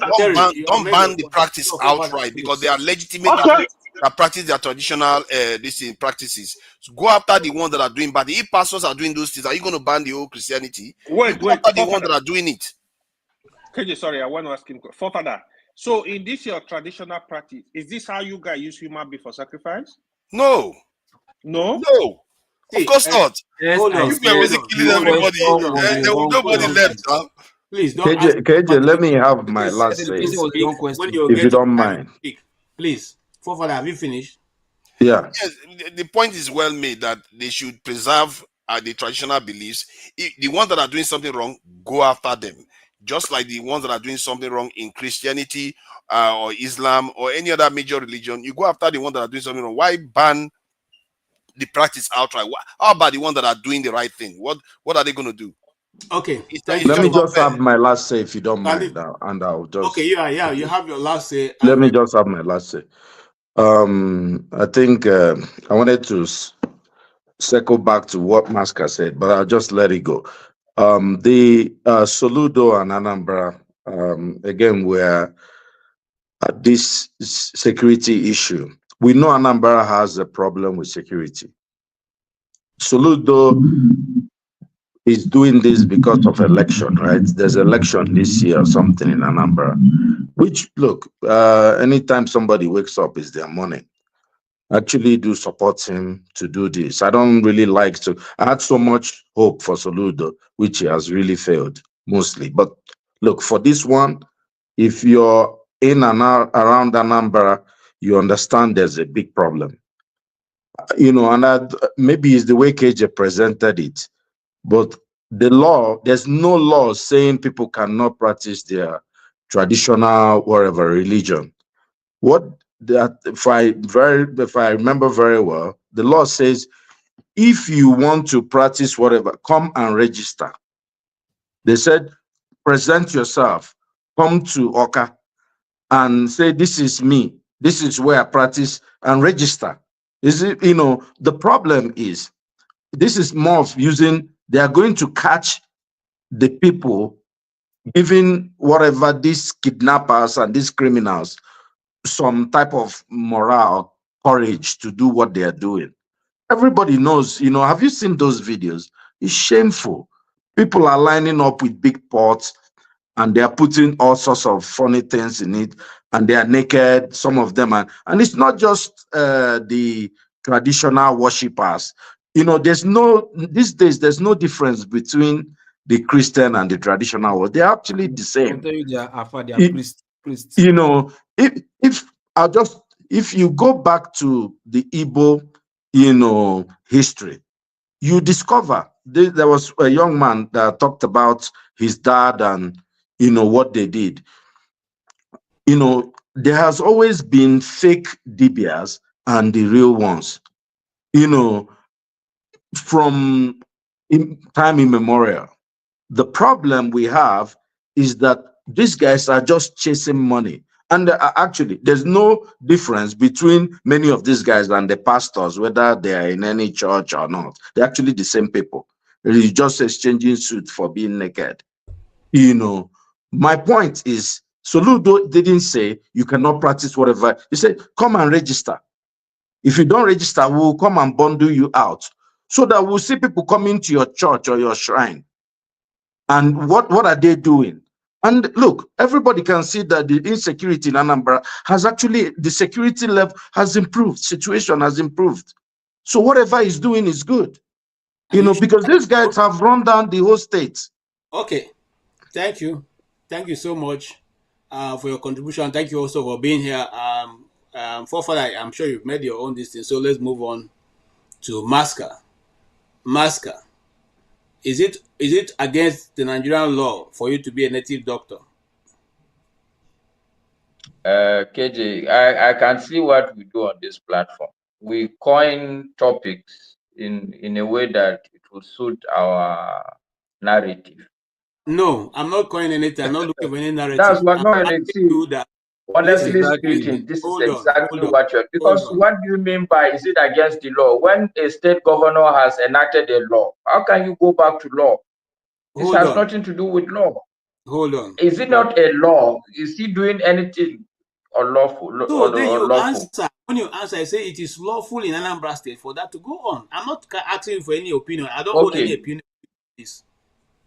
No, but you hold opinion now. KJ. No, I don't have any opinion. I know I'm that not against them. I'm not a native. I don't practice native doctor. I'm not against them. I'm not for them either.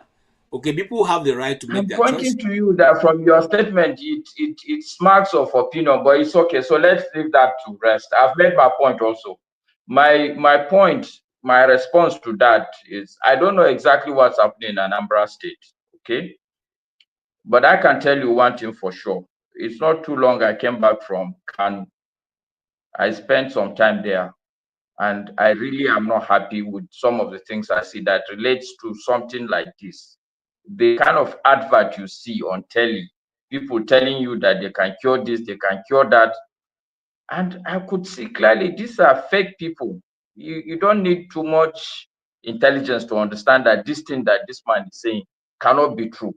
I was actually telling my mom that, look, I think people have to do something about this, because this is how bad things start. When you see somebody do something, he gets away with it. Tomorrow, you also go and set up shop. What does it cost to advertise on TV? And people will be trooping and paying you money. You don't care whether they are dying or not. And nobody is putting any structure around this. This is exactly what I was saying. And I'm happy that Soludo is doing it. If you say that you can't open a hospital without registration, you can't open a school without registration, why should it be different from the local medicine people? Okay, that's good. That's I mean, that's the why should this even be a subject of discussion? This is what everybody should be happy about. No, it's a subject of discussion because it was what was actually turning the southeast, that have been going on in the southeast for a while now. So we can actually look at it, and you have brought a point right now that it is part of the law which the man has enacted, and that means that it's against the law if you're a practicing native doctor and you don't go and register. So I don't have that information before. Okay, and I'm sure other people listening to us don't have that information also. So we know that the man is not being... I don't have any, I'm not passing any information, or I don't know anything that's happening in Anambra State. I'm only assuming, but I'm using my state, Kanu, what I have seen. I'm just simply saying that this is what Kanu should also do, to say that if you are a local medicine person, come and register. And there should be a body to come and be supervising you. Okay. And I'm suspecting this is what we're talking about, that somebody is saying, look, if you are a local medicine man, just like a school, a primary school would need registration. I agree with you. I would also want you to come and you can't open a restaurant without NAFTA coming to look at your restaurant. There should be something for the local medicine people also. Okay. All right. Thank you. Tony. Yeah, I think the issues here for that decision is slightly different from what we are saying. My state borders Anambra State, and currently we have a problem because there's a spillover. Some of those native doctors have crossed over the Niger to our side, and from a couple of arrests that were made, some of those native doctors and some of those perpetrating crime in Anambra State were apprehended by the police. Now, the whole issue, the reason why is that Soludo is trying to tackle the security problem in Anambra State. And some of those native doctors have been fingered as offering some, whether charms or protection or whatever to some of those criminals. There are evidences, videos of things that they have done. In my town, the state capital, the traditional ruler has actually, summoned a meeting, and it was decided that no native doctor, is allowed to practice without registration, because it was found out from the arrests that were made, in Delta, that a lot of them were, came over relocated to the east as a result of the heat that has been put on them in Anambra State. And they stay there and perpetrate the evil, and then they go back to Anambra State to do all kinds of crime and all kinds of evil. So I think that's the intention. Is well-intentioned. It's not just that Soludo is trying to get at native doctors, because they've been there practicing and doing their thing, their stuff.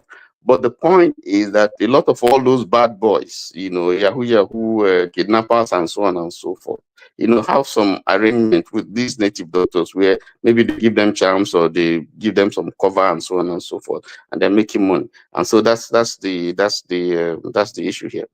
Okay, thank you so much. Yes, Lokopi. Anyway, probably I guess by now you not get the message when I say you didn't ask the question properly. No, there's no proper question. I'm just listening. When a question comes to you, it's your opinion. I'm not giving you time. Explain and take it and deal with it. I don't have any parameter which I'm setting for you and how you should answer.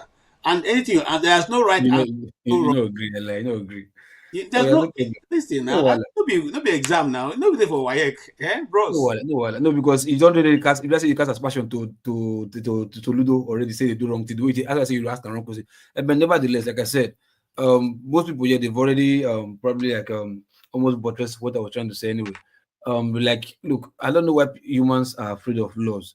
You understand? If something is becoming a menace in a place, hence laws are made to stop or prohibit it from becoming maybe additional menace. You understand? So like somebody rightly said, yeah, if they catch any armed robber, you understand, kidnapper, ritualist, bandit, terrorist, whatever, they have charms. You understand? And the police is their duty to ask who are the ones give what is this? What is this? What is this for? Then the robbers will confess, the criminal will confess, this is for this on my waist is for this on my arm is for this. Who is giving it to you? Then they finger point the person. And if these finger pointers are becoming too rampant for the security to contain, they pass a law to like government. This is what's one of our problems. I think we should this. Then the government come and look into it and say yes, this should be. It's necessary. So we shouldn't be like, you understand, because if these criminals have not maybe happened to one of us, we will not understand what Soludo is trying to do. You understand? So it's not a bad thing. He's not said that they should ban. He went to attack those who are even showcasing their own, getting wet, because I see no reason why the herbalists, you understand, say it's spiritually whatever, is building mansions, buying Lamborghini, this and that. With how much? That means you must be enjoying benefits from kidnappers and enjoying benefit from ritualists. So if you're enjoying benefit from those criminals, you by association, you're also guilty as charged. So hence they want to apprehend all of them so that they can tell, okay, now if you want to practice your this and your that, these are your parameters you have to. And if you can't explain yourself properly, you'll be in jail. If you can explain yourself and this and that, then you go free. It's not asking you to like come and that you should not practice it. It's not banned. He's just trying to curtail this menace from happening, and that's what he's just trying to do. And this is not the end of it. They are still doing investigation, you understand? So the law is not really for ban them. It's just like after this is what you should do, this is what you should do, and that's it. Nothing else. All right. Thank you so much. AY. Yeah, wow. Well, I don't know. Like, KJ, you just treating us as if you don't know what is going on in Anambra. I know you know. You don't agree. Never. You don't agree. I know you know. Okay, wow. let me assume you don't know, because me and my friend from Anambra will be discussing this stuff, right? There are issues on ground why Soludo is acting in his capacity as the chief security officer of the state. There is one native doctor over there that is, I think he's like 26 years old. If even when you check his copper, the cars that are there from to me, like there is no car less than 30 million naira in that place. He has a bunch of cars, big house, he has a lot of hotel. The issues are, they are tracing these people. They've been arresting a lot of kidnappers in Anambra recently. Of course, their cases were investigated. They discover some native doctors are doing charm for them. This charm, they know what they are specifically made for kidnapping, to escape, be arrested. There are issues of Yahoo, which is kind of rampant all over Nigeria, especially in the south, where these native doctors are doing all sorts of charm. You know the popular one, is the OKOT, they call it? Yeah, that one was one they really pointed to, where it seems the security, the vigilante people, they also understand this because they are local. That's why we said localize the security of Nigeria. They are local. They know how you set this thing up, what is going on. They know what is going on. So that's why they arrested them. I think like what Masker said, if you want to practice practice as a native doctor, if the governor said, yeah, come to work, come and register, let's know who is practicing it as a native doctor. Let's know your scope. Let's know what you are doing. Like the guy that came off very first, right? That was explaining how his father used to cure people with leaf. I know this kind of cases where native doctor used to be like, give people, just go to the bush, get some leaf to cure people. But now it's money grab. They've turned it to something else. They tell you they are involved in rituals, they are involved in all kind of funny stuff. These cases are known. So I think Soludo is doing the right thing. I support him 100%. Let him get it done. Let him get rid of criminal in the state. Okay. That's what we need. We need active governor. If he's doing that because of election, he needs to continue doing that after election. He should not deceive the people. Thank you. Thank you so much, every single one of you.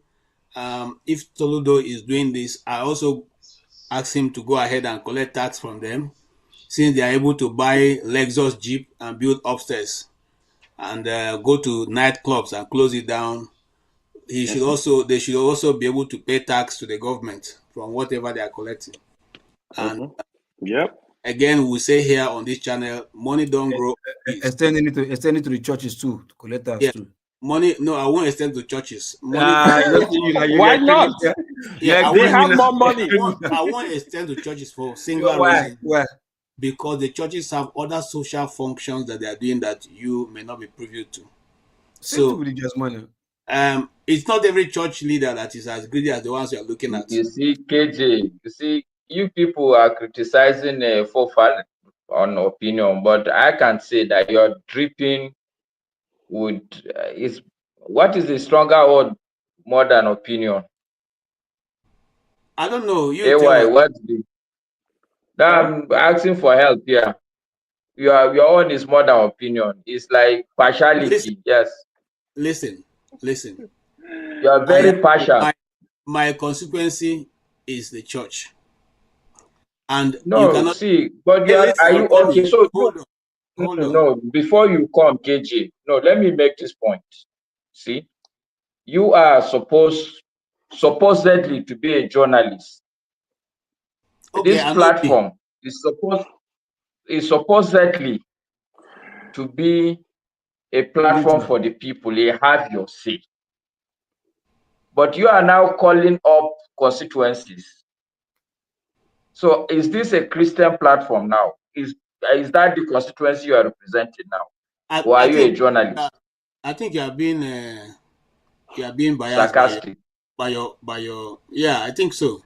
Because you see, despite that I'm a journalist, I have my own biases. Everybody here has a bias. Even for those who are writing in the papers, they all have. There's no way you can write without having a form of bias. I totally agree with you, KJ. Yes. So in this case now, go ahead. I have chosen on this part to put my bias right ahead of me. And that is simply that there are many false people who are claiming to be what they are not out there. The church is not an exemption. So when I said that with all sense of responsibility, because I know there are people who are doing good work that you may not be privy to. Just like I said, I'm not saying that people out there, some of them are not fake. I'm not saying some of them are not deceiving people. I didn't try to defend them anyway. I simply said I'm not going to put them on this payment of tax. Okay? Right. Say, for the simple fact I just said again. Okay. Some of them have biased. No, some of them have NGOs and all that are doing a lot of work that you may not be privy to. What about the DBS? What about the DBS? They do it's also NGOs. Okay, let the native doctors also open up places where they help people with the money that they're getting. Then we'll all leave them out. They're helping people now. How about so are you saying they should go after Islam too? Because it shouldn't be only for our own traditional religion. Muslim, there is no money in the mosque. You will not see money. Trust Islam me. has a way of helping their people. In fact, most of them. What I mean is like sometimes they too encourage people to go and do bad things because when those people still come back, they will praise them. God has forgiven you. No. Go and do more. And pay your tax. That's what they are saying. No, because AY, what you did there, you see, you said when somebody he goes robbery and they find something on the, you find out where the native doctor, but because they found artifacts on them. However, the one that go to church and more, they don't find the artifacts because they have given them Holy Ghost blessing. Holy Spirit artifact. Hold on, everybody. That's the difference. Hold on.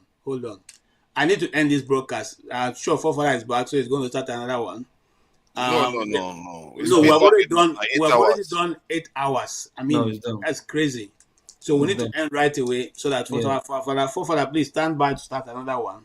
Because I think Master is here. We don't have Master every time, and Loco P is here. No, I didn't come to talk. I just come to fraternize with you people. The truth is, you guys are great guys individually. It's only when you get into the tribal, when you carry the tribal gap, that all of you lose your identity. That's just the issue. Master, listen. But individually, you are all great guys.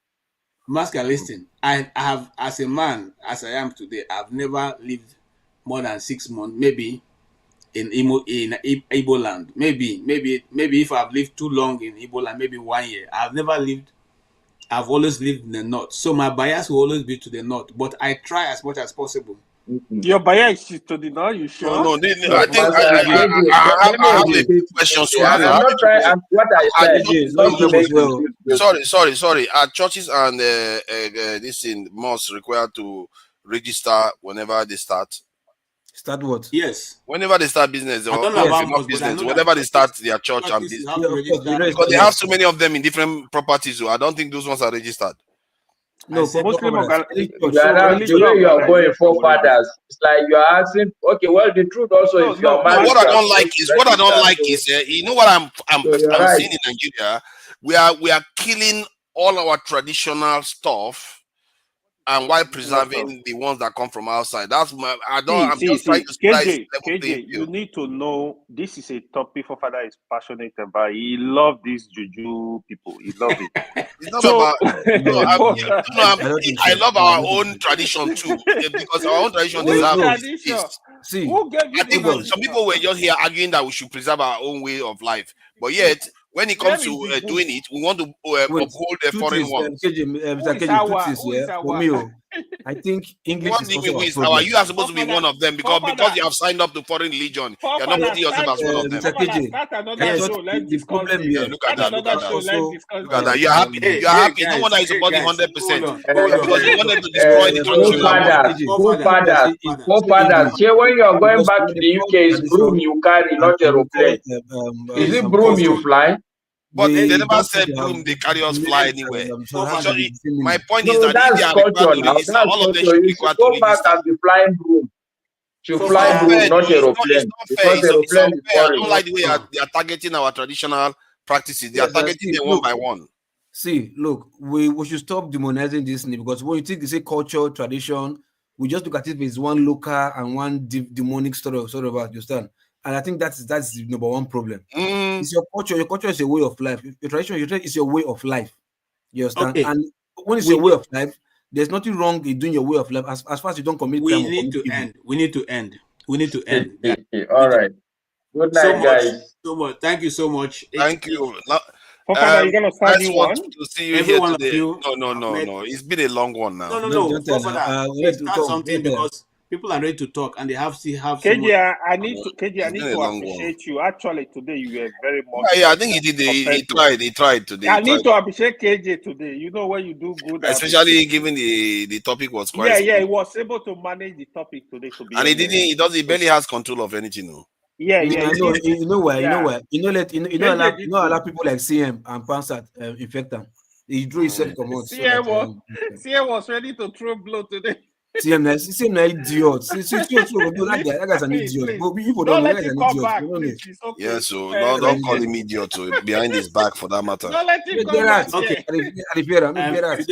Today has been very this thing.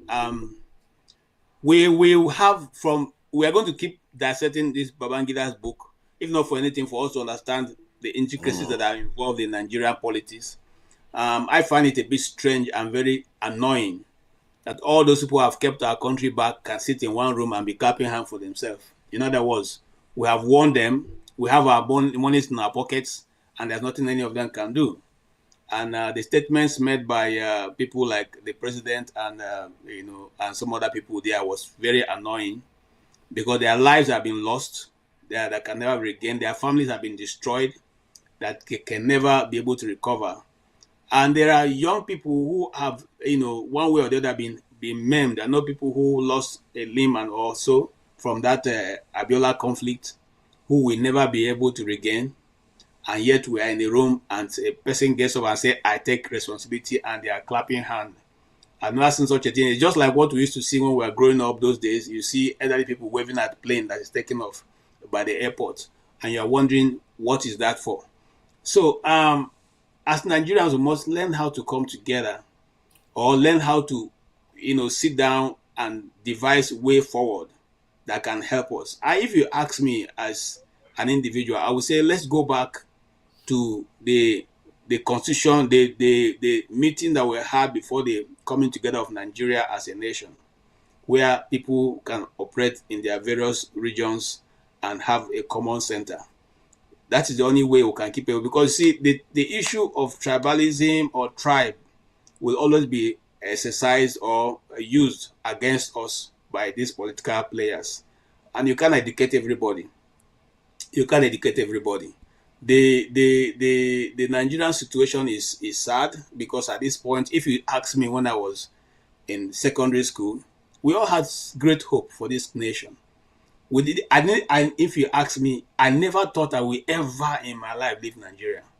I never planned for it. When we were growing up, I had many of my friends who left before, after secondary school and all that. We refused to go. We said Nigeria is getting forward, is moving forward. And like I said, growing up in the middle belt, I had the opportunity of meeting almost every major player in the middle belt. Probably the only person I didn't meet was Solomon La. But if not, I met the great governor of Benue State, Ape Aku. I met the great senator, J.S. Taka, of blessed memory.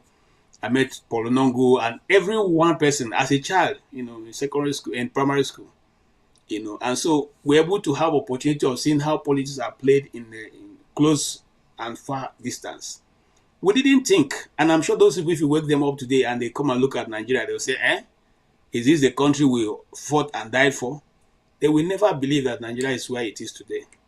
And so if we keep playing this ostrich, thinking that things are going to get better, one Igbo man will come and solve our problem. One NGO will give us money to build our nation. Those people who sat in that hall are the people who have our money for development and they're the ones who have our progress in their pockets. And their children are lacking nothing while we are clapping for them. And they say, I take responsibility. In other towns, when you take responsibility, you go to jail. You go to jail. Okay? But now we're taking responsibility. People's parents, people's families. Somebody wrote an article for what's the name? The later what's his name now? The poet, the general who was killed during the coup. That the widow of the man died. Mama Vasa. His wife died of heartbreak. Never able to recover the bodies of her husband. Was never ever given proper burial. And now we sit down and we say, oh, we take responsibility. And that is it. And that's why I played the Amechi's clip. That we seem not to follow our development. We seem to think that somebody is going to come down and struggle this power with us. And I keep saying it. The same thing will happen in 2027 if Nigerians go and sit down and say, oh, we will go and cast our vote and it will happen. We all Can need I to say something, KG? Yes. Even though The I'm running speech up. you are giving is a good speech, okay? But the sad part of it is on this platform now, this is the platform we are supposed to sit down and agree. But guess what? Go and replay, hold your peace. Go and replay all the episodes on this Dr. Damage's platform. Hardly would you find a day where the discussion will not be waylaid into a tribal discourse. Even on this platform that cannot take more than 12 people. That's where you should start. This is your sermon. You should call all the other people that are always see everything in the color of tribe. And the reality also is that unfortunately for Africa, if we are going to go to tribes, it's never going to work. Because even in the Benue state you are talking about, how many tribes do you know? Forget all the Idoma and this thing. Me, I also know that there is Egede, there are so many other tribes.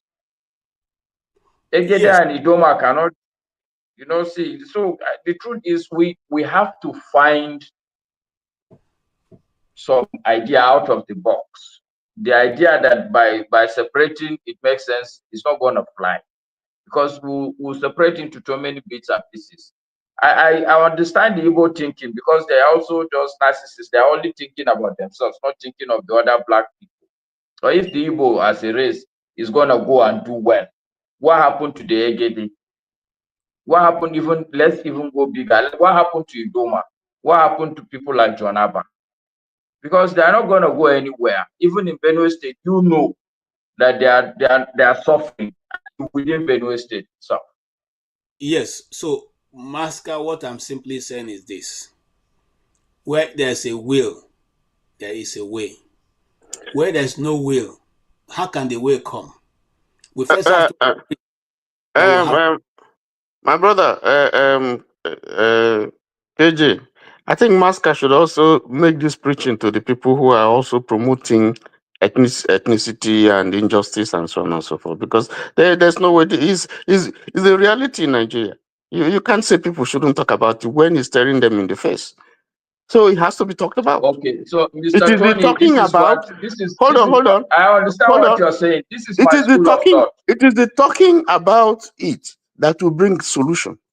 We can't sweep it under the carpet because it's real. I know it's not about. See, look, the reality is what you're saying is a fact. Okay, that there's injustice in Nigeria.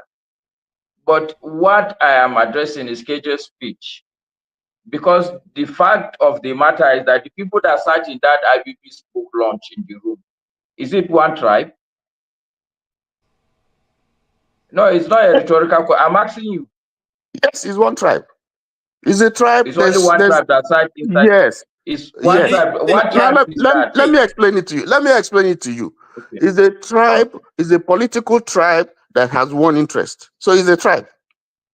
Okay, fantastic. So what I'm saying, so that is my point, that the other tribe should aggregate itself. If that political tribe can go beyond its ethnicity and see itself as a tribe, the other tribe that is being exploited also should go beyond that ethnic divide. Because the injustice that is happening, I can tell you that if you take Fulani or you take Hausa, they are suffering a lot of injustice.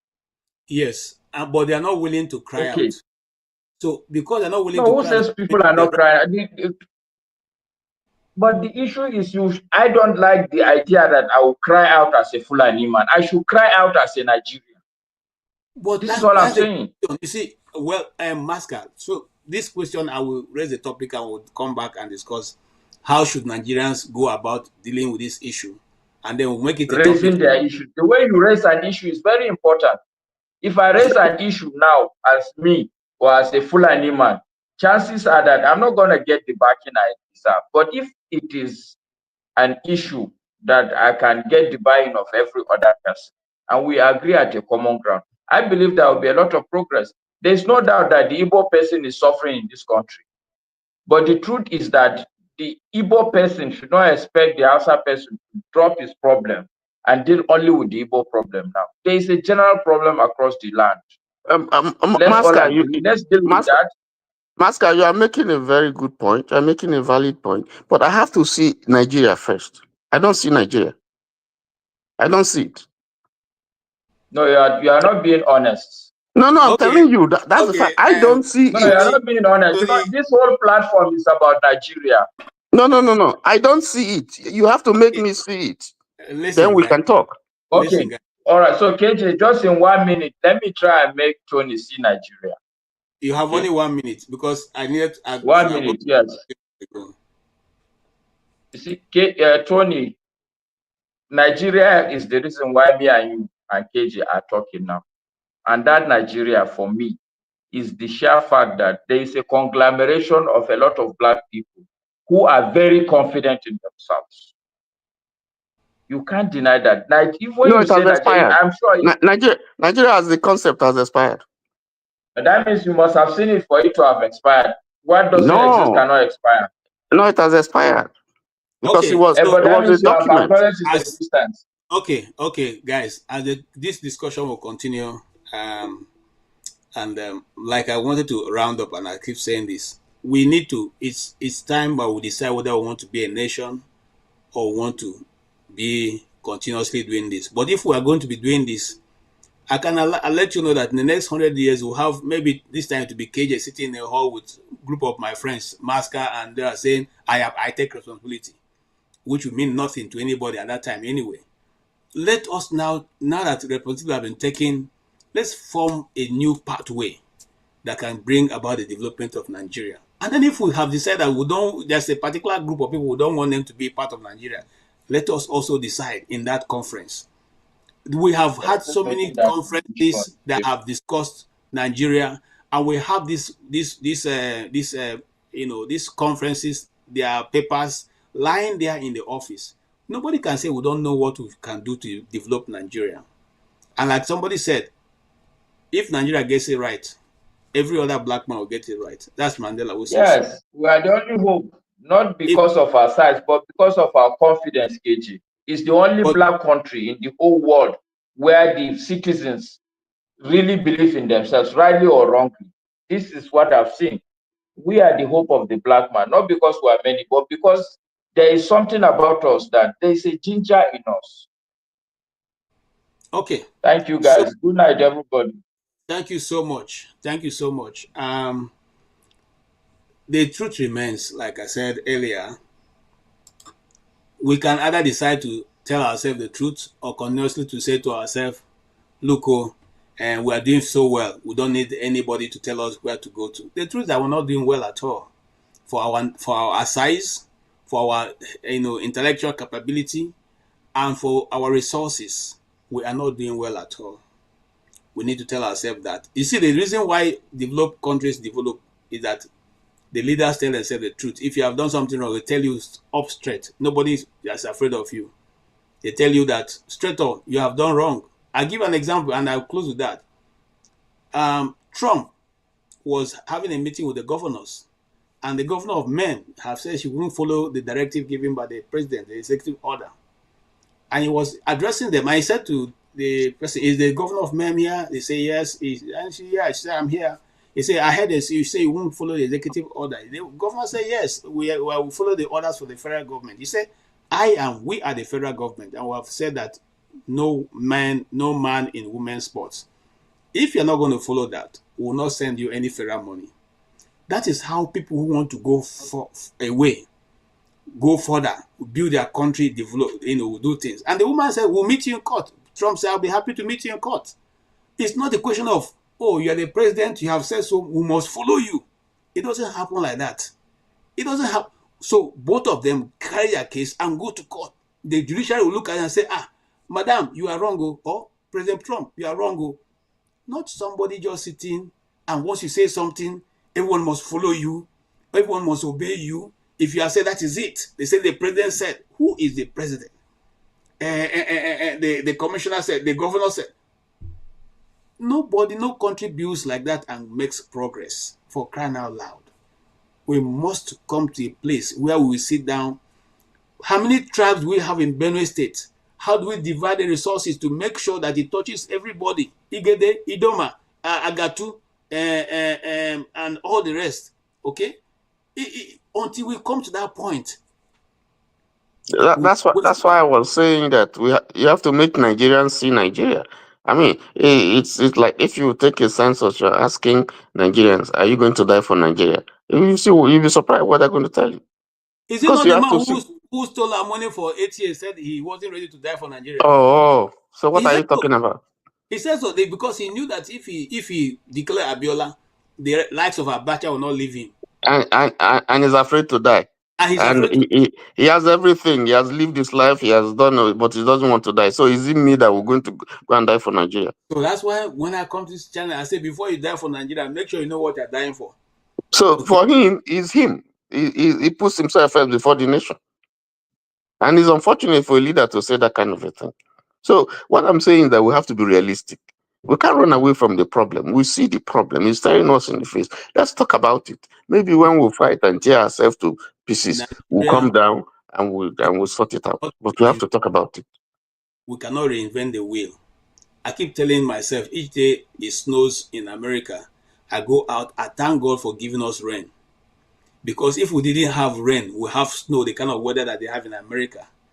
I'm telling you, people will die and be smelling in their house because nobody will go there to them. Just imagine if we had snow and they are not even allowing you to have electricity. Imagine if you have snow and they're not nobody to clear the road. So you can imagine. We even have the minimum to do, and yet our people who are in power are not doing that. All those that we are ahead of, they've all gone past us. And some people are telling us Rome was not built in one day. Was it built in 100 years? They've gone far past us. So, gentlemen, as we come to a close today, our reason for meeting here is to just think about our sorrows, talk about our pains, talk about what we desire for our nation to move forward, how we can help with all that. And we so much thank everybody who has been part of this, those who gave, and there are many of you. And we have overshot this program. It's supposed to be 3 hours, but we have gone all the way to 9 hours, which I didn't believe myself. I didn't think I would sit down for this long, and so we thank you for being here. We thank you for spending your hours, your time and treasure, because it's your data that is burning. We thank you, Mr. Tony, for always being available to give us, your ideas and your thoughts, which is very, very valuable. Support diaspora, voting, and that is my man Loco P, and also Masca, who has not been here for a while. We thank you all, those who are on the keyboard, Boom Boom Ray, and the rest.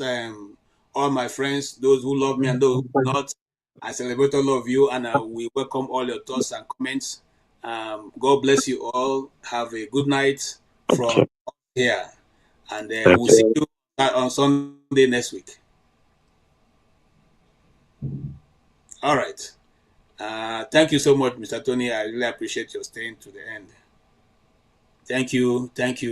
And then this is KJ sitting in for Dr. Damages, who will be with you next week, Sunday, by 12:30 p.m. New York time. God bless you all. Arise, O compatriots, Nigeria's call obey, to serve our fatherland,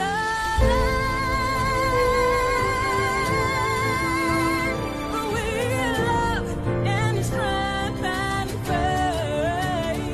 The labor of our heroes past shall never be in vain. To serve with heart and might, one nation bound in freedom, peace and unity. Hey, that's so. Oh, yeah. Arise, O compatriots, Nigeria call obey, to serve our fatherland with love and strength and faith. The labor of our heroes past shall never be in vain. To serve with heart and might, one nation bound in freedom.